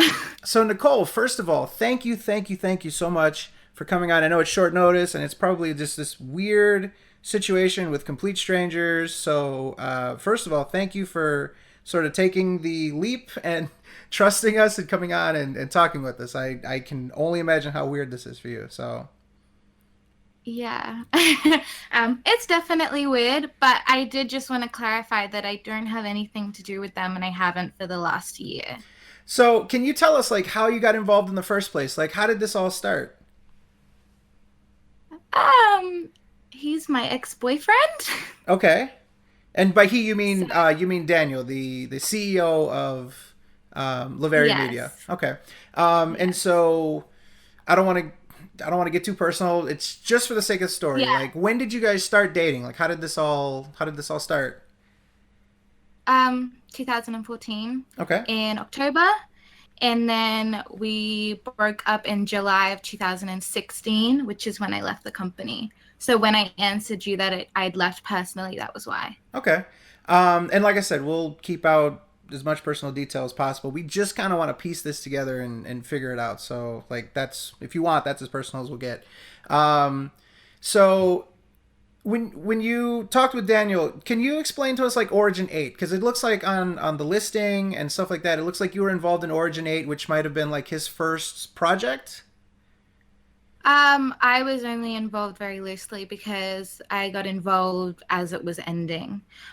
He ended Origin 8 to start Lavaria.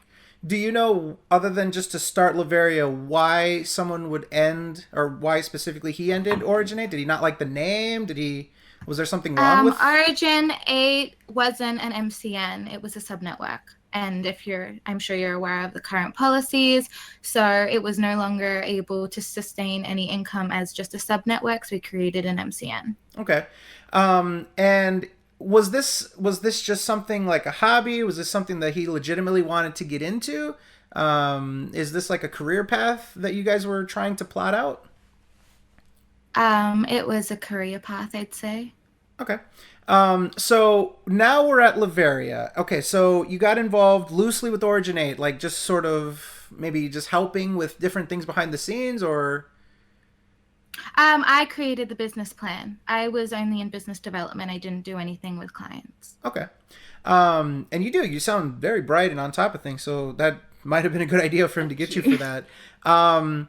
So he starts Lavaria, and you, like, what's the goal? What's the idea here behind this Lavaria? Originally it was supposed to be a transparent network, which I'm sure there are none of them, but it was supposed to change it up completely and be able to provide amazing support that was on time and that knew that creators were supposed to come first. And that's everything I had out in the business plan. I still have copies of it everywhere. And that's what it was supposed to be. I left not only because of everything else, but it wasn't doing what I wanted for the company. So I left. And I couldn't say what they're doing now because I don't know. I only still have contact with Christian. Sure. When this started, was it the same sort of when you left? I saw there's like a focus on giving people managed partnerships. Was everyone that partnered with Lavaria promised or actually given managed partnership status on YouTube? When I was a part of it, or right now? When you were part of it? It would have been yes, because how the system works is you start with a managed CMS, so everyone would have been given managed. And so our impression of YouTube is that a managed partnership is something to cherish. It's something very special, something that you have to be trusted with, and like these bigger companies, they don't like to give them out. Can you like explain to us just a little bit for our benefit and for the viewers what a managed partnership is, and maybe what it would mean in the context of Lavaria, maybe compared to some other one? Is there like a difference between what a bigger company, what their managed status means compared to like a smaller startup like Lavaria? Basically, MCNs, once you are an MCN and if you are on a subnetwork, you're given a set of rules. And when every MCN starts with a managed CMS, and you can technically, you can partner anyone into managed. But if a certain amount of people get copyrights or get terminated, you're only allowed X amount of channels in managed that can do that before you lose your company altogether. So that would be why companies that are especially smaller and have a lower range of channels that can be in trouble in managed wouldn't take that many people, if that was explained. Okay. Without me giving anything away. Sure, no problem. So it's about managing risk. It's about making sure that you don't have so many channels that you can't kind of stay on top of things, and that people aren't out there just breaking the rules, and then the MCN in the end has to get penalized for it. It's about risk management, right?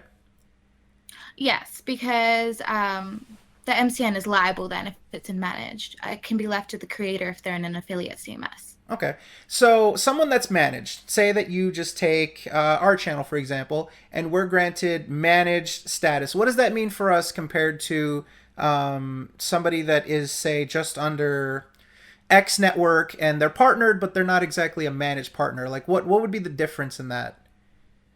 It would depend entirely on the company. As for what managed is for you, it would just mean that YouTube would take you more seriously and you're at less of a risk because the company you're with, so the MCN, is taking all the blame for anything you do.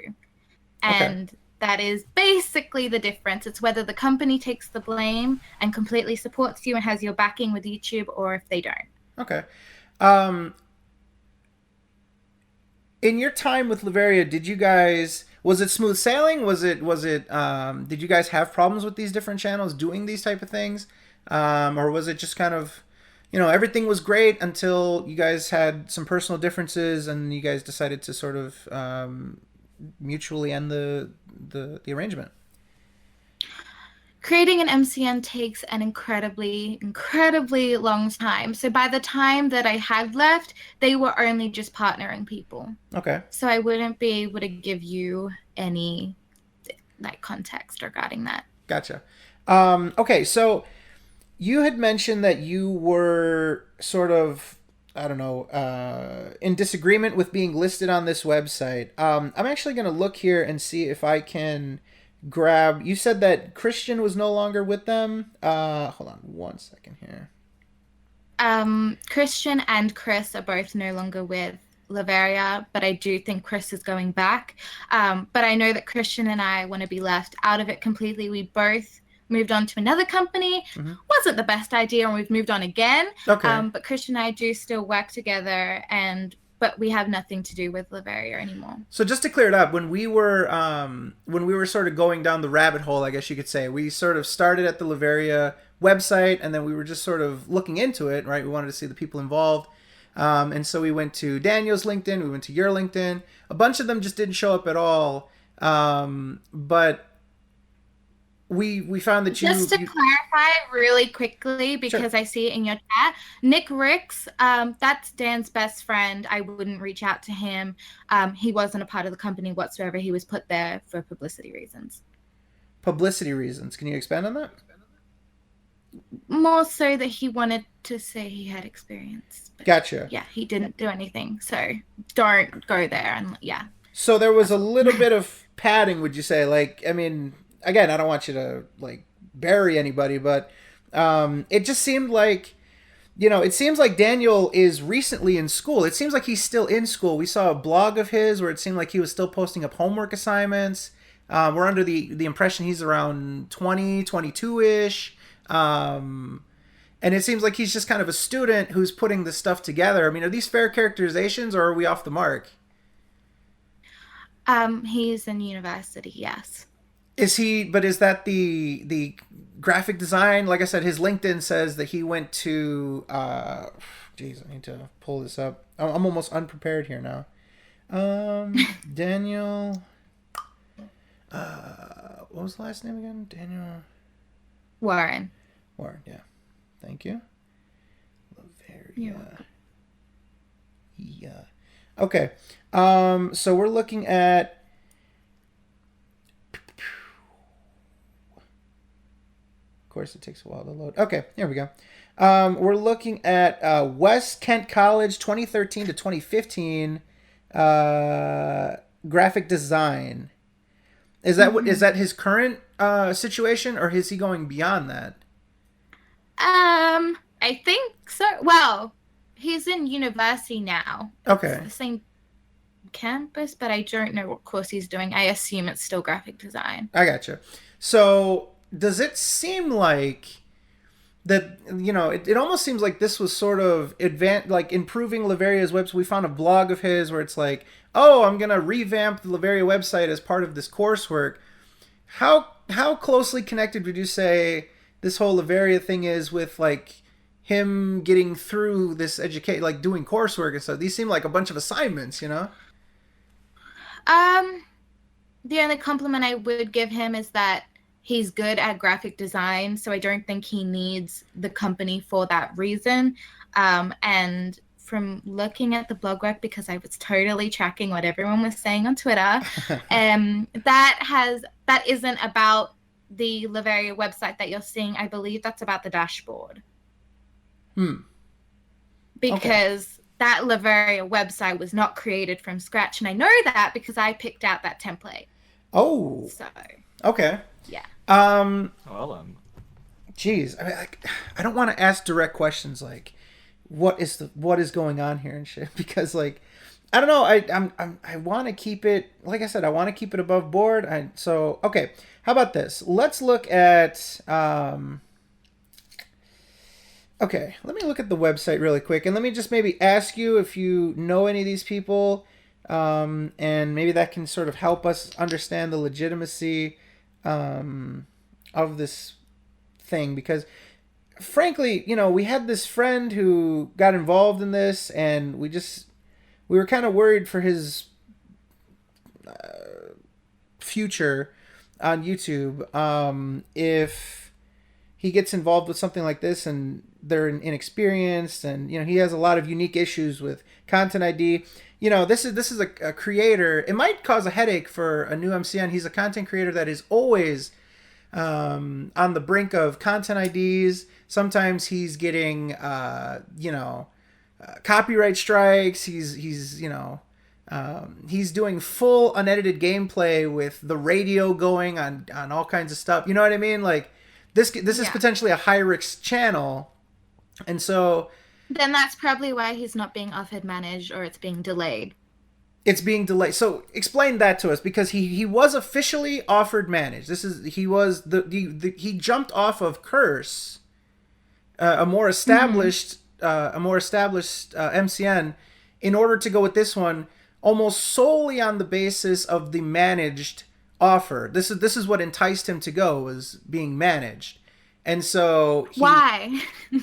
I'm sorry, but why? A channel like that, and a channel that has issues, should align themselves with a company that wants to support them regardless of managed or not. He can still have the benefits of managed if he finds the right company, because managed itself isn't going to protect him.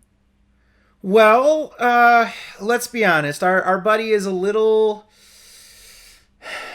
Okay. No offense. I didn't mean to offend him. No, it's fine. That's fine. So, yeah. Listen, he used to be with Machinima, and he used to be managed, okay? And right around the time when this whole ad bubble popped in, March, I think? February or March? He started freaking out, and he reached out to Machinima, and he's like, I need answers right now. And he said publicly in videos, I'm going to pound the fuck out of you guys if you don't give us answers right fucking now. And he just really burned bridges with them. And so they released him. Burns bridges with everyone. Well, of course. A creator puts a video out there, whether it be defamation, whether it be true, knowing Machinima, it's probably true.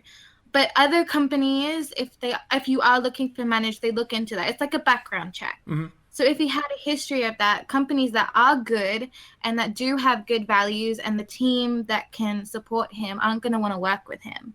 And that's why he's left with companies that might not be able to sustain in terms of infrastructure. Okay. And by the way, please don't hold back. He's our buddy. So I mean, you can call him an idiot, you can call him whatever you want. Like he's probably watching right now. But yeah, feel free, no glove. He needs to hear this. I mean, the reason why we're kind of doing this is he needs to hear this. We're kind of giving him a reality check, and that's kind of why we looked at this and we're like, oh my God, there's no way we can let him get involved with an inexperienced thing. So feel free, take the kid gloves off and just, let him have it. Okay. No, so he was with Machinima. He was managed under Machinima.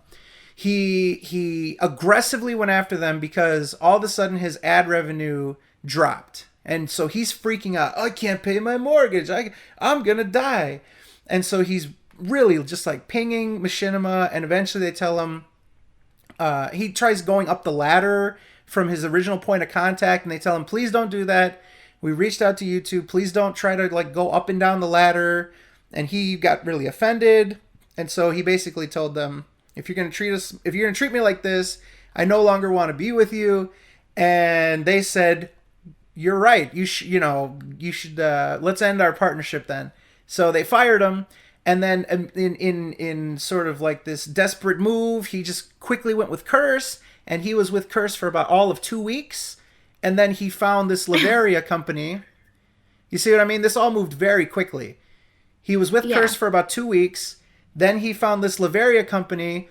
What he ran into right now is that because there's like this new verification process where you have to have 100,000 views, there's also a manual review process that he kind of got caught up in and only just recently got through. But he's still not actually partnered through Laveria. It's showing that he's still with his AdSense account.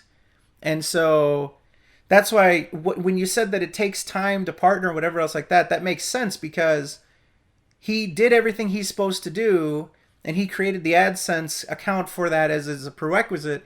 But he's basically in limbo until this managed partnership thing goes through. You see what I mean? That, to be fair and to play devil's advocate, that may not actually be Laveria's fault. It may be at fault of his channel standing. And if it's under manual review by YouTube, that could play a really big part into it. But just to clarify, and so you can tell him, ad revenue is shit for every... Oh, I'm sorry. I'm allowed to swear, right? Oh, you're absolutely allowed to fucking swear on the show. Okay. It's terrible for everyone, regardless of what network you're with. Like, some countries have it bad. Now it's just every country has it really, really bad.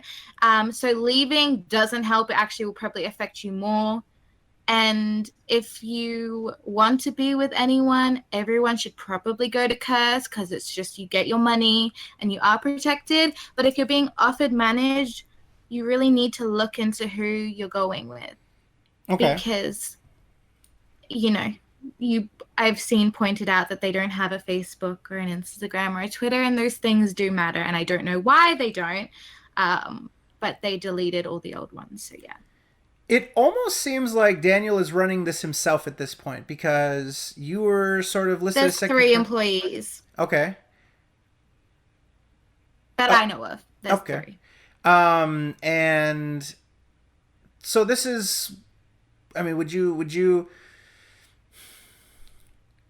would you tell my friend that, you know, he signed up with this? He really has all his faith in this. Like, his life kind of depends on this MCN to be able to go to YouTube if he gets any content ID or copyright strikes or whatever. Like, he's depending his life on this. Is this a good idea for him? If this is his career and he wants this to be his career, I suggest trying to avoid getting copyright strikes and claims and being in trouble. And if that means, like, I don't know who you're talking about. People seem to think I know who this person is. I don't. But if it does mean editing his videos more, changing his content a little to fit that, he will make more money. Do you know? Because by the way that YouTube is going, everything's going to be automated. And if he even falls for a second into that, not even managed can save him from the money that he will lose if he doesn't change how it's made. I don't know if you've ever heard of this channel before. His name is Darkside Phil, DSP Gaming. He recently went viral for masturbating on camera, on stream. Okay, well, no, I haven't. Okay. That was a big fuck up of his, and we really let him have it for that one. If he was on Drama Alert for this, well, it wasn't on it, but the story was covered on it. Like, maybe, I don't know, maybe you can just kind of like quickly punch it into YouTube and give it a look and see what you think. It's DSP Gaming, and this Can you link it in the chat? Yeah, can somebody give her a link, please, to DSP Gaming? Yes, I can handle that. No problem. And he, like I said, he's doing raw, unedited gameplay. He'll do a video game. He'll do a 60-part playthrough in like, 100 parts. Oh, okay. Thank you. All unedited. He'll have the radio going. He'll have copyright, all the cutscenes, everything. This isn't like, a edited thing. He's not making montages. He's putting out full unedited gameplay, which obviously would put him as a high-risk channel. Then I don't think anything can really save him. And like how it works is it's going to end up being an automated system, and if he falls into that, Managed can't save him because Managed won't take him, especially now that it's under manual review. Interesting. Can you expand on that a little bit? His best bet would... He should just stay with Curse, is what I'm going to say. Okay. Because I don't... And if he can get a contact at Curse that is willing to help him, then that's perfect. But I wouldn't recommend even trying to get into managed if his content is like that, because I don't think any managed CMS, let alone YouTube, would let him in a managed CMS. Because then any strikes from there on are on the company, and no company wants that because you only get a certain amount of strikes per CMS. Why would a company like Laveria approach him in general then? If it's already a high-risk thing, why would a company like Laveria or any sort of similar, newer, I would dare say sort of inexperienced company, why would they go this route then and select a guy like him? Probably a crawler. It probably wasn't. I mean, no offense to him. I'm sure there are so many people who want to work with him, but it may have just been in a crawler. His email might have come up or his channel might have come up and they might have set a template, and that might have been it. Okay. So a lot of the time it can just be templates and it might say managed, but it might not be what is being offered. Can you clear up this misconception, this myth about Content ID? If the switch gets flipped and he is now managed, that avoids Content ID, or because that's what we're under the impression. It avoids automatic Content ID. Okay. Not manual, automatic. So when he uploads, when you upload, there's usually a processing time, and during that processing time, you're actually going through YouTube's automated Content ID. And if you're in managed, you don't have to have that process time because you're not going through automatic Content ID. But you can still get affected by a manual claim or a manual strike. You just can't get claimed by the system. Okay. Does anybody else have any questions while I sort of go to Twitter? I want to make the most of this, obviously, because you're so gracious with your time and you've been amazing. Thank you so much. I want to make sure that we can sort of... People are asking me to have you on all the time, which is outstanding. People really like you. I don't know if like people were kind of messing with you a little bit on Twitter. That I promise that wasn't like anything like of our doing, like, oh, go mess with her. But everybody I'm seeing is like, okay. Everyone I'm seeing is like, oh, we love Nicole, have her all the time, yada yada yada. So like, I was surprised that you found my Twitter, considering I didn't think it tied to my professional. It's my personal and, Twitter, so I didn't know that you would find it. But a few people had been saying that she's an 18-year-old makeup artist. What does she know? And I got offended, so I privated my account. But that it wasn't you. Okay. It was just a few other people had said. Was it an account named Biter Viking LV that said that particularly? Oh no. Yes or no? I don't think so. No. No. Okay. Yeah, you would have got my hopes up right there. Let's see. Let's see. So we've got the chat going here. Let's see. People are impressed with your stuff. I didn't want to interrupt while you're doing it. You know your stuff front to back. That is amazing. So with our channel, I mean, we have a decent sized channel, 10,000 subscribers and stuff like that, but we don't really do business on YouTube just because it's not our preference, because it's, that's a long story, but we don't really want to do... Right now? What's that? I actually have a question. There we go. Just because I've been really quiet and kind of paying attention.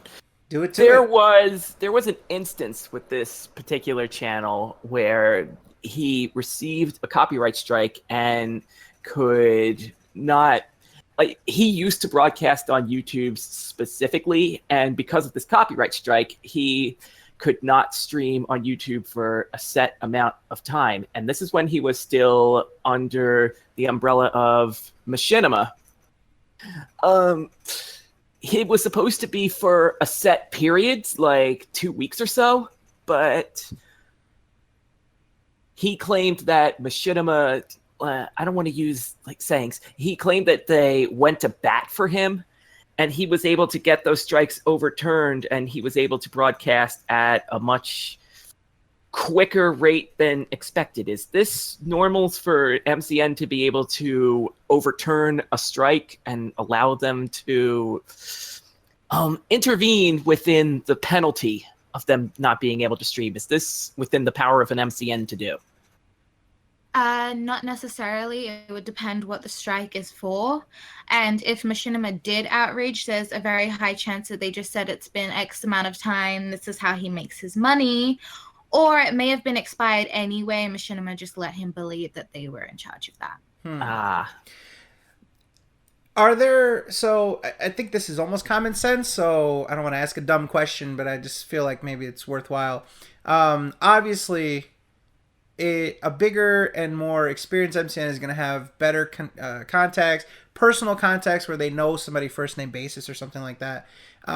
Is it hard for a newer company like this to actually get in touch with YouTube and get something done? If there was something that came up, would they have, would they sort of just be standing in line like anyone else, or is there a difference here that we're talking about when it comes to getting in contact with YouTube? No. Every MCN receives a personal YouTube manager. So they will always have a contact at YouTube. It's whether they choose to use it. Interesting. Okay. Let me see. I sort of threw it out to Twitter and the chat to just kind of come up with some more questions for us. So yeah, like I said, I mean, it's a situation where it's a high risk channel. Oh, by the way, just generally for our friend, okay, he insists that putting out this content the way it is the best way to go about it, despite the fact that his business is a little bit in a decline. He insists that if I put these long playthroughs and chop them up and put out, he puts out like 10, 20 parts a day of around like 10 to 20 minutes. Is this useful? I mean, this is what he's staking his life on, is doing these long style game playthroughs and chopping them up into tiny parts and basically mass feeding, so that instead of watching, 1 to 2 hour parts, you're watching, again, like 20 10-minute parts. Is this sustainable? Is this actually something worthwhile for a content creator to get involved in? I understand why he's doing it and the appeal that it would be, like his banner says, raw gameplay and no bullshit. But at the end of the day, that's going to cost his channel. And typically it's more well received if he just did one video with highlights. It will get more views and the watch time will be better. And if you know anything about YouTube only really cares about watch time. Right. And then how many ads you can place onto a video because of how long it is. That's something that they suggested to him. They actually said that since his percentage of time watched is so low, that he try to edit it down and maybe get more of a percentage watched. Does that make sense as something that would like some good advice? Well, yeah, like looking at his Social Blade, he has a 1.7 VPM. If he did one video and combined all of those, assuming he has a really active audience, he would probably get more views, because it would be, whether it is or not, it would look more put together and less spammy. Okay. No offense to him. No, like I said, I mean, this is sort of a reality check here. So again, like, we give him way worse. So you're completely within, you're good. We're getting asked this so much, and so I have to ask. AdSense. Our buddy back in 2010 got himself in a little bit of hot water with YouTube because he told his audience directly, not just watch my ads, but click on them because it will give me either more credit or some better engagement. Again, I don't know if you were involved in YouTube at all way back then, but essentially his AdSense account was banned. He won't be able to get into managed. Period. Point blank. Yes. Is that AdSense account counted? Like, is that the one that was connected to the current channel you're talking about? So he had Dark Side Phil. Like, was it associated with this channel? We would have to check this out. Get in managed. This is the story. If that it we is, have. he isn't getting in managed. Full stop. Okay. This is okay. So is this maybe why it's taking a little longer for him to? Yes. Because he did have a ban. Okay, so here's the story that we have, and we don't know if it's completely. He is kind of, I don't know, he's a little shaky, a little flaky on this. Here's the story.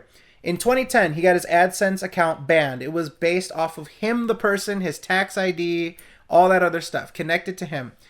He then has sort of been using these partnership companies as a way to make money on YouTube without directly having an AdSense thing. That's why he, has this. Right now, though, if you look at his channel, it is monetized, but it's not partnered directly through Laveria yet. So when you look at what it's being attributed to, it's showing like a URL. If you Google it, it goes to his channel. So what I assume is going on right now is that he's using a personal AdSense account that is tied to this new channel. He had an older channel, like I said, in 2010 that was banned from AdSense, but then he made a new AdSense account. You know what? God, okay.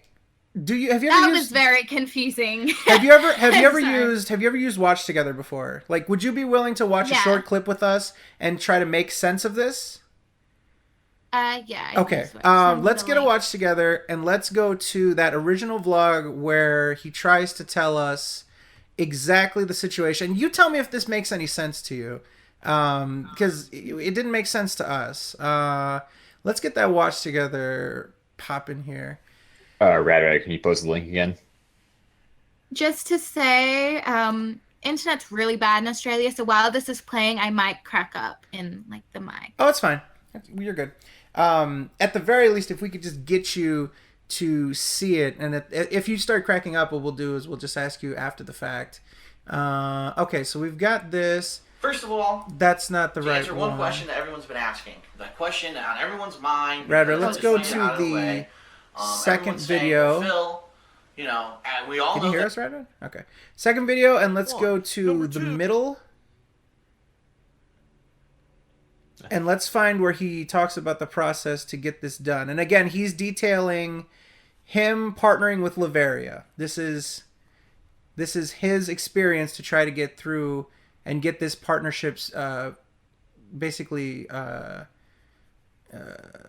set up with Laveria. Rad, try to find this for us if you can, please. We need to find the point where he's talking about the sign-up process. It's around maybe 3/4, maybe 2/3 of the way in. I don't know. Just try to play it and let's find it. I'm surfing around the video a bit. Okay. I don't know it by heart. Play videos to DSP Gaming or KO Gaming until these channels get approved and have ads enabled.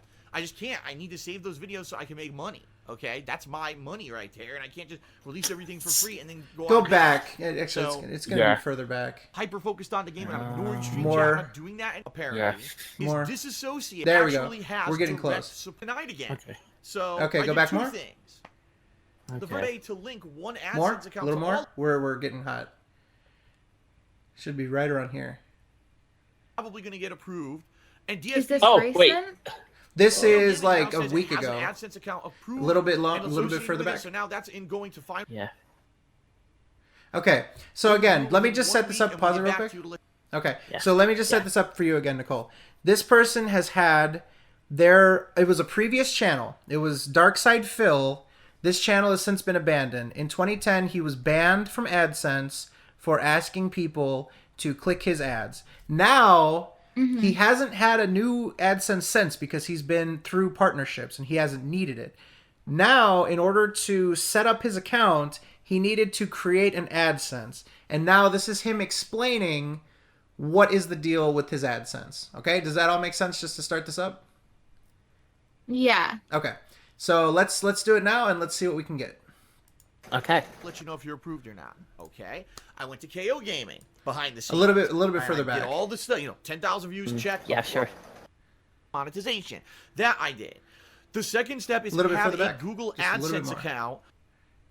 Even the partnership network that I am now Here we go. attempting to partner with didn't know anything about this. He's talking about YouTube Laveria told no here. one. They just literally rolled it out and told no one. Again, yes, they've done this ever since I started on YouTube. They make changes without telling anyone about them, and we all have to figure it out for ourselves, okay? So, what is going on with me? Why is this bad? Why am I stuck with no ads on DSP Gaming or KO Gaming? Well, I was partnered with Curse Network, and they were running ads and everything was fine. YouTube made this new change behind the scenes, okay, not telling anybody, And so my new network said, okay, we'll disassociate your channels. Ask that Curse release DSP Gaming and KO Gaming from those channels so we can partner you, and we're going to put you into managed partnerships. That's the reason I'm leaving Curse and I'm going to a new network.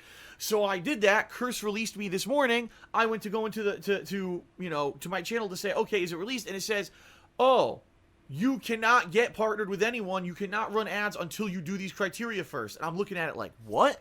So I went to my new network and they confirmed. They said, yeah, we can't partner you. You have to do those new steps first. There's a whole checklist of steps you have to do to enable monetization before you can even be partnered with someone. And by the way, Nicole, just ask for us to pause whenever, if there's anything you want to clarify, we can pause it at any point if you want to clarify something, okay? Terms and conditions of monetization. That I did. The second step is have a Google AdSense account associated with your channel. Now there's a problem here, folks. You can only legally own one Google AdSense account, period. You can only own one. You can't have more than one AdSense account. It's not allowed per the terms and conditions of Google. So I was doing this, and I did it both for DSP Gaming and for KO Gaming. First, I did it for DSP Gaming. I said, create a new Google AdSense account for DSP Gaming and associated with it. Filled out all the appropriate info, okay? Submitted it. All right, and then it went down and YouTube said, "Okay, your account is now ready for for our review. We'll review it within 1 week, and we'll get back to you to let you know if you're approved or not." Okay, I went to KO Gaming behind the scenes, and I did all this stuff. 10,000 views, check. Accepted the terms and conditions, check. I applied for a Google AdSense account for KO Gaming. Put all that information in there. Okay, submitted it. Okay, all right, you submitted. Now we'll review it. All right. So, I was out today doing stuff. Today was my day off from streaming, and I was out doing personal stuff. I get an email, and the email says, if I can read it, I'm going to read it to you. Here it is. Thank you for your interest in Google AdSense. While reviewing your application, we noticed that you already have an account with the information that matches the account you're trying to create here, and that AdSense is associated with KO Gaming. Since our AdSense program policies do not permit multiple accounts, we're unable to accept your new application at this time. And that's it. That's the email. So basically, I got an email at DSP Gaming telling me I can't associate DSP Gaming with an AdSense account because I tried to create an account and there's already one associated with KO Gaming. Now I'm like, wait a minute.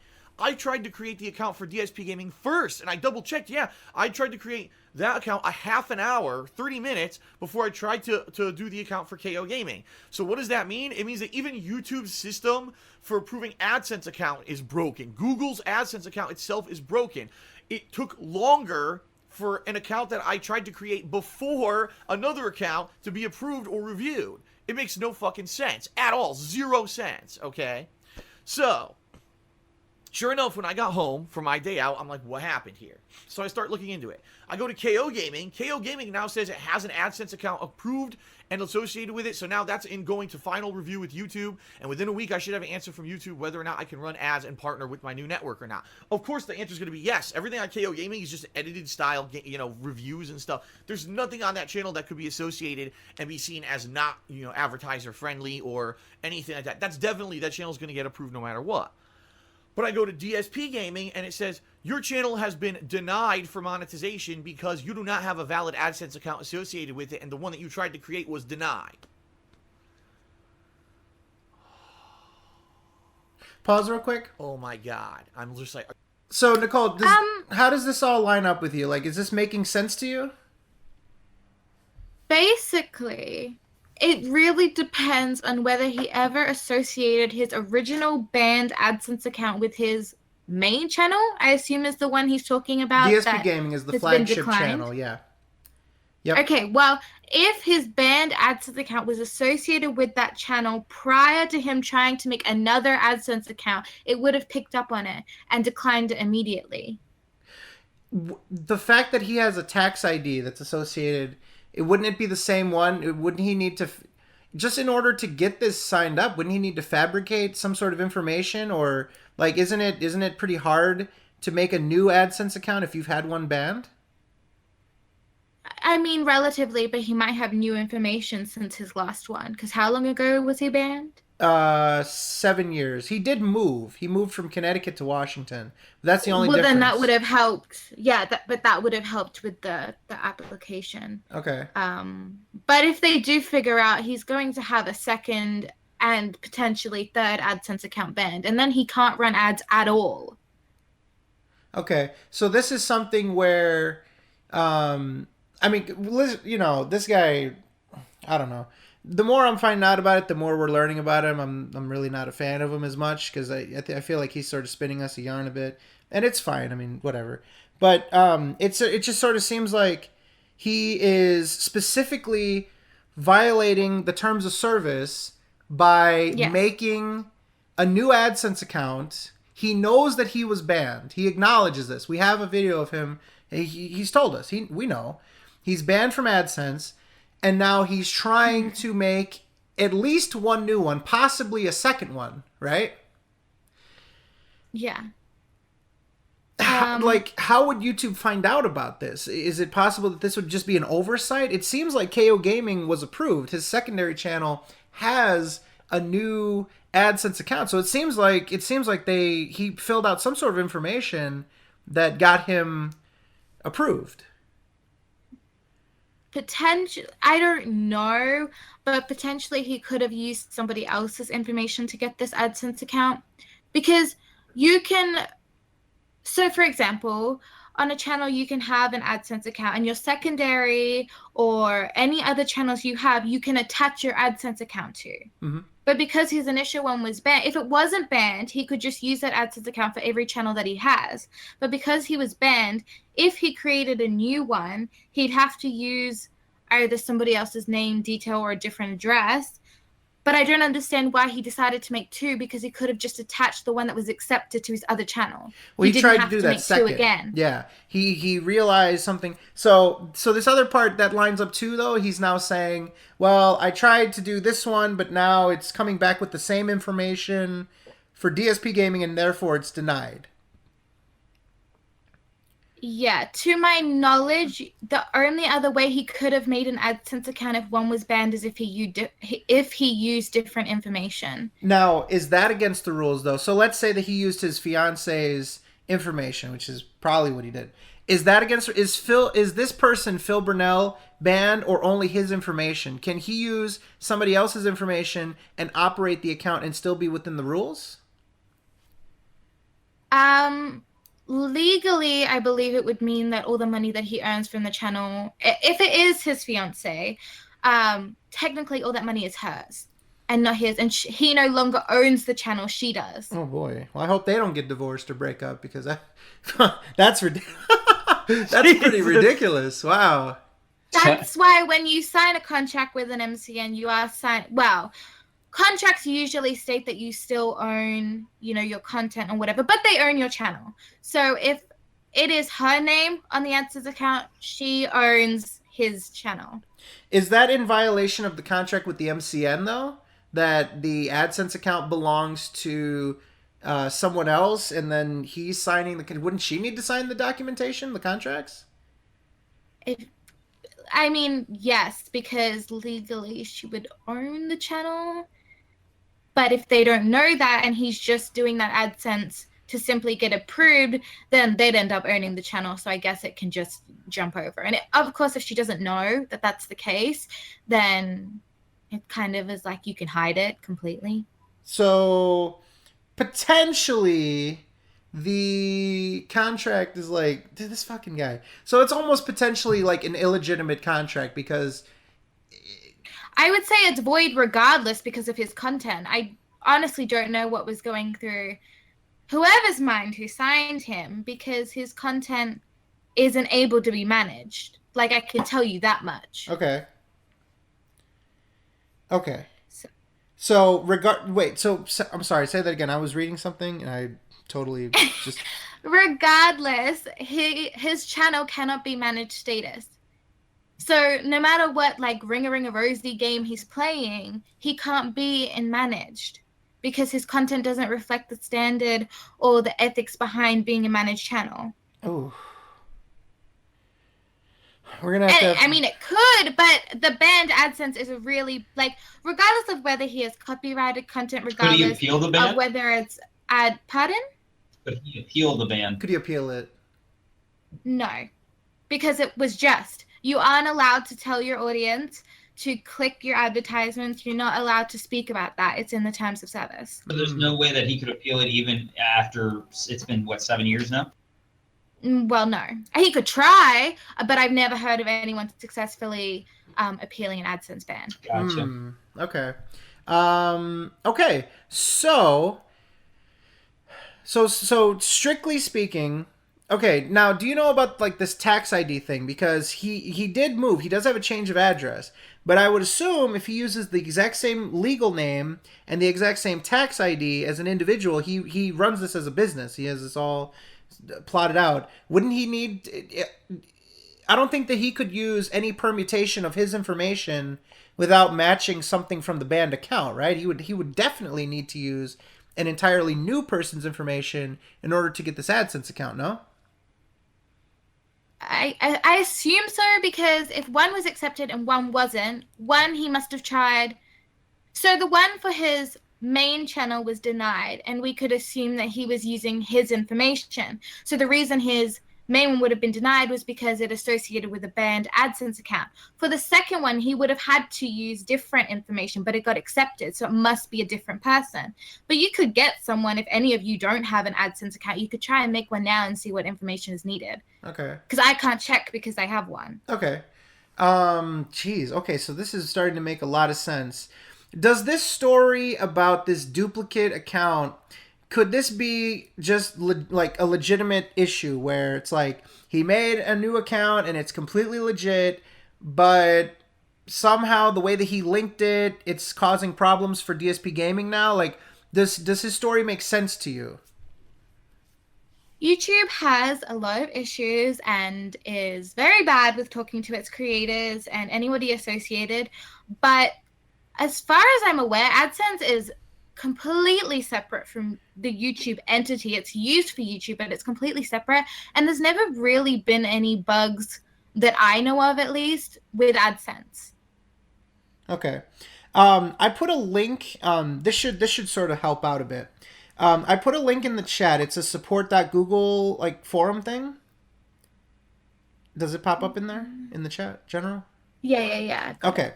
So what our buddy said is that one of his friends linked him to this, and this because he just kept getting denied. And so he said that his friend has this workaround, and it's essentially, it says, endless bad loop to website application. Being a total noob, I tried to sign up for the service and linked it to a website. Oops, there is no website, blah, blah, blah, blah, blah. The advice that was given from an expert on Google Forums was, it's important to note that the system doesn't allow changing it, yada, yada, yada, and asked him to sign into his YouTube account using his current Google, go to the monetization tab, click how I'll be paid, and then you're going to... anyways, it's probably better if you read these steps than me explain them. Is this like a workaround? Did he find like some glitch to like get this thing working? It doesn't make sense to me, like how this worked. These are the steps that he followed to like get this cleared up, and this is where he is now. He's basically in the situation where he's still waiting on his managed partnership to go through, but he's currently with AdSense, I guess, because he followed these steps. Does this make any sense? I mean, you are where it says step. So wait, what is he trying to do? He's trying to force his. Let me read you the twit longer that he wrote about this. It says here. Okay. This was May 4th. I found out that DSP Gaming had been denied monetization again because it wasn't linked to a valid AdSense account. He references this vlog to say that he explained the situation. But a longtime fan searched the internet for information on the bug and found this solution. He says he used this and it worked. DSP Gaming is now... But this isn't the bug he's this isn't the bug he's referring to. He's saying that he was denied. This has nothing to do with a loop to a website. He's saying that because of these steps, he was able to link DSP Gaming to that AdSense that was approved for his other channel. Well, I mean, that That could make sense because you can just sign into your AdSense on other accounts and it will link if it's approved. Right. That's what he's saying he's doing. But this bug thing or whatever he's talking about is like he tried to sign up for one and then he tried to sign up for another one and then DSP Gaming got denied because he had the other one. You see why it's so convoluted? Like we don't even understand what he's talking about at this point because it's all over the place. It seems like the problem he's having. There's no AdSense bug though. The problem would be that he's been banned before and whatever account that got approved isn't in his name. That's what we're thinking. That's what we're thinking is that he was banned. Once you have an approved AdSense account, you can link as many channels as you want so long as you can log in and whatever. So that's why it could go to his main channel now. But if he got denied, it would be because they connected it to his banned account.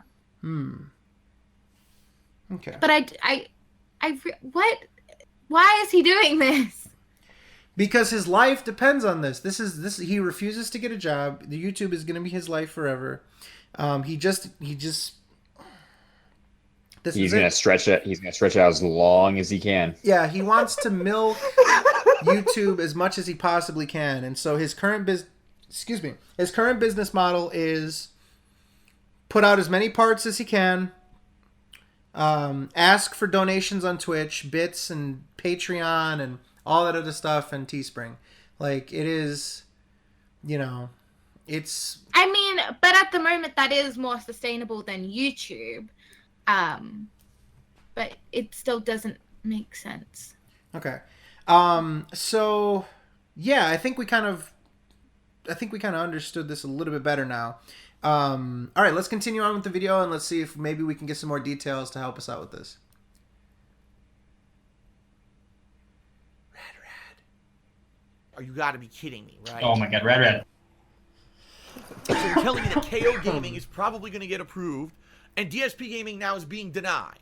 The one channel that has all the following, the one that gets all the views on all the gameplay videos, right? The channel that everyone knows is the go-to channel for my playthroughs is not going to have any ads and I can't make videos for it anymore.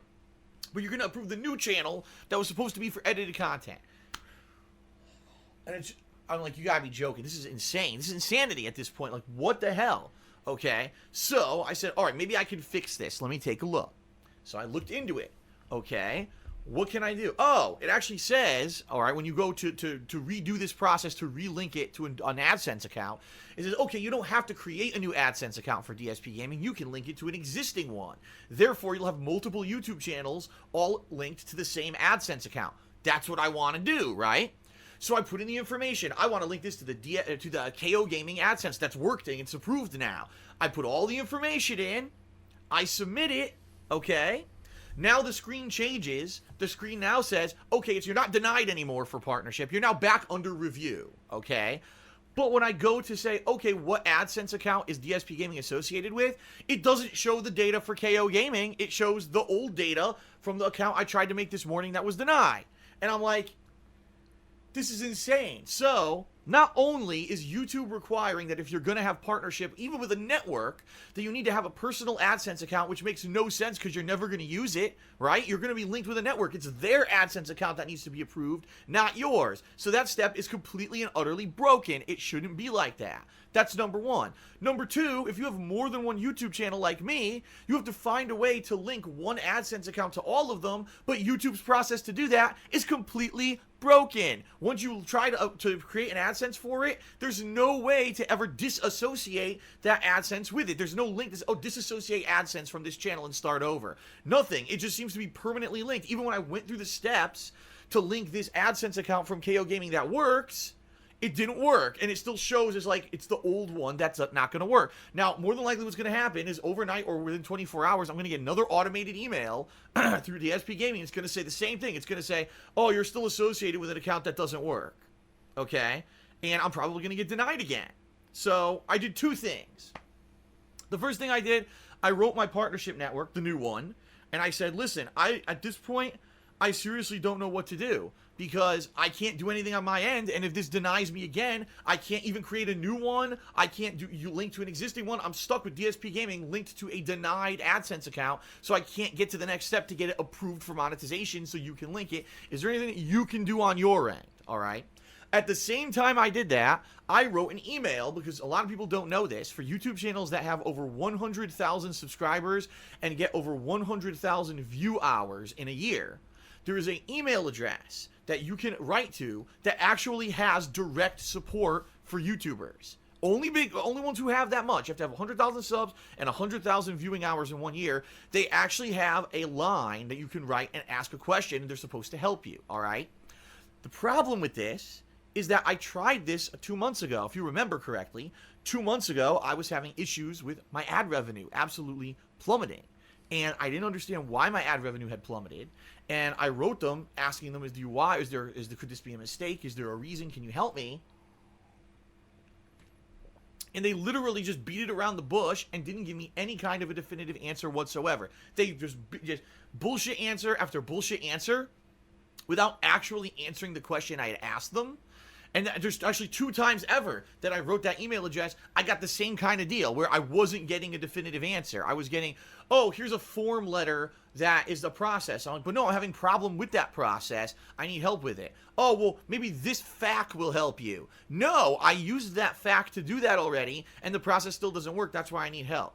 And then they won't answer you, basically. They won't give you help. So at this point, I wrote an email to this creator support email address, and I explained the whole situation, and I said, what I need you to do, because I can't do it, apparently, is disassociate this broken AdSense account that was denied and associate DSP Gaming with the working AdSense account that KO Gaming is associated with. So we'll have 2 channels associated with the same account, which, by the way, will never be used because I'm trying to link the goddamn channels to a partner network. So as soon as that happens, they're going to be delinked anyway, and none of He's this very matters. misinformed. Pause it real quick. Please go ahead. Floor is yours. Firstly, the email is literally just a YouTube support team. They're nobody personal. They're not assigned to him. And frankly, he should use that email to ask for a personal partnership manager. And what he's saying doesn't even make sense. Because if he's clicking on his AdSense, he might click it and it will link back to that channel. He might think that means it's his old AdSense, but I'm pretty sure it linked correctly. Because there's no way that him trying to link another AdSense made his other one accept, because then they would have picked up that there were 2. And he didn't show any proof, so there's no way that would have automatically made his other AdSense accept. So what the fuck is going on here? What's going on is... Okay, basically what happened, all MCNs were informed at the end of last year that you were no longer... By the way, this is for all of you because I think you're all creators. No network is allowed to keep you in their CMS. So you can sign a 12-month agreement, and that's on you. You are bound to that, but they're not actually allowed to keep you in the CMS. So I don't know why he left, because... Basically, AdSense for everybody is fucked up at the moment. Like, it's not going to get any better. Like, it's slowly getting better, but advertisements are just not there. He shouldn't have left, but the reason he's getting fucked over, it actually isn't Lavaria, granted. It is because he can't get past the new system, mainly because of his banned AdSense account, and probably because he won't go through manual review because of his copyright. Yeah, he gets... tons of content. Like, so between dropping from Machinima Managed and now, he had hundreds of content IDs all over the place. And he gets copyright strikes. I mean, he had Machinima bail him out of a couple. He had gotten into it with some people who had made fan art for him, and they decided that the business arrangement wasn't working out anymore, so they took back control of their artwork, and he ended up with some copyright strikes that Machinima bailed him out of. They didn't end up taking him to court, obviously. The strikes expired with time, but so that's what it seems like to you, based on your experience and your opinion, is that he might have tried to make a legitimate AdSense account with his legitimate information, and because of his previous ban, it came up as it would have got denied. But would he then be able to do what he did now and circumvent that by using the KO gaming, which is potentially under his fiance's information, and then link DSP gaming to that? Yes, because there's no way it would have accepted his initial try for AdSense. And maybe he's just clicking it and seeing that it just links back to it, but I think he's just got it wrong. Like, I think he thinks that it's accepted the other AdSense, but it hasn't. Okay. This is a lot to wrap our heads around. This is... Man. Okay. What else can you say? Is there anything else that you want to clear up on this before we continue on with the video? Or do you feel like you got out what you needed to? Should have stayed with Curse. Like, he kind of... Because once you leave Managed, because Curse is affiliate, obviously, and then he's trying to get back into Managed, which means he needs to go through the manual review. Mm-hmm. So he fucked himself over, basically. And I assume that Laveria doesn't want to take the blame for that after they've seen, because obviously the history of copyright and things like that. I wonder if Laveria would even want to get into business with this guy if they knew all this stuff, because, I mean... Oh, they probably know. They would be stupider than I would have thought if they don't know, because, I mean, it's all over Twitter now. But, yeah. Well, I don't think... I emailed Daniel. I tweeted at Daniel. I don't know... Good luck with that. Just saying. I don't know if I can get in contact with him. I'm trying. I want him to come on and just sort of talk about his company and, you know, why he chose our buddy and all that other stuff, because I don't know. I don't know. This seems like an episode. Very vague answer. This seems like an episode of Catfish. You know what I mean? Yeah. It seems like somebody's getting honeydicked. You know what I mean? Have you ever heard that phrase before? No. Okay. But I laughed when I saw it in the Discord. I think that our buddy here got honeydicked by Laveria Media and that he's in over his head now. Okay. I think it's both parties are at fault here. Let's continue with the video. Let's see what else we can figure out. And there So shouldn't be much any kind more. of an intelligent answer or help. No, I'm not. I am screwed, everyone.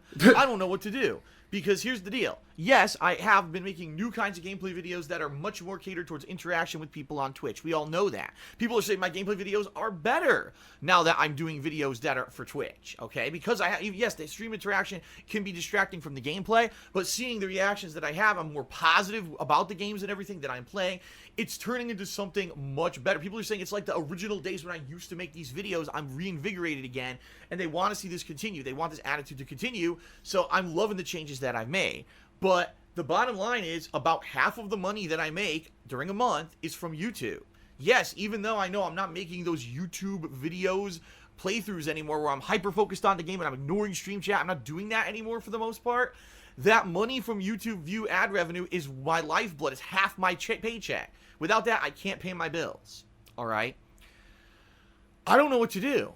Because I don't know if YouTube's going to be able to fix this. I don't know if my new partnership network is going to be able to have contacts within YouTube that are going to be able to fix this. It seems to me YouTube implemented a completely new system to review channels for monetization approval because they got in so much hot water from Walmart and Starbucks leaving because they were giving ads to anyone. They were giving ads to terrorists and racists and videos that were about sex and videos that were about politics to the far left or far right that these companies didn't want to be associated with. And therefore, they pulled the plug. So YouTube did a knee-jerk reaction instead of actually thinking, let's just implement something really quickly to get video channels approved. So we have to have this manual approval process, but it has to have AdSense linked to it, which makes no sense if you're going with a partnership network. All right. So can I just clarify that the reason AdSense matters now is because that's their way of finding out whether you should run ads. Especially with everything that's happened with the videos he's talking about, like ads being run on terrorist videos and anything of that nature, they make you have a personal one first so they know that you can run advertisements, and so it's harder for channels like that to be able to be monetized before you move into a managed CMS. So it is, they need a better way, but that is why. Gotcha. Okay.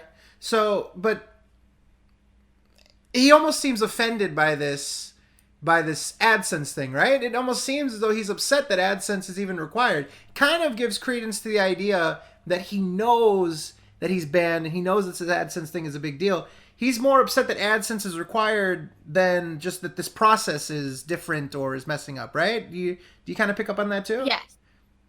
Okay. Because he's banned, and if they figure that out, he can't run advertisements. Full stop. All right. Let's continue. This is simple. Number one, I can't upload gameplay videos to DSP Gaming or KO Gaming until these channels get approved and have ads enabled. I just can't. I need to save those videos so I can make money. Okay? That's my money right there, and I can't just release everything for free and then go out of business. So any gameplay that I'm doing until this issue is resolved is going to be exclusively on Twitch TV. All right? So every day I'm still gonna have live streams, and what I'll do is I'll archive those live streams on Twitch for those who want to go over there and check out those live streams. You can still be caught up on all my playthroughs and everything. But sadly, I have no control over this. It's all in the hands of YouTube, and we all already know they're inept at what they do. They don't know how to handle these situations, and chances are I'm not going to get any satisfactory answer from the customer support line, and I don't know if my new partnership network is going to be able to help me with this issue. It seems like a technical oversight that they completely botched because they are, again, I said this a million times, they are book smart, not street smart. They were great. They wrote the code for the new process, right? Another algorithm, another code, have an AdSense account associated with it, have a process to review the channel, a new page with all this information that's required to get into the review process.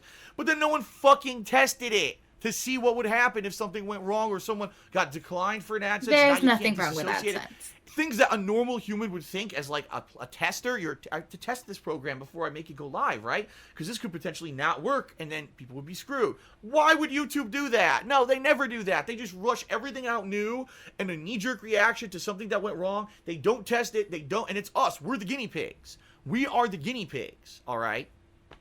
So, folks, it's not looking good. It's just not looking good in regards to DSP Gaming, and I don't know what to do. I'm in panic mode. The good news is we just had a very good March and a very good April, where it looks like the money that I raised in those months, I'm going to be getting paid for that come May and June here, okay? But I've already got one day in May. I've made no revenue on YouTube because of this. How many more days is it going to be? Is it, you know what I mean? If I get KO Gaming back, like let's say KO Gaming, it gets approved, and then I can put it into this new, partnership, and it was managed partnership. Do I start uploading gameplay videos there so at least I can make some money? The problem is I know I don't get any of that viewership for raw gameplay videos on KO Gaming. That might make people unsubscribe from KO Gaming because they only subscribe there to see the edited style videos, right? And now they're unsubbed, and that could destroy the channel. Plus, I know, like I said, I'm not going to get that mainstream viewership on DSP Gaming that I get for those videos. I'm not going to get that right away on KO Gaming. People aren't going to migrate over right away. They're going to be like, I don't understand. And a lot of people don't even pay attention. They'll come back months later. What happened here? And think that I'm dead because I didn't upload any videos. So I'm between a rock and a hard place. I really don't know what to do right now. Everything's up in the air yet again and uncertain because YouTube has screwed up again and screwed me over again. How do you think I'm sorry, but he screwed himself over. Like, he shouldn't have gone into a company that he didn't research. He shouldn't have left a managed partnership only to want to go back into a managed partnership. And the ad has nothing to do with YouTube. It's the advertisers. And AdSense is fine. There is nothing wrong with the AdSense system. He has been banned before. If they can pick up that he has been banned before, he is going to be banned again. And I think you said he's your friend, so I'm sorry, but it just fuck him. Based on what you're telling us about the guy, fuck him. It's whatever. You know what? A ton of people are asking this. If we do something like this in the future, like if we need an expert opinion, would you be willing to come back on with us at some point, like for something like this, like a YouTube matter, like if we're doing a podcast and we need you know what I mean? Like you are outstanding when it comes to like your knowledge of it, and I see all these people in the chat. They love the hell out of you. Would you be willing in the future to come back and to help us with stuff like this, because you are literally taking us and our audience to school right now. I wouldn't mind. Okay. Like, you have my information now, so, you know. Excellent. All right. Is there anything else you want to say on that before we come on? Like I said, just should be a few more minutes. And again, we appreciate your time. And you know, I don't want to keep you forever because I'm sure you got some stuff to do. But there should just be a little bit longer in this video. So, is there anything else before we sort of wrap it up with this video? No, I just don't think my opinion's going to change that he kind of did it to himself. All right, let's continue. Let's finish this up. This one, I have no idea. This is their own coding issue that has fucked me. That is like a direct, I sat here and I coded this, oops, didn't test it, doesn't work. Well, you fucked me over. Thanks whoever that was at Google. I really appreciate your expertise and your Ivy League degree that you probably have. You're an idiot and you didn't do your fucking job. And now I'm paying the price, hundreds of dollars a day I'm losing now, not making any Quick money pause. on the... Doing stuff like that. Does that actually have any effects for him? Like, if you go and you slam YouTube in that way so blatantly and tell them that they're idiots and stuff, I mean, does this actually catch up with you, or is it just sort of YouTube and Google are just too big of an entity and they don't really pay attention to this kind of stuff? YouTube has millions upon millions of videos and creators that they probably don't care. But if he approaches them and wants to work in the future with them on something exclusive, it is going to affect it, obviously. Like, if you badmouth any company, regardless of their size, it can come back to bite you in the ass. Okay. Just a quick question. It was in the chat. What is your impression of our well, kind of former buddy, but our buddy here, our acquaintance? What is your impression of the guy? Like, this is him speaking to his audience and sort of laying out his business and talking about how he's screwed and all this stuff. Like, what? I don't know. What's your impression of the guy? Like, as a content creator, as a YouTube personality? I don't know. I couldn't talk about him as a content creator because I haven't watched. Well, this is like the. Well, him as like online presence, like him representing himself in a channel and a brand and all that stuff, like. I think he blames everyone but himself. Did someone just laugh? Yeah, that was probably Fizz doing the. There he goes. That was me. Do forgive the interruption. I'm so glad it's silenced. Yeah. My only opinion would be that he blames everyone but himself, and he may not be the only one at fault. But nobody else is at fault until he does it himself. So. Everybody in the chat is saying you nailed it. So he put himself in a position to be taken advantage of, and at some point he needs to accept that. Beautiful. All right, let's finish this up. There should just be a couple minutes left. DSP Gaming, and again, if this goes on a lengthy time, I don't know what to do. All right, I appeal to you, the viewers. Number one, if you can at all show up for my live streams, if you can tip, cheer, sub to the channel, which is twitch.tv/DarkSidePhil, please do. That channel fucking works, and I haven't had an issue with it. You know what I mean? Doesn't it seem to me all these circumstances are pushing me off of YouTube and away from YouTube? It's almost like their own ineptitude, in a way, is going to screw YouTube over, because how many people are going to leave YouTube and say, we're not putting up with this bullshit anymore? Why didn't they just close? There was a new process behind the scenes to even get linked to a partnership network. It makes no sense. They don't disclose anything because they're it is public information. But, you know, you only go looking for it if you need it. Well, I mean, he didn't look into the information's out there. Well, yeah. So, you know, it is out there. But if YouTube announced absolutely everything they did every second of the day, you know, nothing would be considered important. Okay. Yeah, I mean, like I said, I mean, it's clear he doesn't do research. I mean, he didn't really look into Laveria. I think he would be a little more skeptical of a brand new company that... See, Phil relies on a company to be able to go to bat for him and to have immediate results from YouTube. That's what he expects. You know, when his ad revenue went down like it did for everybody, he demanded an immediate response from Machinima, and he gave them just a couple days until he started to get irate and just very aggressive about it, and he pushed it so far that they ended up firing him. That pause face is pretty good. But That he's was not the only person in Machinima, nor is he the largest by any means. sure. You know, at the end of the day, the companies do have priorities, and yes, they should have answered sooner, but I don't think that means they were necessarily neglecting him. Well, they were answering him. No. They were in contact with them. They just weren't getting an answer back from Machinima, and he was basically blaming them and trying to put pressure on them to somehow get an answer from YouTube quicker. You see what I mean? Yeah, but that just annoys because, okay, so the company, basically, I was involved with a shady company and I got very angry and I left, and this isn't about Liveria, but a client went to YouTube and talked about it. And what happens is when YouTube gets involved, they threaten to shut you down. So once he decided to involve YouTube, it became personal as opposed to business. He made it malicious, so of course they would fire him.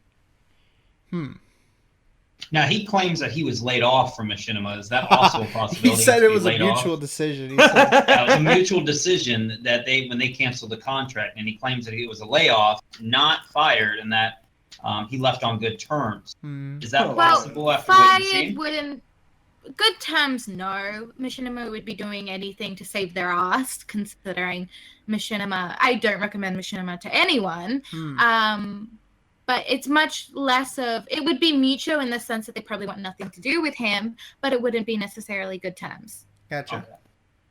Now, there's something you haven't seen before, but there was at one point during this debacle of Machinima that you haven't seen that he claimed, he made a video where he claimed he was going to get a camera and go to the headquarters in California and YouTube and go get answers.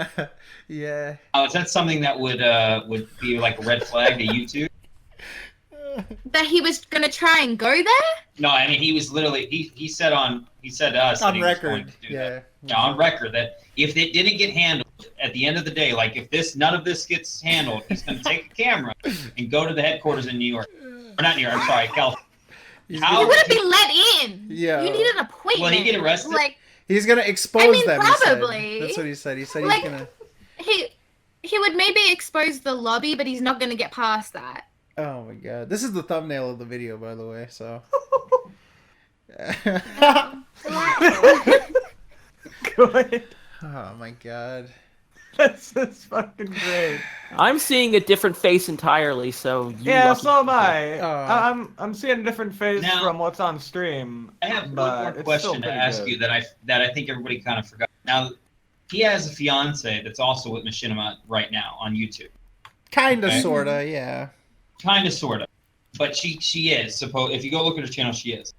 If she is partnered with Machinima, and she has an AdSense account, would he be able to link her AdSense account to his account if he's in a different partner? Well, if we're saying that he only made this AdSense account to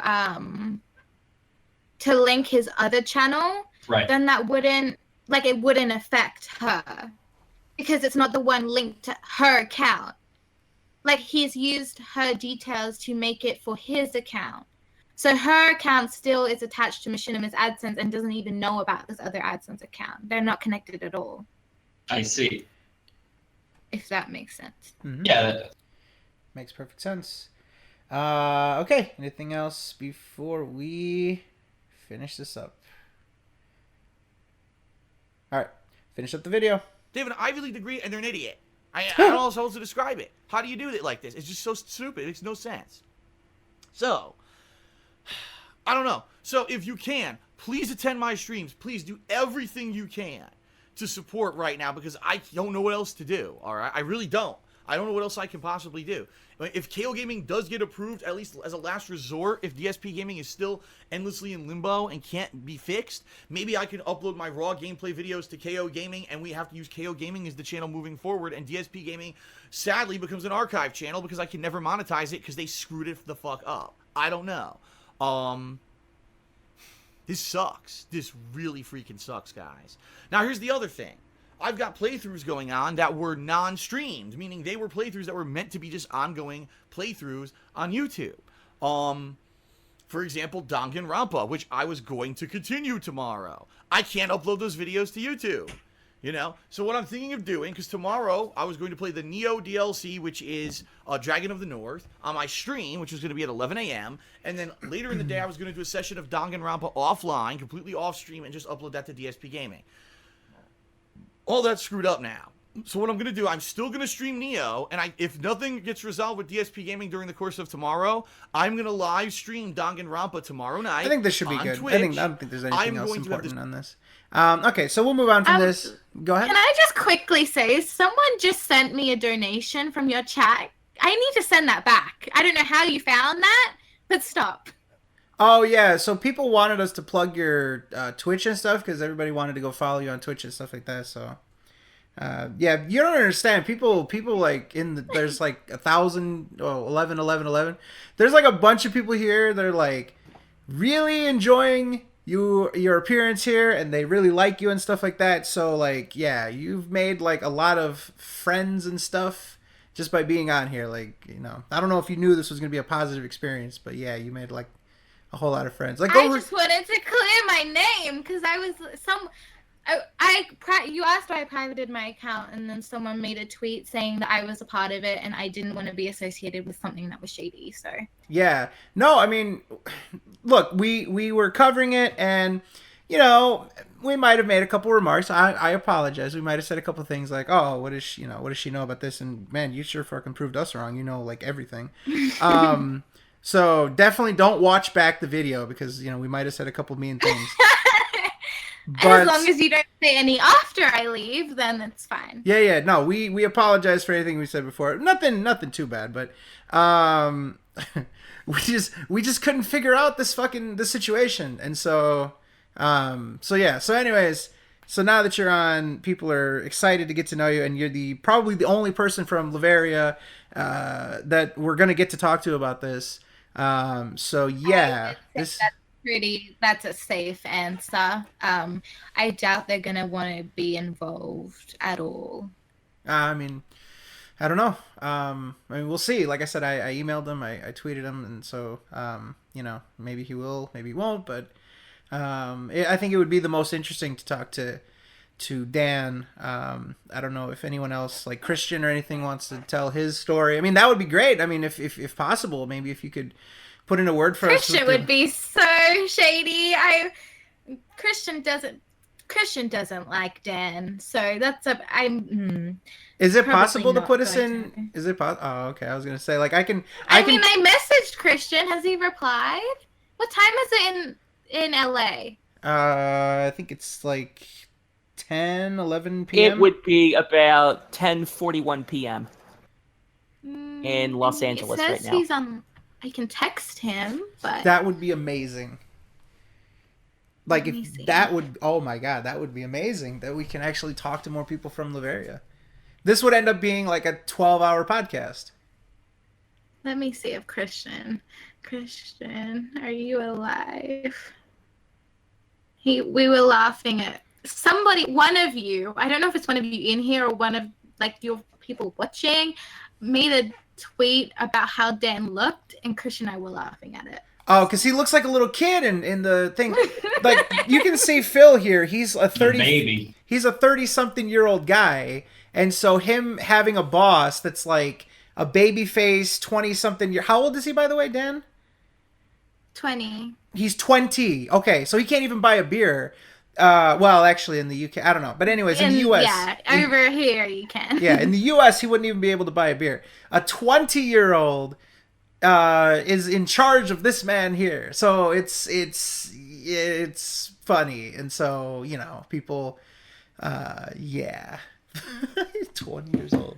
Can someone link the stream in the Discord for me so I can send it to Christian? Yeah, sure. Because he wants to see. He replied. Yeah, sure. But... can somebody just give him the hitbox link? And we'll Thank you. We'll be nice to him just like we did with you.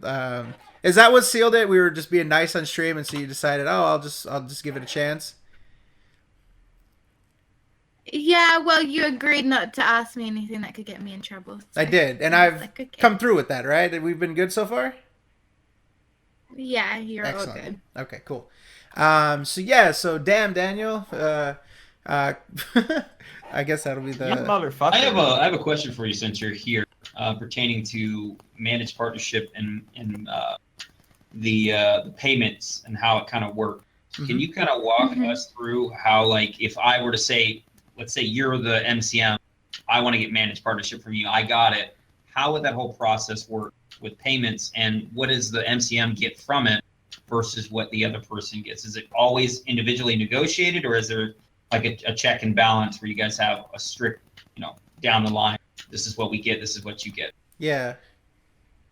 It all depends on the company and its ethics and what they choose to offer you. Every company, the only difference between MCNs is what they offer you, whether it be through the applications you're given, like Epoxy, Teespring, the dashboard, and what's offered on it, and whether it be the revenue shares. That's not up to YouTube at all. YouTube takes the standard, I think it's still 40%, and that's taken before you or your network gets paid. Okay, so it's basically individually depending on the MCM, what the MCM takes from it and what you get from it. Yes, and that's typically why Curse is seen as the easiest place to go, because it's 90-10, black and white. 90-10, what do you mean? Like 90-10. You get 90% of your revenue and they get 10% for their services. I was thinking they got 90%. I was like, ooh, lad. Okay. No. Yeah. Now, Did that because answer his your AdSense question? was banned, yeah, it did. Now, because his AdSense was banned, how did he get to the cracks of the curse after leaving Machinima? Because Curse is an affiliate. So it would have only triggered the process after he tried to get back into managed.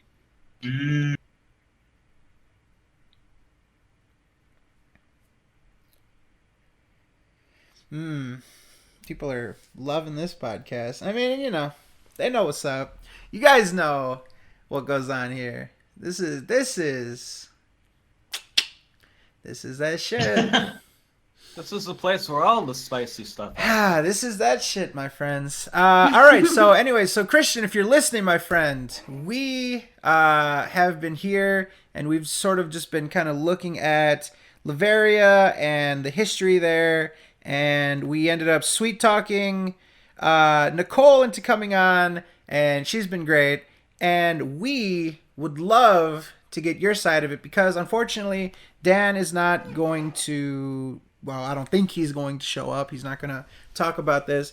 And no. earlier... Especially if I'm here. Oh, that would be something. Get you guys on That's the not same... a joke. Okay.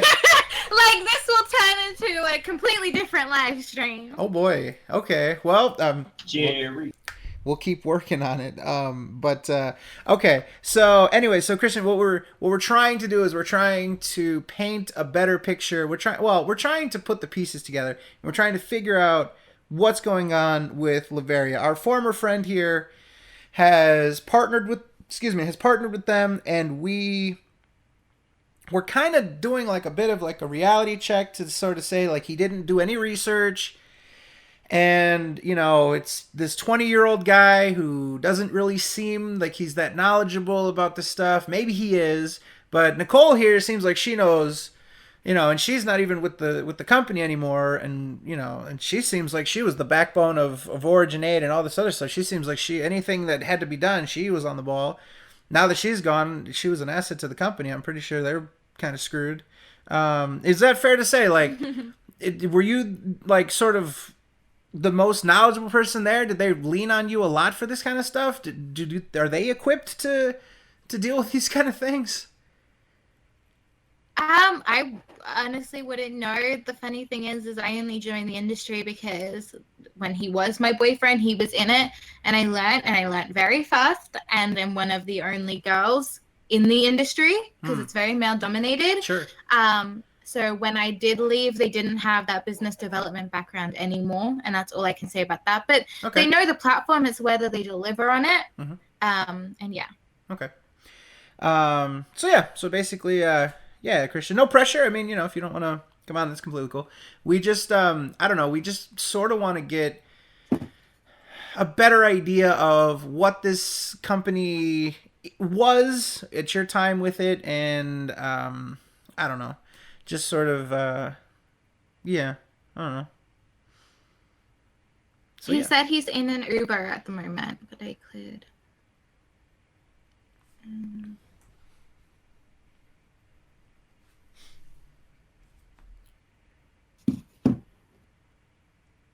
Yeah, he said, I'm on my phone in an Uber at the moment. Okay. Well, I mean, we could. I don't know if he wants to do the phone, but we could try the phone if he feels like it, or we could wait until he gets home or whatever. It's up to him. I mean, are you?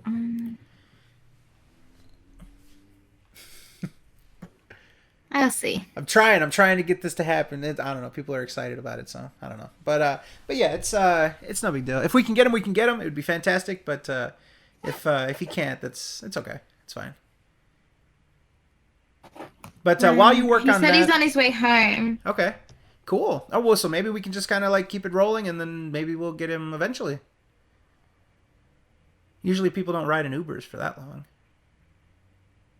10 minutes or less, he said. Perfect. Cool. So let's keep this ball rolling for at least 10 more minutes. How are you on time? Are you okay for time?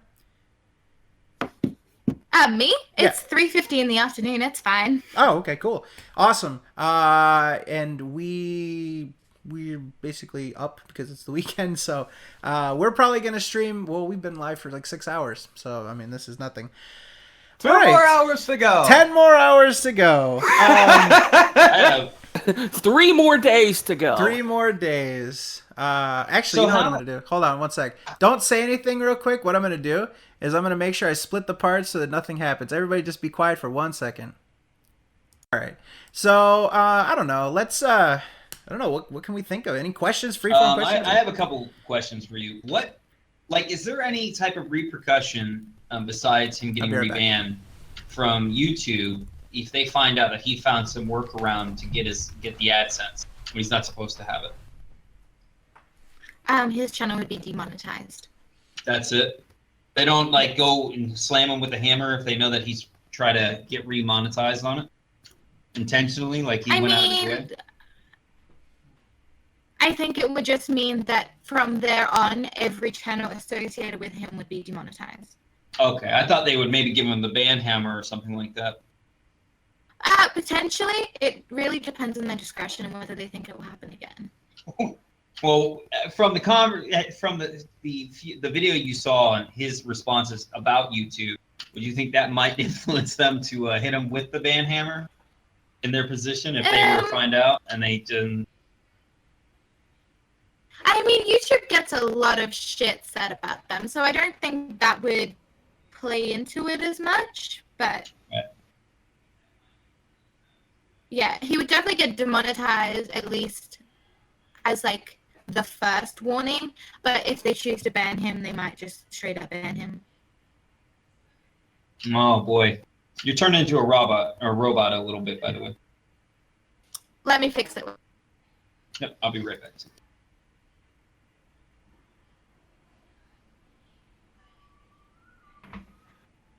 Oh boy, this has been... Did that fix or no? Yes, it did. So far, so good. Yeah. Okay.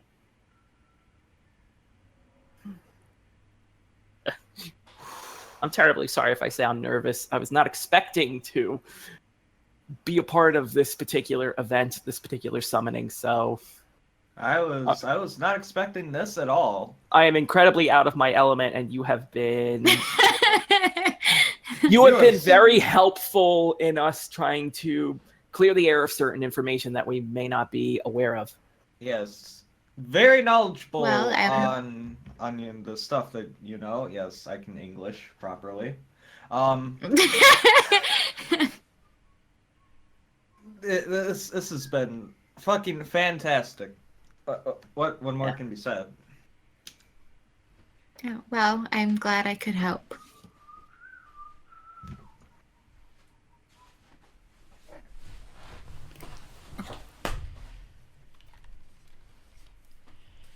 All right, sorry about that. I'm back. I had to get a bottle of water because I've been talking a lot. All right. I don't know. Anything interesting while I was gone?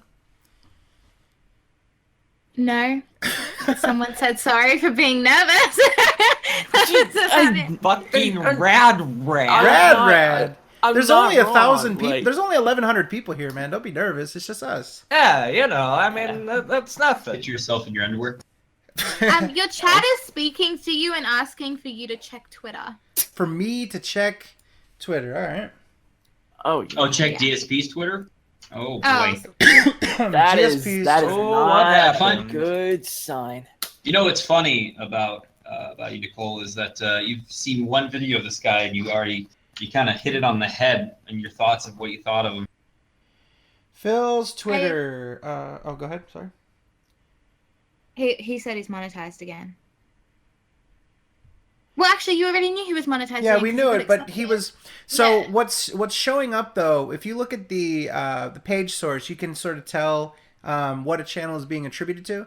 And again, his KO Gaming is showing Lavaria Media Inc. affiliate as the code for that. For DSP Gaming, it's just showing a code that basically comes back to his YouTube. Like it's like his personal identification. Like if he had a long form link instead of like a vanity link, vanity URL, it's that. It's like his channel ID is his. Because his other channel would have already been accepted into Lavaria, whilst his main channel he's trying to get into managed, so it would still be with the AdSense. Right. So that's what we're under the impression. DSP Gaming is monetized, but it's through AdSense, and it's through the AdSense that was approved for KO Gaming. Yes. So I don't know. I mean, what seems kind of worrying for him is like if someone drops a line to YouTube and is like, "Hey, look at this situation. He just falsified it. Couldn't he get banned?" I mean, isn't it that straightforward? Like if he had like, oh, I don't know, a bunch of people that disliked him, and like somebody had the bright idea to go fucking report him. I mean, it seems like his whole life is based off of something so flimsy like this. Potentially. Also, Christian just said he's back. I'll give him. I don't know if he's ever used Discord. Okay. Well, he can use like I told you, you can either use it in a Oh, browser. he's here. Oh, I use Discord. Oh, he's here. Wait, he does have Discord. All right, so we've got Christian, all Mr. Christian. How's it going, buddy? He's still getting into the call right okay. now. All right, no problem. Actually, in here. Oh, gotcha. Wait, let me. Nicole, I have another question for you. For the amount of views that he gets on his channel, and with the AdSense advertisers pulling out, I mean, like if you could give an average or a rough estimate, I know maybe you couldn't, but how much would you think you would make off of something like that what is it, like every 60 days they pay out or something like that? I can't remember how it works with the AdSense. Every 30 days, and he has a 1.7 million VPM. So I don't think it's sustainable, but you should probably ask Christian that. Christian's in the room. Okay, Hi, Christian. Mr. Christian. That's a good question then. How are you doing, sir?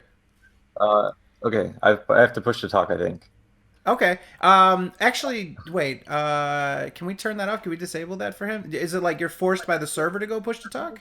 I think so, but it's actually fine. I don't mind. Okay. Well, Rad is the administrator, so I guess he can work on that, and we'll figure that out. But for right now, thank you, first of all, for coming on. We appreciate it on short notice and stuff, and it's probably a weird situation with a bunch of strangers.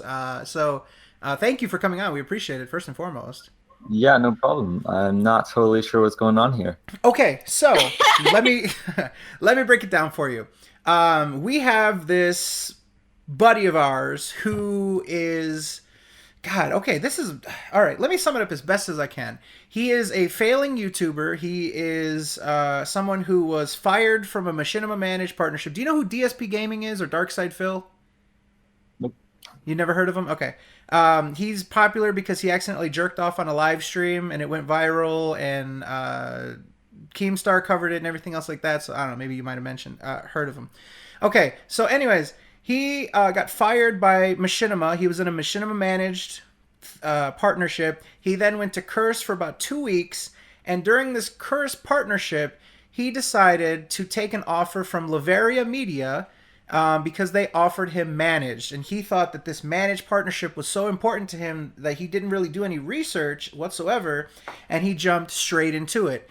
And so for the purpose of this stream, it was sort of like a wake-up call, I guess, for him. We were looking into Lavaria Media, and it seemed really shady, like just a bunch of broken links and a bunch of like just accounts that were neglected for a year, and we started looking into this Daniel guy, and it just seems like he's just this college kid who's doing this as a project. And so we go down the rabbit hole, and we're looking at like all the LinkedIn, all these people aren't associated with the company at all. They're not even using it to pad their resumes. And God, okay, so then we get into contact with Nicole because I just decided to be annoying and tweet her and DM her from her personal account because we did some Google search, and she was gracious enough to come on here and to sort of just give us a little bit of a brief history of her and Laveria. And so we started asking about other people that were associated with the company, and we asked about you, and so now you're here. So if you could you just kind of tell us, just to start, the beginnings of you and this company? How did you even get involved in Origin 8 or Laveria or however back it goes with this Daniel character? Yeah, sure. So I had a friend, Christopher Brown, who I don't know if Nicole mentioned him, but he was also kind of part of the early team at Laveria. So he connected me with Dan, and they said they were starting up this amazing new MCN. And so I had a lot of, I actually still work in the MCN space for a different company. But so I had a lot of experience at the time. So, he kind of convinced me to come on board. And what really ended up happening is that I agreed to come on board, and nothing really happened for like 8 months. So I really had very little involvement, even though I was technically part of the team. It was like the whole startup stage where really nothing was happening. There was very little communication between Dan and I. Maybe a few messages here and there. We had a couple calls over the course of 6 months or so. But really nothing. I have very little to do with Laveria. I had almost forgotten about it, honestly. And wow. So there's really not much to tell, unfortunately. Now, do you know that you are listed on the actual website? I believe you are listed as, let me have a look here at about. Network manager, I think. You are listed as the, you're Christian. You are the network manager. That's how you're being represented on this website. Wow. Okay. No, I didn't know that was still there. Let me actually read you some of these. So we have Dan Warren as the CEO, the Chief Executive Officer. We have Nicole as the Partnership Manager. Christopher Brown is the Director of Operations. Kieran Johnson is the General Manager. You again, the Network Manager. And Nick Ricks is the Talent Manager. Wow. How many of those people actually still work for them? I think it's only Dan now. The majority it's Dan and Kieran. That's it. And some of these people, we looked at their LinkedIn, and some of them don't even list Laveria as just to pad their resume, just to look good. I mean, they don't even bother with it, Yeah, I certainly didn't. So take us through this. So you said that when were you approached about this? Like, how did this happen again? You had a mutual friend, and you just sort of got involved based on that as an idea, as a startup. Yeah. It was. I joined when it was basically a business plan, and that was it. It was Laveria was essentially a business plan that Nicole had written. So makes sense. And I agreed to come on and help with the things that I was good at. Okay. But I never got to really do anything. I mean, I helped with a few documents here and there for part of the business plan, and that was it. For the rest of it was me sitting around, just kind of waiting to hear some news. And I would check in every few weeks and say, "Hey Dan, any news?" And he would basically say no. So eventually I said, "Hey Dan, I'm gonna have to find an opportunity somewhere else because I was kind of, we weren't getting paid. Right, we weren't getting paid, and I had made myself exclusive to Laveria, and I could have been working at any other MCN and actually getting paid. Right. So it wasn't a very good situation for me. So I ended up leaving. When you left, did it feel like this was a real company with a focus and a direction, or did this seem like just a failed experiment or some sort of get rich quick? If you had asked me the odds, like how likely do I think it is that Laveria will succeed as a company, I would have told you that they're not going to succeed. It would have been very slim. Okay, and so you left based on just getting new opportunities, and like you said, you just didn't feel like it was gonna go anywhere. Yeah, I mean, it wasn't going anywhere. So. And what do you think is the cause of that? Do you think it's inexperience? Do you think it's a lack of drive, or just what do you think is the cause of this?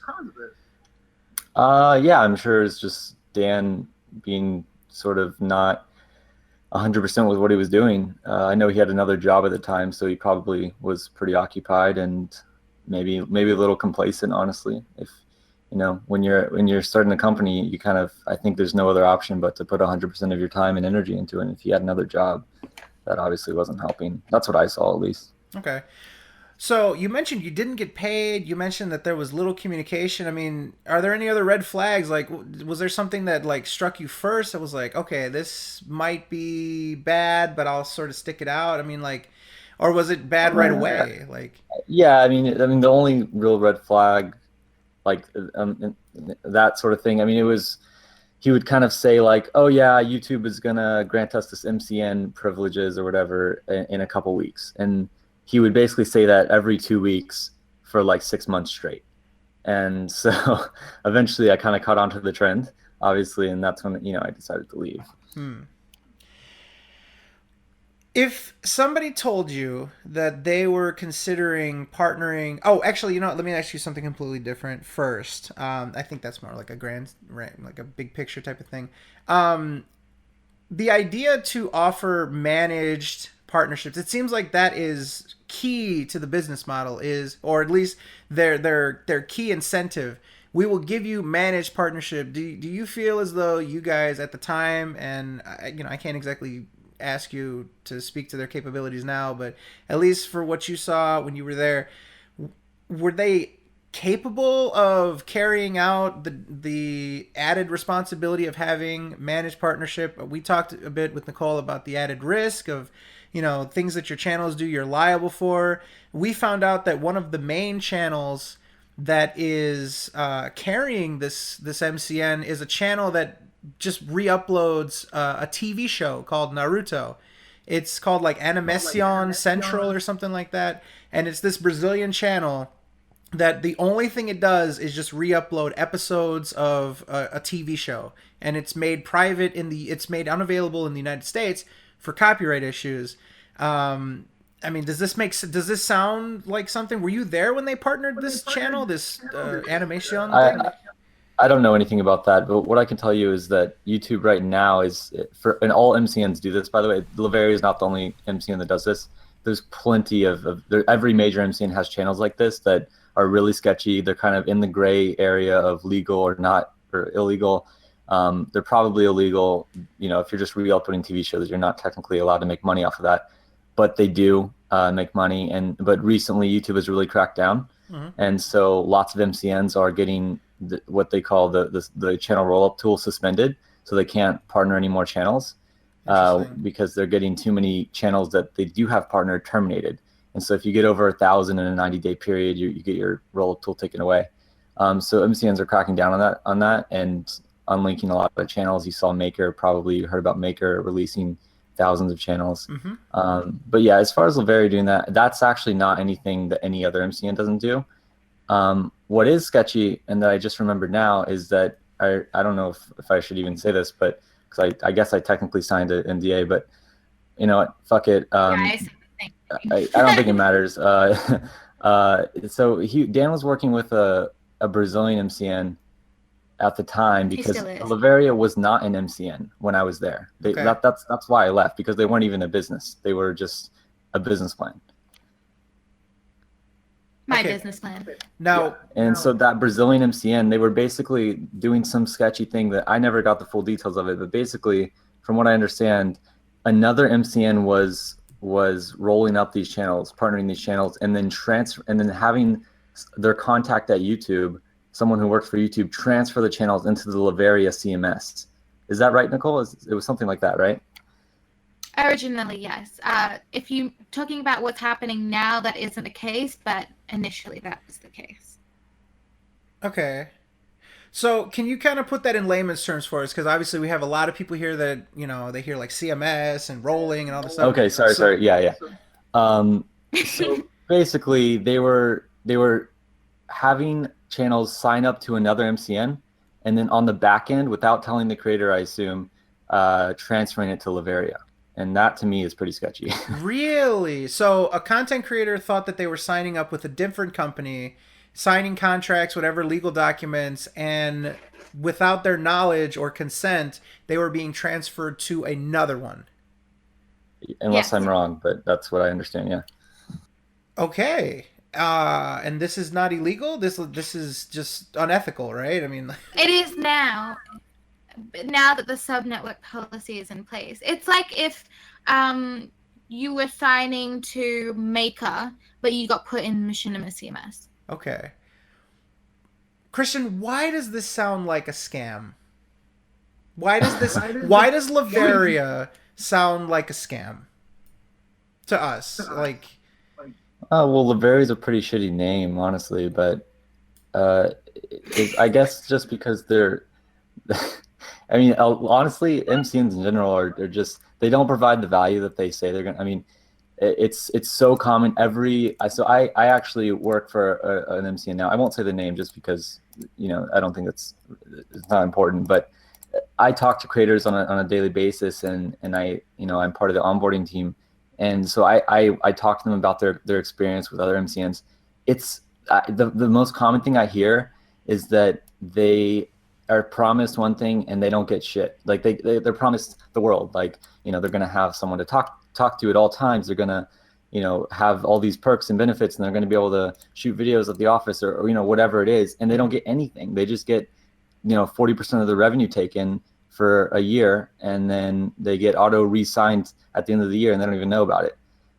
So if you're asking me why Laveria seems sketchy, it's probably because they're like every other MCN that kind of screws people over.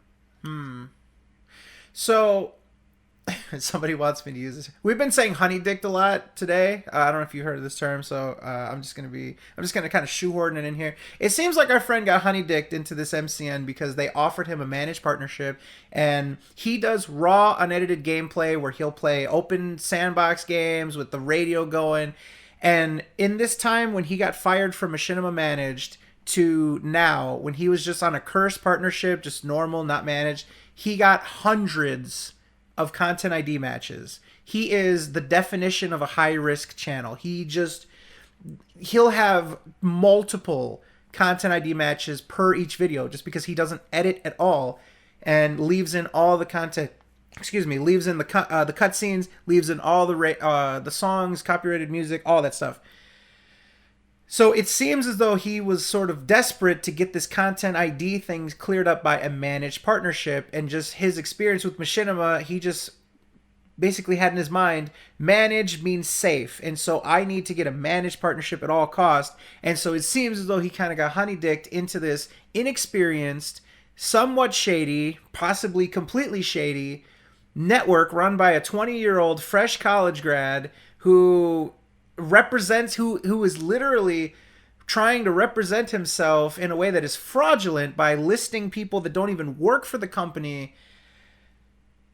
And so it seems like a scam based off of he's trying to put this appearance out there that he can play the big boy game, but he's literally just some 20-year-old college student who doesn't know much about what he's doing, can put some flashy graphic arts together to look impressive, make a little advert, and look a little polished, but at the end of the day can provide nothing to someone like Darkside Phil. Yeah, well, look, I mean, there's a big difference between, and I obviously am not defending Dan, and I don't like Laveria, I don't hate them, but let's be pragmatic. There's a big difference between a scam and something that looks better than it is. So there's no laws against making your services look better than they actually are, or making yourself look like you're older than 20 or trying to be more professional than you actually are. Sure. So sure, this may be deceiving and it may be unethical if you want to call it that, but honestly, this isn't anything that other MCNs aren't doing. If you're skeptical, just don't join an MCN. And also, if you have problems with your copyright and your video's getting claimed, then make original content. We sort of joked about the name. Do you guys know the origin of that name, like Laveria? What is that? Cool. It was pulled out of literally out of nowhere. I think it's a town in Italy. Okay, so it just kind of sounds fancy. Basically. Okay. I All right. have a question for you, Chris. Oh yeah, please go ahead. I asked Nicole here, but she said you'd be better suited for this question. So on this our buddy's channel here, Phil, he pulls in, what was it, 1.7 million? You call it CPM? So is that what it is? Cost per milli, cost per milli, or whatever. That's a... I'm sorry. Repeat that, Nicole.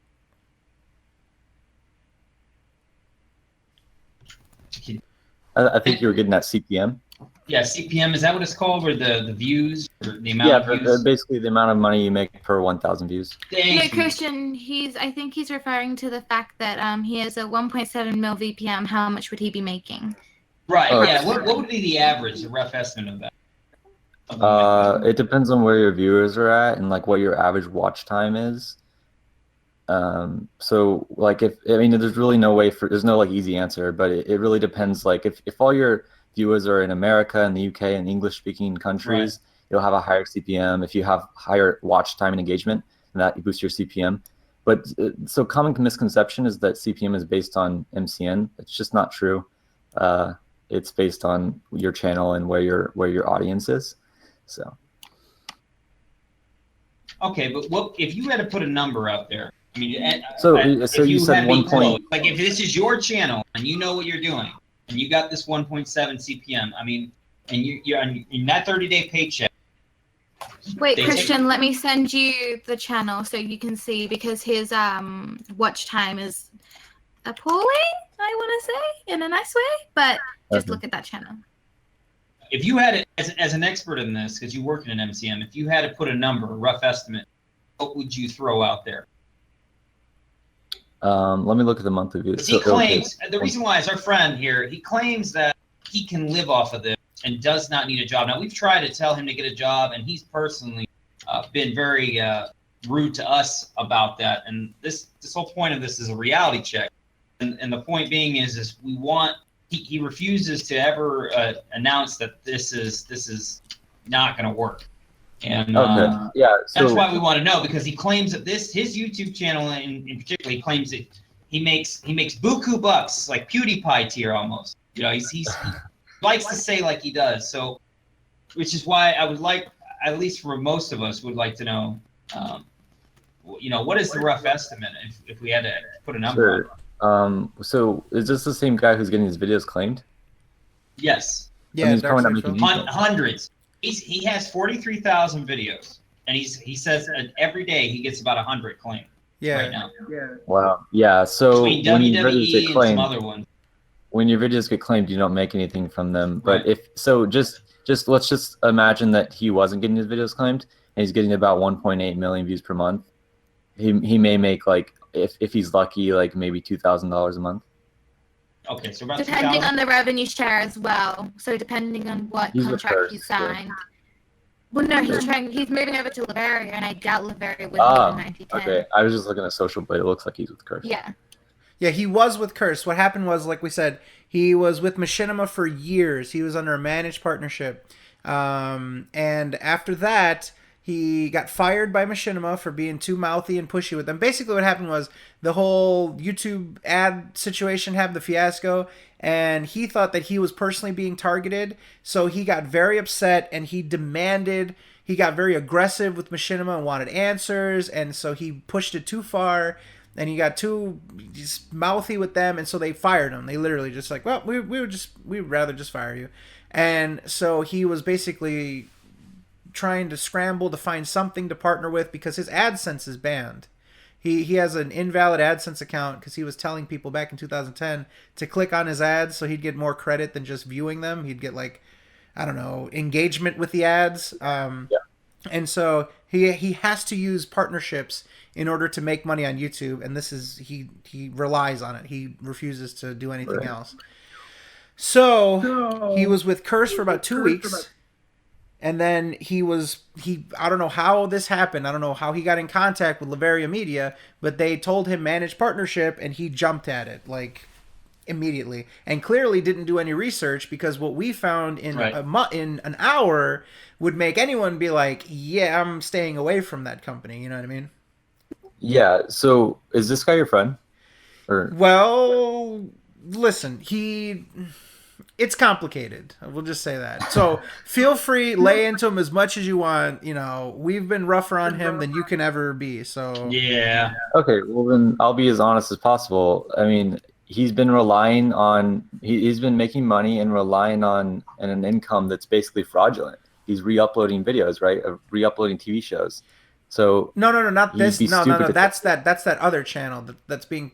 So it's just that, okay, that's someone else. So He's what does this guy upload? This guy He uploads raw footage of gameplay, and then he doesn't cut any of the content, just raw footage. Yeah, he plays an entire playthrough, 30 hours, whatever. He chops it into 10 to 15 minute parts, and so he'll put up 130 parts for Mass Effect Andromeda, and he doesn't edit it whatsoever. It's completely unedited. I understand that.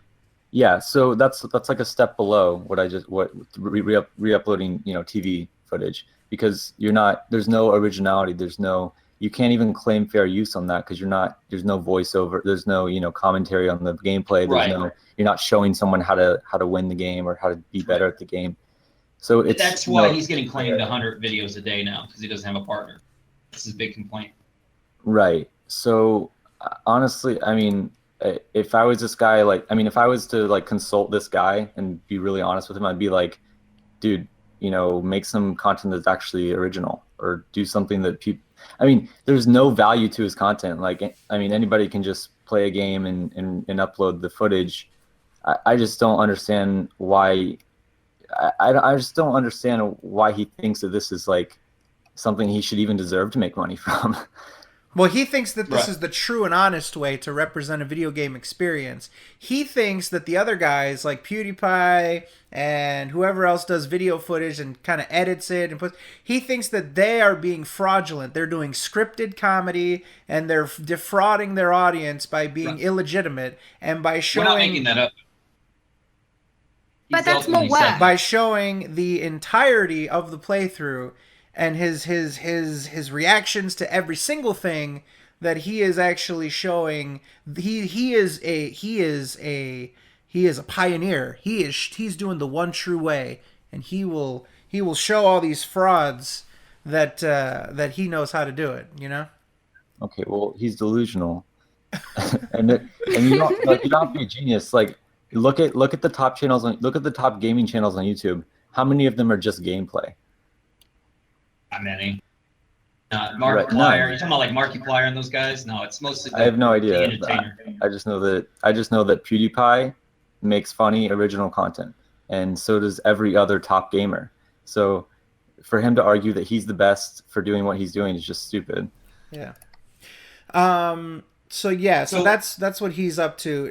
Can you see the channel? Actually, Nicole posted it in the chat.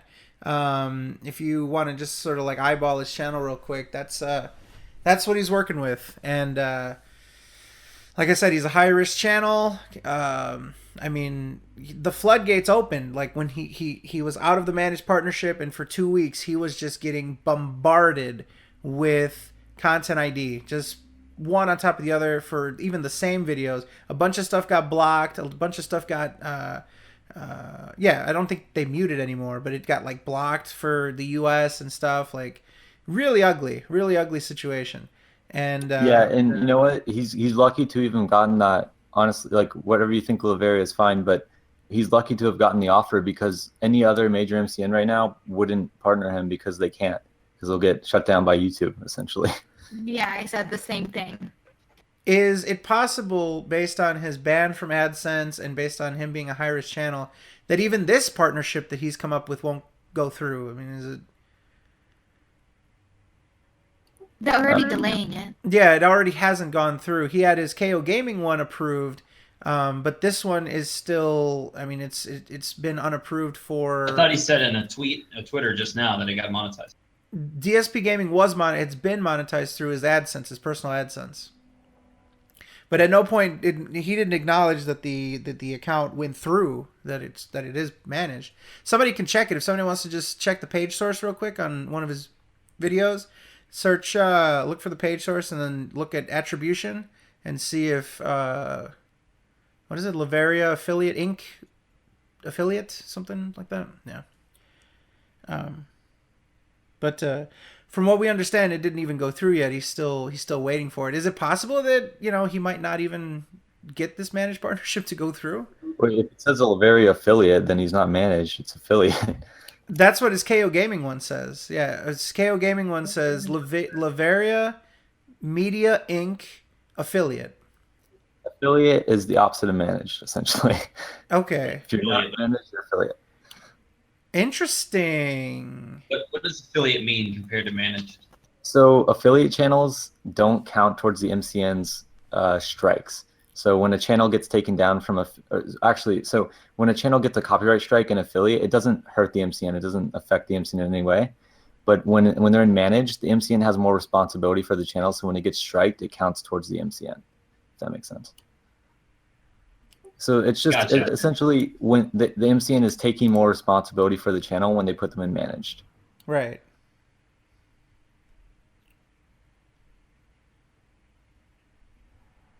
We're waiting to see if anyone can come up with if it did go through or not. I can open it up myself if need be, but basically we're trying to figure out if that managed partnership actually did go through. So Chris, you would say that a rough estimate with just an averaging would be around $2,000 a month. I mean, I guess that's pretty optimistic. Like that's a so you would say it's less than that? Probably, especially if his videos are getting claimed, he's probably making much less than that. Right now, yeah, just with his AdSense by himself, they're gonna get claimed. But once he gets that managed switch flipped, he'll be. Yeah, and also, I mean, it depends on his watch time, where his audience is. I mean, he's uploading, from the videos I see, like anime sort of video games. Like, I personally don't play those kind of video games, so I don't know if people in America do. But if I'm assuming that maybe people in other countries do, and other countries tend to have really bad CPMs, like less than $1 per 1,000 views. So that would hurt his earnings too. Basically, well, what it is he plays all the new releases when they come out. That's his business model is. He plays all the brand new releases the first day he can to try to compete with other day one views. So the reason why he's playing anime games right now, he was playing Persona, and he has a Patreon, so he was playing Danganronpa, but he plays all day one releases when he can. So okay, so every game. Basically, yeah. That his quest is to play every game that he can the day it comes out. There's also like he's probably not getting the viewers he could. Like he could make much less videos and get higher viewership if he just produced each video more and focused. Like when you go to his channel, like I didn't even know. I thought he's just an anime channel. You know, and I literally said the same thing, that he should just edit his videos. He thinks that if he edited his video, he has said, if I don't stick with this model of putting out as many parts as I can, then I will go out of business, because he's under the impression that he needs. So, for example, let's say he does a 4-hour session of a video game.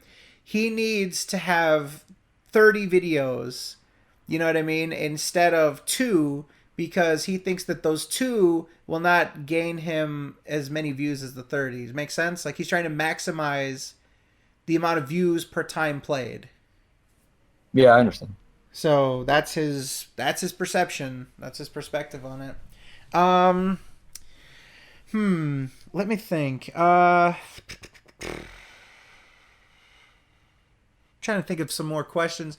If anyone on Twitter or in the chat has any questions for Christian. Christian, you're the man, dude. You're really being blunt about everything and putting it down for us. I mean, we appreciate it.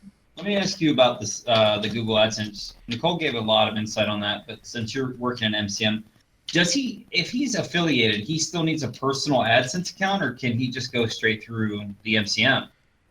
Yeah, so when you partner with any MCN, whether you're affiliate or managed, your channel gets linked to the MCN's AdSense. That's all a partnership is. You're just linked to another AdSense, the MCN's AdSense.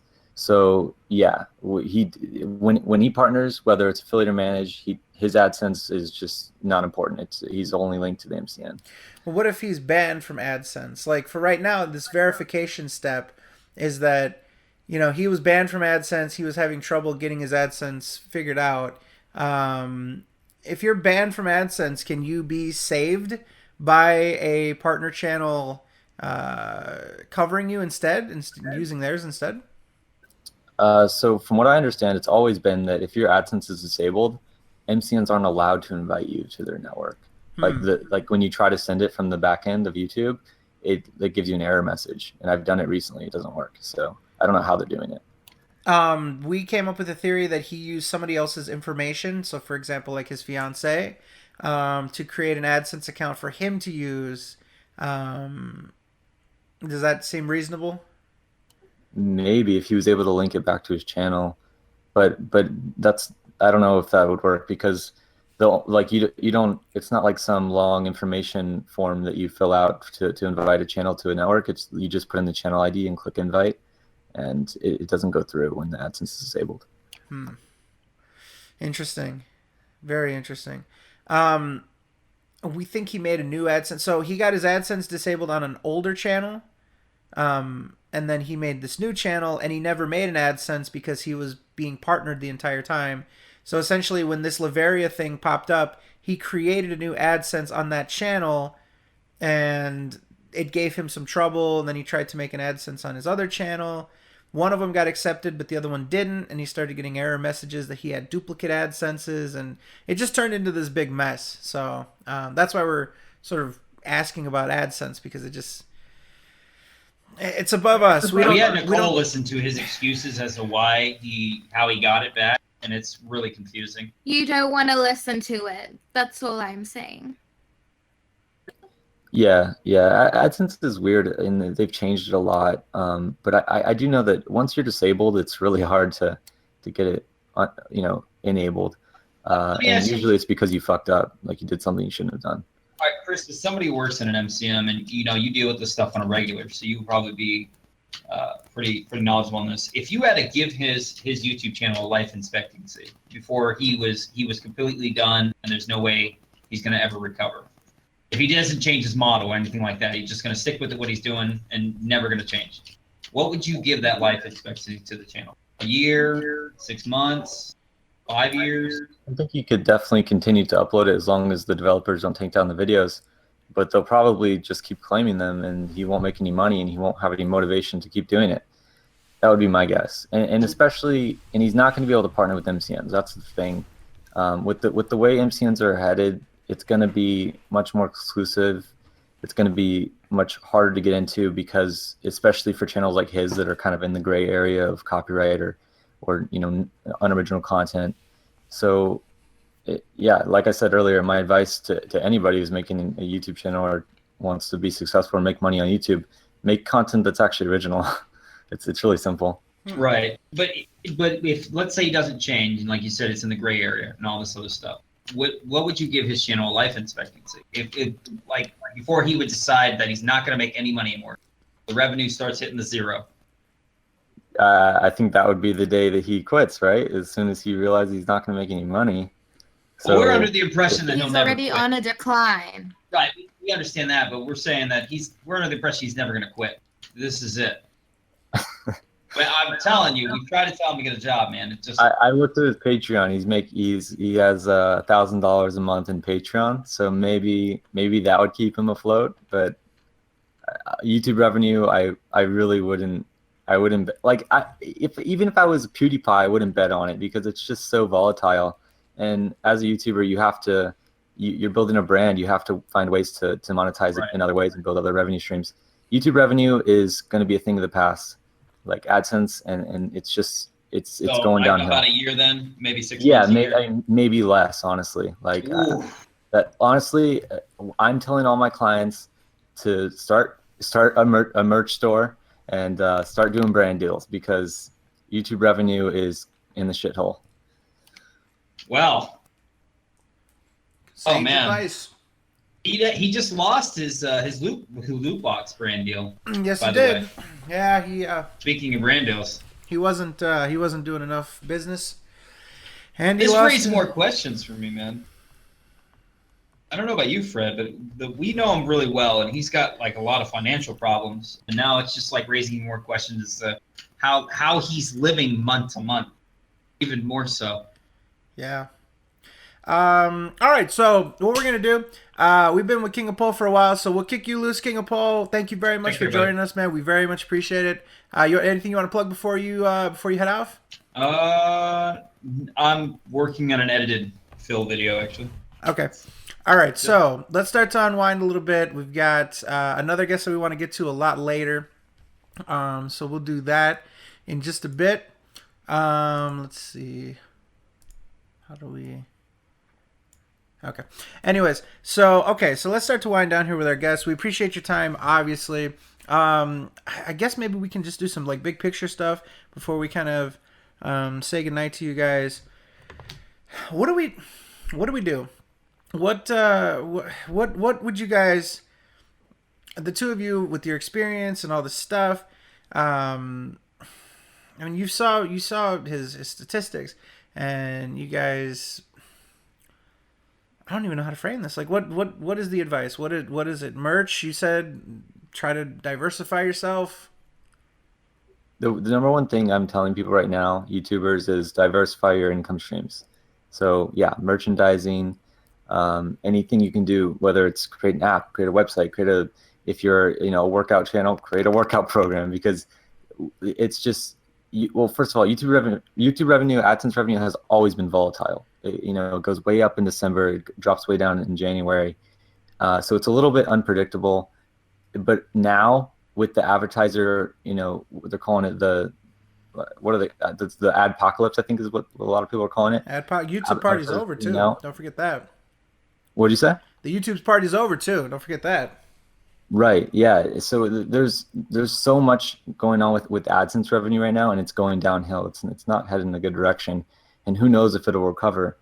So if you're smart, you need to treat your YouTube channel like a business. As sad as that sounds, it can still be fun and great, but you have to treat it like a business if you're gonna bet your livelihood on it. So diversify your income streams. Merchandising is one of the number one easiest ways to do it. And get good designs. Don't just put your shitty logo on a t-shirt. Pay for some good designers, and get as many brand deals as you can without selling out. Get relevant brand deals, obviously. Work with agencies. A big thing right now is agencies that are not MCNs but represent you for brand deals. And if this is actually what hurt my business, I shouldn't really say this, but what the best thing to do right now as a YouTuber is to work with agencies that are non-exclusive, so you can work with many of them, not just one, and where they don't ever take any money from your YouTube channel unless they get you a deal. So only for the deals they get you, they take 10 or 20% of it. Those are the best agencies to work with right now. Okay. And then last but not least, I mean, this was the theme of it. This is sort of this is the wake-up call. For someone that wants to partner specifically with Laveria Media, your advice? Don't. Yeah, I'll second that one. Okay. All right. Well, again, the both of you, thank you so much. Nicole, fantastic. Thank you for bringing Christian. Christian, thank you very much for coming on at short notice. This was, you guys added so much to this. I mean, we're just sort of sitting here clicking through different, websites and links and going through this, and the rabbit hole just seemed to go deeper and deeper, and to have two people to actually sort of put things in perspective and stuff, it means a lot. So honestly, thank you guys very much for your time, and yeah, is there anything you guys want to plug before you get out of here? You guys got anything that you would like people to know about? No. Thanks for having me, man. That's a lot of fun. Awesome, man. Thank you so much. Nicole, is there anything that you want to plug before you get out of here? No, I'm fine. I'm sure they can find things on their own. All right. Well, again, to the both of you, thank you so much. Yeah, we'll try to stay in touch. I very much appreciate you guys coming on and talking with us. Sweet. Thanks. All right. Have a good one, you guys. Bye. All right. So that is Christian and Nicole from, formerly of Laveria Media, and boy, that was something. All right, so I don't know, people of the panel, what can we say about this? I need to breathe really hard. Oh. That was an adventure. Anybody got any smokes? that was good. That was very informative and everything like that. So that was good. I don't know what to do, man. This was amazing on all different levels, and this always happens to us. And we've always had like this show go on, and it starts as a curiosity, and then the ball starts rolling, and so by the generosity of others, we get these amazing shows. God, I don't even know what to say. Anything else on? Good. I will say, you know, I'll have to give you props for that interviewing skills. You know, I can't speak for everybody, but I was just listening muted the whole time. I think you really brought it on there too. Oh, absolutely, man. Oh, well, thank you. Wow, that's I usually don't get stuff like that. So thank you. I appreciate that. That means a lot. I tried my best to, you know, be professional and to kind of, you know, answer things that I thought people wanted to know. So yeah, I appreciate that. I do my best so that the people at home they don't feel like they wasted their time here listening to us knuckleheads. So wanted to make it good for them, and I was genuinely curious too. So I'm pretty sure that came through. Thank you, Fizz. All right. Geez, what do we do now? We're supposed to talk very quickly with 2D2 Will. We've been live for almost 7 hours, so let's Jesus Christ. Let's fucking A whole week. a whole week. Gotta be right on the 8 150 hours. God damn it. Yeah. So we've got to grab 2D2 Will very quickly. 2D2 Will, as you know, has been putting together these fantastic documents for our buddy, and we want to sort of look at that, get some analysis.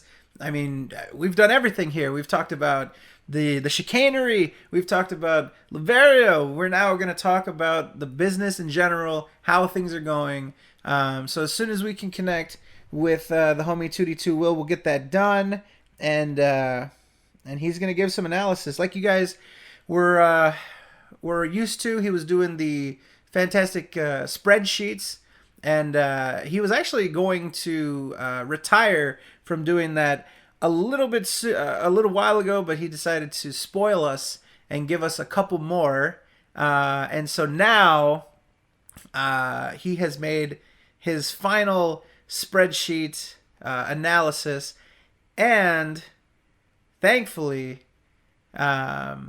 was so grand to give us those, and he might be able to give us a bigger picture on where things are going, where we'll end up. So just give us a second here to connect with Mr. 2D2 Will. I don't think he's in the chat yet. Let me see. May have also gone to bed too. What's that? May just be no, like, I'm talking to him. I think he. No, I'm kidding. I think he just sent me a friend request. Yes, he did. Accept. Well, then again, who are we kidding? If you were to fall asleep, it'd be to me rambling for about 3 more hours. So let me see if I can invite him. I'm falling asleep just listening to your voice right now. Woo! Exactly. Let me see if I can invite him through Discord. You're the SoK version of melatonin. Jesus. God. And now we're back to business as usual after all that. Well, I mean, you know, at least I have a purpose. We got to get out of here soon before we ruin the show. This is episode 6 all over. Wow, this is up there with episode 6. This is absolutely up Can there. you imagine that when we're Mini-Mod Madness? When we're fucking going through the pages, could you imagine that we'd actually get these people like to come and fucking chop it up with us? I did not. That's ridiculous. We didn't even expect to look into the MCN that long, and then it just snowballed from there. And then that happened. Ridiculous. Oh my god. He better appreciate it. Phil better fucking appreciate what we did for him. That son of a bitch, no man. kidding. So you know what I'm really interested for? I'm interested in the pre-stream tomorrow. Yeah. Oh yeah. See if that's going to be any juicy details. The Because plot you know thickens. one of his fans is going to come and be like, well, they talked about you for 7 hours last night. I mean, it was worthwhile. Okay, so there he You, is. you know it's going to be basically nothing. It's like, I don't give a fuck. It's none of your fucking business. Just watch my streams and give me money. And then we watch him snowball even more. In any case. Okay, so it looks like we're getting connected here with the homie 2D2 Will. He just has to learn how to use Yellow Mustard Lover Discord. The #1 place for French's Mustard. The SoKast is brought to you by French's Mustard.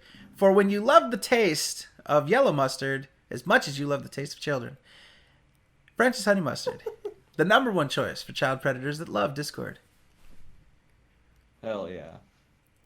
That was terrible. That's not good. That's not a good thing what I said. I shouldn't have said that. 2D2 Will, how do I voice chat in this? He just needs to click. I told him, click Discord Illuminati Room. Click it or tick it, my friend.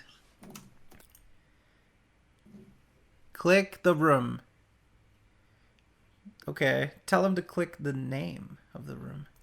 Click, yeah. There you go. Click the shit out of it, 2D2 Will.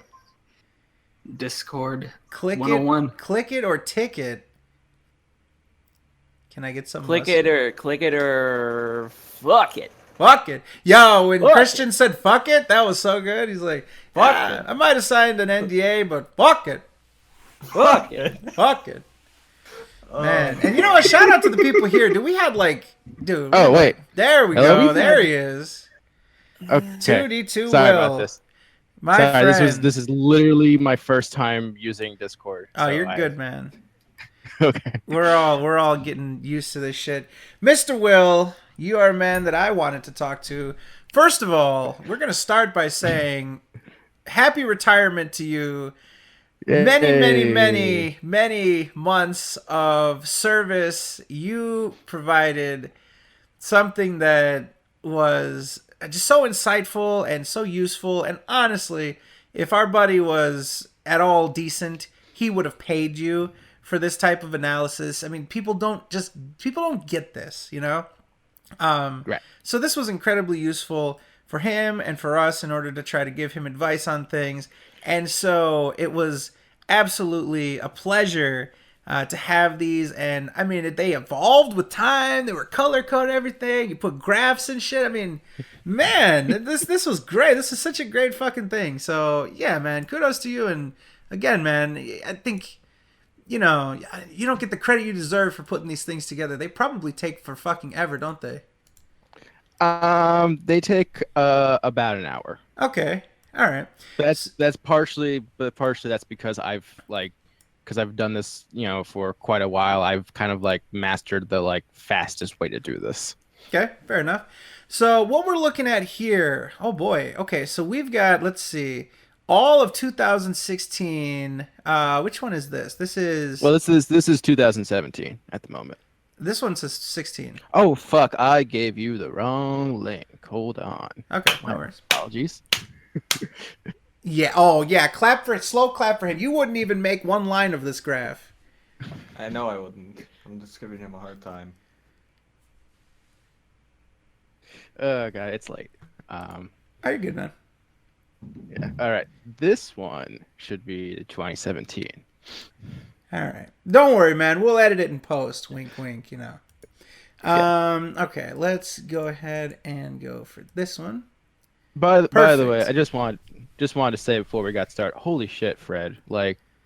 I never expected you to get those people. Yeah. Good job on that. Thank you. You handled that quite well. Wow. Thank you. I appreciate that. It was fun. I did some honeydicking myself, I guess. I don't know, but no, I don't know. It was fun. I was very grateful. I got lucky. It's just like episode 6. I mean, you ask somebody to do it, and it's up to them to decide to do it or not, right? It's not hard to approach somebody and ask them to come on. It's literally up to them. So that's not me. That's them. They were gracious enough with their time to come on here and take a risk to just talk to a bunch of strangers in front of 1,000 people. So, nah, dude. What's it's funny? Sorry. Well, yeah. What's funny was that I took a quick break from watching the stream because I wanted to go watch Samurai Jack. But when I come back, I hear you're talking to someone named Nicole, and my immediate thought was, oh, they got Gamer Nicole on the show somehow. Gamer Nicole. Yeah, man. Yo. We went that far down the rabbit hole. No, I'm saying, man, Nicole and Christian, there's some honorary members now. I mean, you know, she was fantastic. I do want to try to get her in the future. If we do something with some sort of YouTube analysis or anything like that, she knows her shit. She is on top of it, and she is willing to tell some motherfucker when they're fucking up. So that was fantastic. And the chat loved her, so I'm sure there's some thirst involved, but yeah, that was fantastic. Oh, absolutely. Just a little bit of thirst. Just a slight amount. The Thirst Squad may or may not have been active during that time. Yeah. So yeah. Hey, conveniently, you have another person who's not willing to shit on Phil. Who's willing to shit on Phil. So, yeah. Who could that be? Who would that possibly be? Oh, the guy who's been analyzing the statistics of his videos for the past 3/4 of a year. You're doing our buddy a good service here.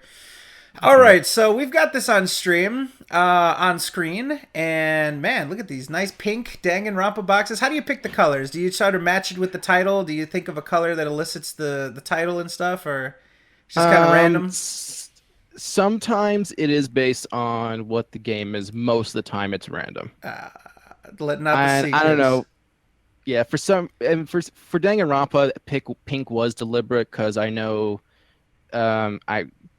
I know that like at least the original release was censored and they turned the blood pink, and it's just like, you know, anyway. Okay, so we've got this on stream. What's noteworthy about this month? Obviously, I think did we have you for month? 500 fucking videos in April on DSP Gaming. And this is an uptick from 400. Wow. And is this more parts or more? It's more parts. More parts. Okay. So February was the last month before he decided to make shorter videos, because he's an idiot.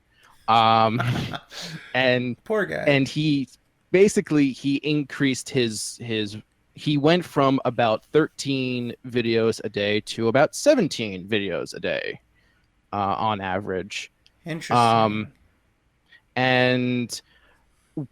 So from February to March was the first month he started doing more videos.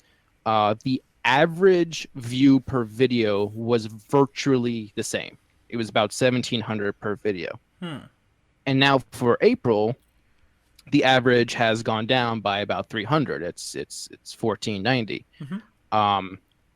And I just look at his statistics, and I see what he's doing with Twitch, and it's just become like so blatantly obvious. I mean, you know, I imagine people have been saying this for quite some time, but you look at the statistics, all he's doing is he's milking his current fan base.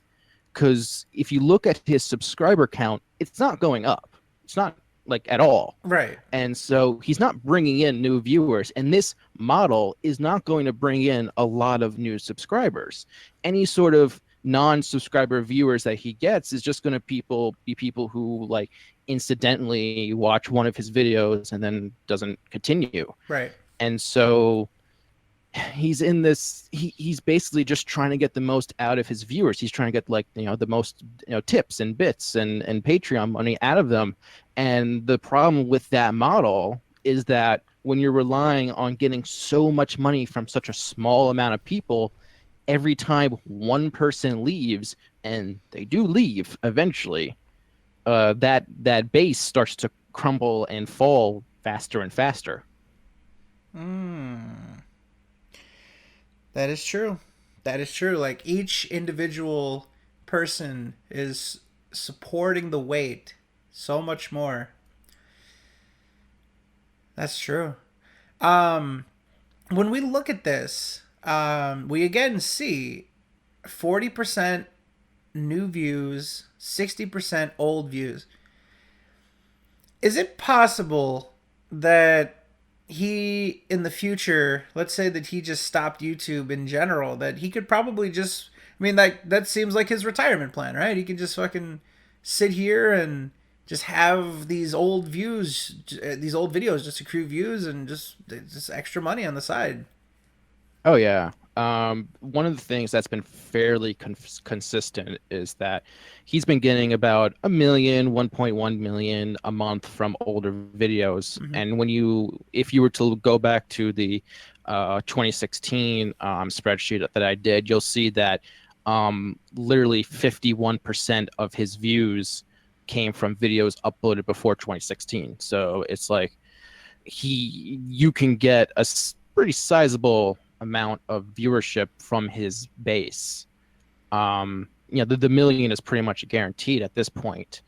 But he needs to like actually work on improving the new statistic. And the other two, I completely the two former Laver Media guys that you had, I completely agree with their assessment. Is that like just have editing the streams and uploading larger videos would help him in views, in retention, in watch minutes, in everything. Because I've done some research about how the YouTube business works, also, from like people who are like paid to like help other channels with that sort of stuff. And one of the things that YouTube is trying to do right now is they're trying to be more like Netflix, in the sense that they want people to stay on the website as long as possible. And so if you can keep people on the website longer, that helps you. That makes it more likely for you to appear in the suggested video section. And it even goes a little beyond that, because it's not just how much people watch your videos, it's also how much people watch other videos on YouTube after watching your video. So for example, like let's say I watch the Sons of Kojima video, one of the 30-minute ones, and then that was like my first video, and then I go to a complete YouTube binge and I end up watching like 8 hours worth of YouTube videos. You would get credit for 8 hours of watch time. Yeah. And it would make you more likely to appear in suggested videos, because YouTube would recognize the SoK as someone who can instigate long watch sessions. Yeah, this is fucking 7 hours. Goddamn. Yeah. This is ridiculous.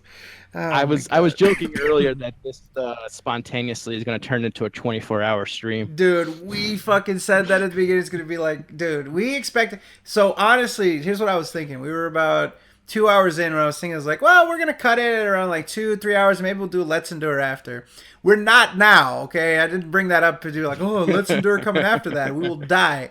But I was thinking like it's gonna be like a shorter stream, and then maybe we'll just throw in a Let's Endure or something like that. But yeah, fucking, it's the same way it happened for episode 6, and that's how that happened. So yeah, but yeah, it's again, all the credit goes to Nicole and Christian.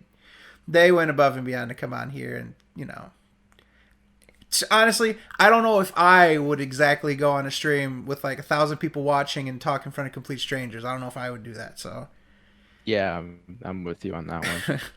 but all right. So, anyways, so please continue. I'm sorry to cut you off. No, that's fine. Actually, I'm glad, because for a second it was all silent. I was like, am I even still on? Oh, you're good. No, you're good, man. We're okay. We're completely giving our full attention, because obviously, I mean, you can see the proof in this doc. You know what you're talking about, so we just kind of wanted to let you take us to school a little bit, All right, thank you. I appreciate it. One of the other big things that kind of like support the whole, 211 Persona 5 videos in April. Yep. I mean, and that was like up to like what, 7.7. How much he has? I would not be surprised, because I don't know how long Persona is. I know it's an RPG and it's long. He might hit 1,000.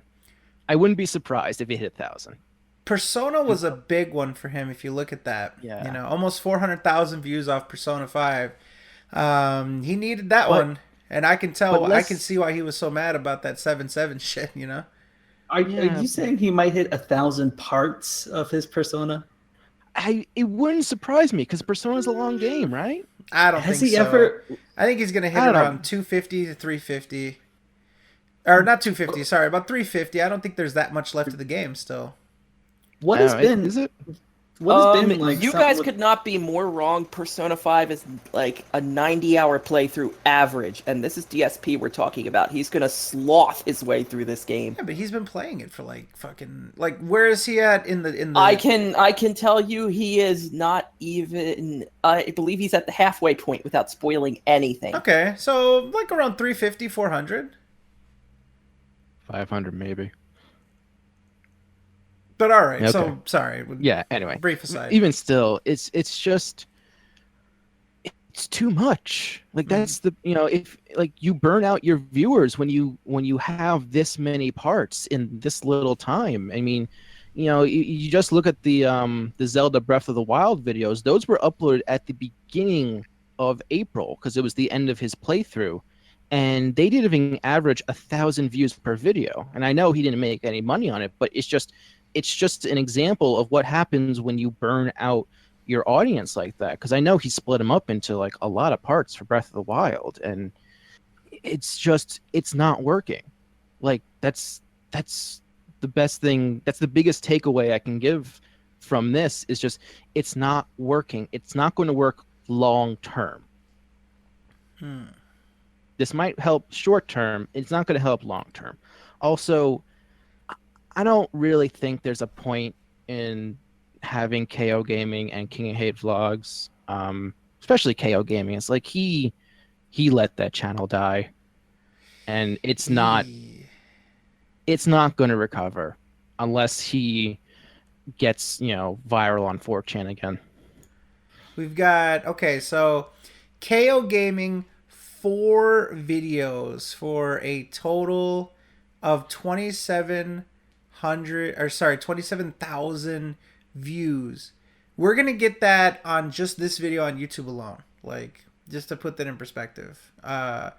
He's investing nothing. We're a smaller channel than KO Gaming, and with one video we'll do what he did in an entire month.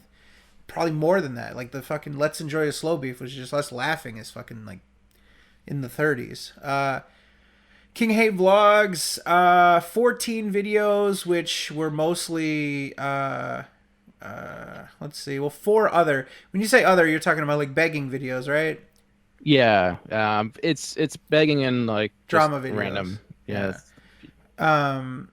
14 of those for a total of 77,000. By the way, take a guess what his most popular video of April was. Most popular video of April. I'm gonna between cheat. the 3 channels. I'm gonna cheat. I I'm don't gonna know. go. Oh, of course. Wow, that makes sense. These make a lot of sense. The Machinima vlog, the fuck you Machinima vlog. Yes. Of course. Fuck you. That's what people want. Exactly. You don't. Yeah. These people don't understand. See, Phil doesn't understand. Actually, I mean, not to say that. Phil doesn't understand. The people want to see him upset and frustrated and thrashing around and saying cuss words and being upset. He is the Fred Flintstone of gaming. He is designed to be upset and confused and fucking mad and thrashing. That is what people want. That's why this is how you don't play as popular. That's why he used to be more popular, because he used to do it more. People don't want to see Happy Phil. Happy Phil is boring Phil. Phil is meant to be upset. He's like Angry Dad from The Simpsons. That's what he's meant to be. That's it. He's meant to be viewed from a distance, being upset at someone else, or yelling or screaming, and that's it. And look at what he's doing. 6 years with Machinima, which was hyped up as a fuck you Machinima vlog. You know what I mean? Yeah. People loved it. Yeah. Yes. I think. Oh, go on. Sorry, go ahead. Oh. All I was going to say was just looking at the thing, it only got like 14,000 views. There's double that on the fucking Dark Side Beef video. People don't fucking care about him anymore. At all. Yeah, that sounds about right too. But like, just to further hammer down the whole like drama is what brings Phil, the most views. It's like you look at March, his most popular video was him breaking his Nintendo Switch by accident because he's an idiot, and his second most popular video was his I've been laid off by Machinima vlog that he did. And then in February, the second most popular video of the month was YouTube ads disaster, and I refuse to give up. And then you look at January, the most popular video was, you won't believe what happened. I barely can. It's drama.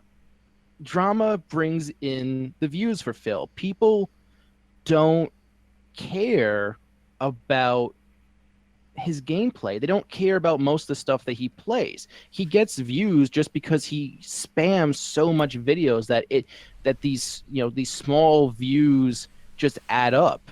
And you look at the views overall, with the exception of January, since September, he's been under 2 million views every month. And the only reason he got past 2 million, barely, in January is because he played both Resident Evil 7 and Dark Souls, which are the two most popular franchises that he plays. They're the two franchises that consistently his viewers care about. Right. And he had to play both of them to just barely get past 2 million in January. He can't. This isn't working. No. And I don't. Okay, I mean, I understand why he's not accepting that it's not working. Is because he's lazy and he's inept. Like Phil likes to talk about how YouTube is inept at what they do. The reality is Phil is inept at what he does. Ew. And he just is. It's like the dude started this in 2008, and like you're still like, he just now uploaded custom the thumbnails for Prey, which is something that he should have been doing forever. Now, I actually saw this happen on Twitter. Do you know how he came upon those custom thumbnails? Because a fan made them for him. Somebody made them for him and emailed him 40 of them. It was just this casual conversation. It was like, hey, Phil, would you like some custom thumbnails? He was like, sure. He's like, all right, I'll send you 40 just to be safe. He's probably already past part 40, right? I don't know. It's so dumb. It's just so... It's astonishing how like here's the thing. If Phil was just doing this for a hobby, it'd be one thing. But like this is his business. This is his livelihood. And he's not like putting in the effort. He's not putting in the work. He's not putting in the research. Like even if this new MCM like wasn't shady, like I would still say there's no way he would have survived for like more than a year from now. It's not sustainable. and speaking of money and AdSense, I actually have a few things I want to say about that. Oh, of course, dude. Anything you want, man. So, this is your floor, bro. Cool. Awesome. So, the whole Phil being banned from AdSense thing. I actually have a friend who years ago she put ads on her blog and then Google like blocked her account for I don't know some reason, some sort of like they suspected suspicious activity on sure. it. Like weird click activity and stuff. Yeah, stuff like that. And she said, fuck it, who cares? And then 2 years later, she decided, I'll give it another shot. So she contacted Google and got her account restored. Interesting. And so he could have gotten his account restored. It's possible if he had politely messaged Google, he could have avoided a lot of this. Now this is for a website, not a YouTube page, correct? Well, the reason she did it was because she wanted to start to do YouTube stuff. Gotcha. Yeah. But So, the and offense was on like a web page, right? It wasn't yeah, like, okay. yeah, the original offense was on the website. It's possible. I mean, what they said is like by him going and blatantly telling people to click the ads and stuff, it was a severe violation. And the other thing is, it's possible. I'm just saying it's possible. That's yeah, no, I get it. Like I said, they from their perspective, they've never seen someone get unbanned before, or whatever. So, I guess I kind of got to balance the two things. So it's possible. Maybe the best way to say it is it's possible, but unlikely for Phil's specific situation because it was blatant and because it was. I mean, now look what he's doing. He's trying to circumvent it by fucking, possibly using other information and stuff like that. I don't think he had the time to appeal his AdSense ban. I mean, this literally just came up, and so by the time he was creating new AdSense accounts, I don't think he even had the time to create a new one. I think on Monday he's what this new process. Well, let me just try to make a new one. He didn't even have time to try to clear up the old one, and so I think he went 2 feet first into going that route, and so that might, personally, I think that might actually make it worse that he didn't appeal and that he went that way instead. Yeah. I mean, that all makes sense. It's a violation on top of a violation, Yeah, just keep violating. The other thing I kind of want to bring up is a bit of a personal experience when it comes to attaching one AdSense account to multiple accounts, multiple YouTube channels. For those who don't know, I have 2 YouTube channels. They were made years apart, and when I made the second one, I set up to be partnered with YouTube, not with any MCN, and they asked me to, if I'm remembering correctly, because this was a couple of years ago now. I had the option. It was like attach an already existing AdSense or make a new AdSense. And I already had an AdSense account, but I forgot about it because I never really used it.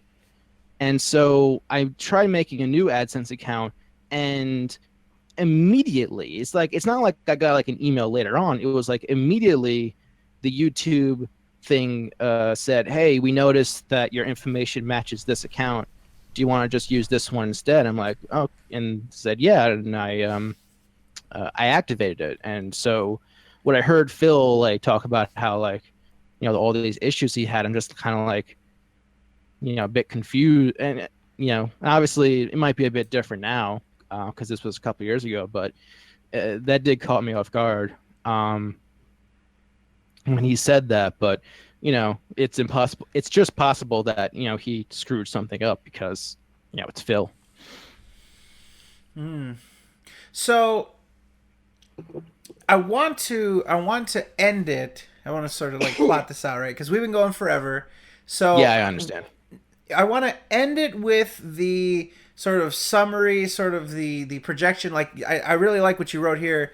I want to get kind of some of that. But before that, I want to allow some time to just give anything that you thought about, you wanted to say on the show, any sort of observations, projections, themes, any sort of patterns that you've noticed. I want to give you the space to get these thoughts out there, because I'm sure doing this data, you come to all these different conclusions. You're like, oh man, I wish I could, So I want to give you the latitude to do all those things, but I want to sort of let you know where we're going. I kind of want to get that, and then we'll get the whatever you want to say there. We'll get the outro, and then we'll get the fuck out of here because we've been going late.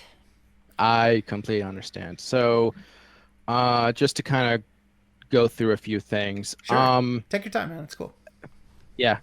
All right. So, really quickly, I don't know. I don't know if anyone has pointed this because I missed a big portion of the stream. Back when Phil did that, whole the last emergency drama vlog that he did, he claimed that he was losing hundreds of dollars a day. And this may come to surprise you, but he's not being truthful with that statement. Basically, he claims YouTube is half his current revenue. So I decide to do the math and try to figure out how much money is he making from his fans. So Patreon is public. Eddie is amazing, and he posted how much he made through Twitch subs and bits. And then I estimated Twitch tips, Teespring, and I don't know, any other money revenue that he gets. He's getting at least $4,000 from his fans in April. Shit, man. Yeah. I saw. Yeah. By the way, shout out to Eddie. I saw some really Exactly. good work that he did. Yeah. He put together, and also shout out to Dragon Killer. I saw him live tweeting this whole motherfucker, man. I love that. That's always, it gives a little pressure, you know. Dragon Killer's watching, right? He's fucking doing the live shit, so it's like, ooh, you know, gotta kind of keep things fresh. But yeah, shout out to the 2 virtual mailmen. Shout out to Eddie B43 on Twitter, and Dragon Killer, Dragon without the vowels. Eddie did some fantastic detective work. In fact, we stumbled on this one website. It's like overrussell.net or something, and it actually shows a complete log of all Twitch conversations. And so people would be able to, if they feel like it, if they're feeling froggy, can actually go through there, do a control F for cheer, and they could calculate exactly how much he made from cheers, you know, after the fact. You know, they don't have to be there live and tabulate it. Now, obviously, tips and tips are going to be different because those don't show up in the chat. But yeah, you can actually see everybody saying cheer and shit through these transcripts. So if anyone wants to carve out their own little niche and fucking calculate the bits, that'd be grand. Oof. Yeah, big ups to Eddie for that. So yeah. So if YouTube's half, that means he's making $130 a day, but that doesn't mean that he's losing $130 a day because he's not uploading videos during the days where he's not monetized. He's only losing money on the old videos. So in reality, he's losing like less than $100 a day by so far. So when he says he's losing hundreds of dollars a day, this might come as a surprise to you, but he's highly exaggerating the situation in order to gain more sympathy from his fans and donate more money to him. I know this is hard. That's what I thought it was. You know, like. Yeah, well, there's the math for you to kind of show that he's not being completely honest. The other thing is that like, I don't know what else to say at this point that hasn't been said by me already on one of my other appearances on the show. You're good, man. It's always good to have these, you know. Yeah, I guess the before I get to the big conclusion that I wrote up, the big thing I just wanted to say is that like the whole uploading, you know, so many more parts is that like it's a short-term game. This is not sustainable long term at all. And you know, is there a YouTuber out there where if you put them in this situation, they could fix it? Yes, you can. You can still fix this. The problem is that Phil needs like an Ebenezer Scrooge style face turn where like he instantly turns from the biggest dick to like the nicest person. And that's just not going to happen. Well, looking at the statistics, the grim realities. Let me just get a quick before you do your wrap. What do you think about this whole MCN garbage? This whole Lavaria thing? I mean, can't be good, right? Before this stream, I just thought that he was signing with some inexperienced, like, you know, small time MCN. Yeah. And then I saw you guys dig into the rabbit hole and yeah. I can't believe we survived the rabbit hole, dude. We're coming out alive, hopefully. I mean, shit, if we can end the stream in a reasonable amount of time, we will survive this, my friend. Yee. Oh, my God. Man, the things that we're so lucky, man. That's all it is. There's literally, we're just lucky, and we get these fucking amazing, just, yeah. That I can't even explain it. That's fucking awesome. Like, I went to go get a bottle of water and I was just smiling thinking about it. I was like, yeah, man. All right. So it's time. It's time for the last words. This is your retirement speech, Mr. Will. This is your time to let the people know, where is this all going? Okay. So, if by the way, you're feel free to like link my spreadsheet in the description of like the YouTube video if you want, like last time. For sure. Oh yeah, for sure. I know. Yeah. So I did a write up in the spreadsheet. Admittedly, it took like, I don't know, an hour to do the write up, partially because I didn't want to spend more time on Darkside Phil. But the general gist is this. Looking at how Phil uploads videos and how people watch his videos, there's a few important things to point out. I came up with this analogy before. I never said it publicly, but Let's Plays are a lot like potato chips. They're easy to make and be consumed in large quantities.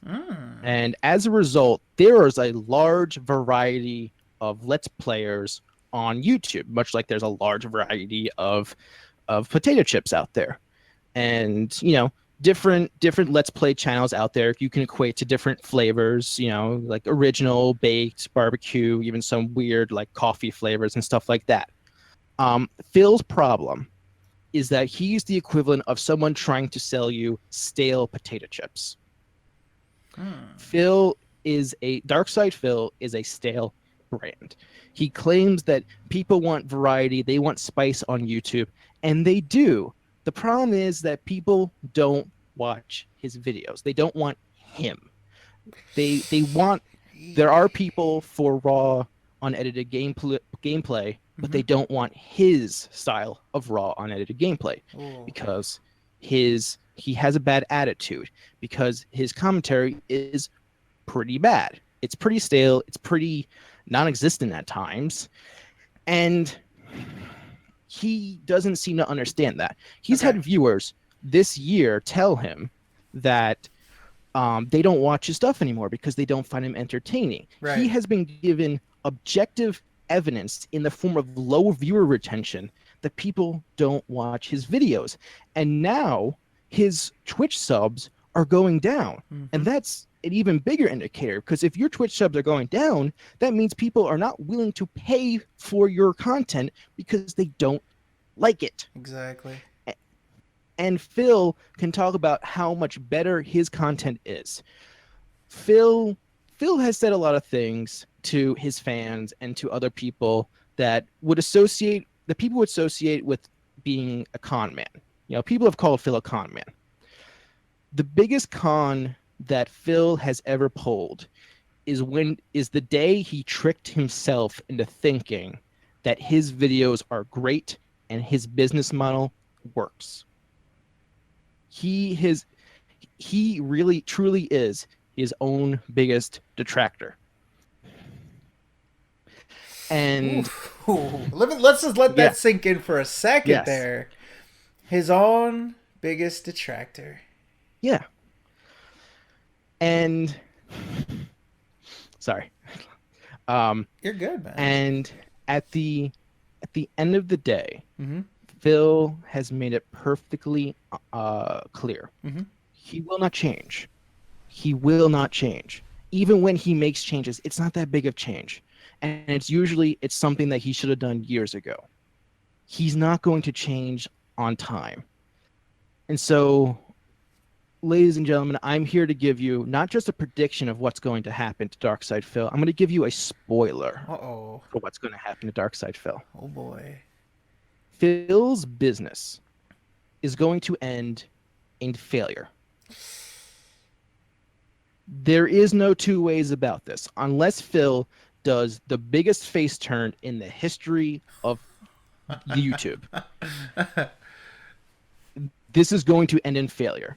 Because this is a man with 2 mortgages, 2 business loans, a car payment, and other stuff that I'm not even listing off as far as like debt that he has to pay off. He just got $4,000 from his viewers. And in reality, it's probably not enough. How can anyone like sustain this model when you're spending that much money and you're pulling in literally thousands of dollars a month, and it's not enough? And his viewers are going down. They're going to leave one by one. they will leave. Some may stay to the bitter end, but it won't be enough. And Phil is not going to do a damn thing about it, because he's just going to sit there every day at the beginning of his stream, and he's just going to beg. He's just going to beg for more money. And he's not going to do anything because he expects his viewers to help him. Mm-hmm. I give you such great content, he says. I deserve more money. But he won't understand that he doesn't. And his viewers don't agree. So they'll stop giving him money. And they'll stop giving him views. And he'll stop making ad revenue. And he'll stop making regular revenue. And at the end of the day, he'll be left with nothing. Wow. So, Fred, yes, to answer the question, how would I describe the future for Phil? Yes. I can tell you in just 2 words. Phil's fucked.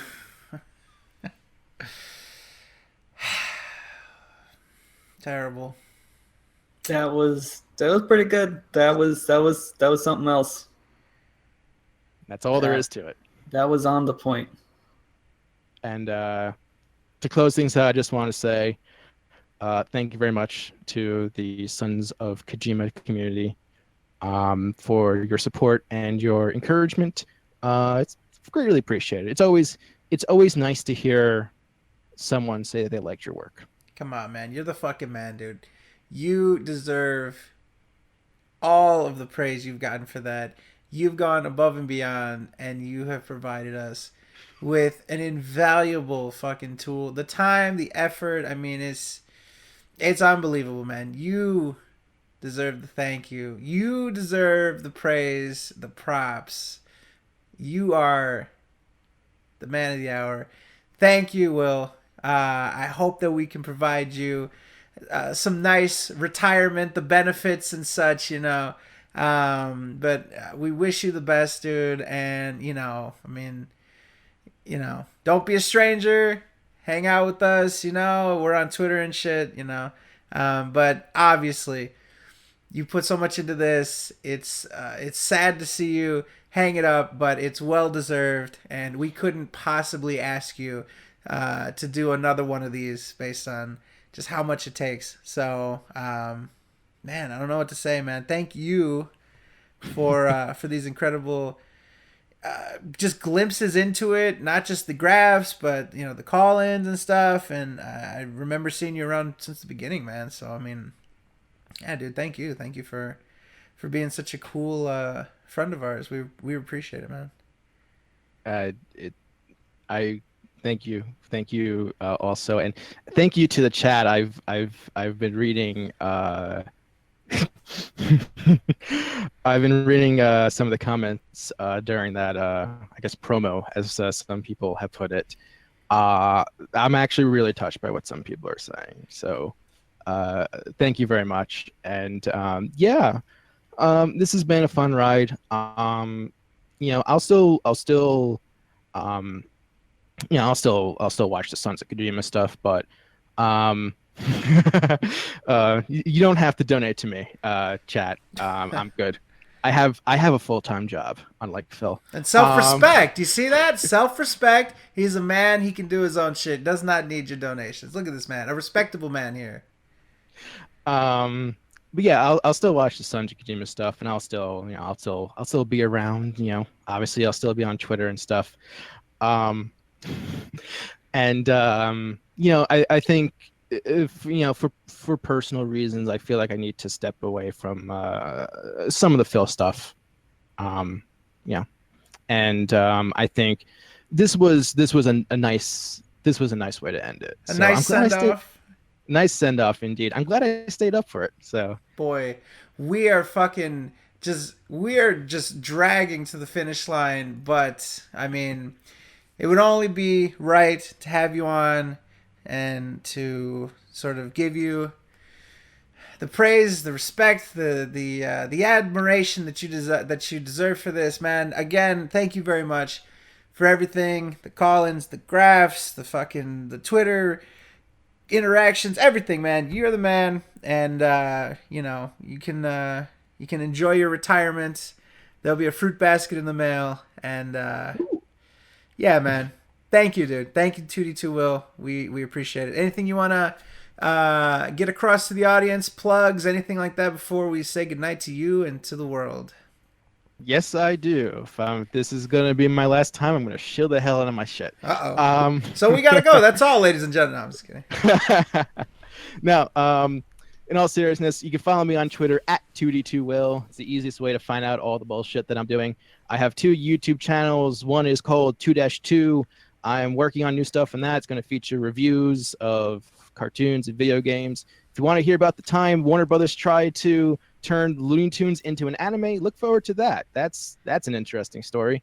And you can also check out youtube.com/222 Productions, which contains a whole bunch of obstacle course competition videos, including recently a new competition was just held where I got to meet Ninja Warrior Japanese legend Makoto Nagano, who is such a nice guy. Oh my god, it's so nice to be able to meet your heroes and they actually are good people, you know. And that's it. So yeah, thank you everyone. Follow me if you're interested in any of that crap. The man, the myth, the legend, 2D2 Will. Will, again, man, thank you. It's been a pleasure. It's been a privilege to have your delightful insight and analysis. And yeah, man, enjoy yourself, enjoy your time, and yeah, man, don't be a stranger. All right, thank you very much. All right, buddy. 2D2 Will, ladies and gentlemen, check the boy out. And boy, that is where we're gonna end this one. Is there anything else anybody wants to say before we say good fucking night and get out of here for tonight? No, I think he's gonna hang himself. Ladies and gentlemen, this has been a pleasure. Another, I don't even know what to call it. What do you call something like this? A sleeper hit, a fucking unexpected ride. A mini-mod madness. Some people would say it's unprofessional not to look up people's stuff before you go live. But we would say that it's more fun to do a cold reading of this kind of stuff. And yeah, if we would have just did a Let's Endure right when the video came up, it would have been a lot more boring. We wouldn't have had this bonanza. So I don't know. I guess cheers to being a little patient there. Ladies and gentlemen, it is that time where we do our outros and we get out of here. So, to start, let's have, I don't know. Let's have the homie, let's do it in alphabetical order since Discord likes to put people in the alphabetized. Let's hit the homie, Dr. Fees. You can find me, Dr. Fizz, at anything where I'm doing, I don't know, stuff. All right. So, yeah. Sorry about that. I just got distracted with my messages. How about the homie, Tyler Hansen? Perfect. You can find him, THMB69 on Twitter and Tyler Hansen on the YouTubes. He's dead. Mr. Red. You can find me on Twitter at TheRadRad. You can find me on YouTube at youtube.com/SIWentWeborn. And you can find my oscillating fan, Lasco, the noisemaker of the evening, at Walmart, Home Depot, Lowe's if you must. Donate to his drive. He might get a ceiling fan now instead, you know? You could start a GoFundMe. Give him a couple bucks. We got the homie TTSBB1. Well, you can find my Twitter, which is TTSBB1. You can find my YouTube, which is Freddy Fast Fuck, which, oh my god, I am looking forward to this. How you don't play Crash 3. It's gonna actually happen. Ooh, that's gonna be good. And then you can also find my Twitch, which is also TTSBB1. I said I was gonna stream something when the Overwatch event ended, and who knows? Maybe that might be tomorrow. And yours truly, Mr. Freddy Boy. You can find me on Twitter at TIHYDP, the acronym for This Is How You Don't. prepare the outro. You can also find me on YouTube. Fred Fucks, 2 different channels, animated avatar, non-animated avatar. As you guys know, there's 2 different purposes, but I don't even have to tell you that. If you want that SoK classic content, well, there's a couple ways that you can do that. First of all, the classic way, we're going to do this in reverse. The classic content, that audio-visual goodness, will be coming to you on YouTube, Sons of Kojima on YouTube. This video will be coming to you on YouTube with the fantastic audio-visual experience. If you are impatient, and if you just need the audio, if you're just a person that, I want to go to the gym, I want to drive my car and listen to Freddy Boy go, ah, well, you can do that on SoundCloud, soundcloud.com/The Sons of Kojima, or you can do iTunes, Sons of Kojima, or SoKast on iTunes all over the world. And that's how you can do that.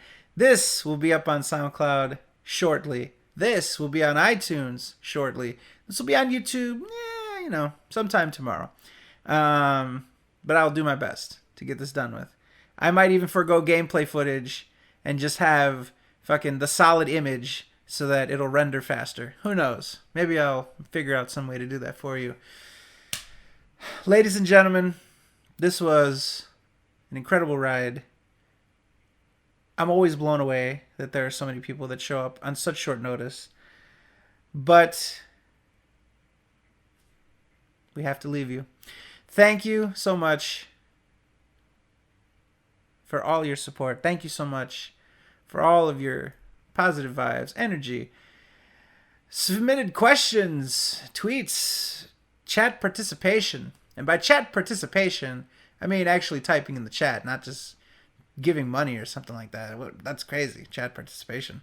Thank you to Nicole. Thank you to Christian. Thank you to Mr. KingofPol. Thank you to 2D2 Will. Thank you to you. And we love you. Go fuck yourselves. Good night. See ya. See ya. So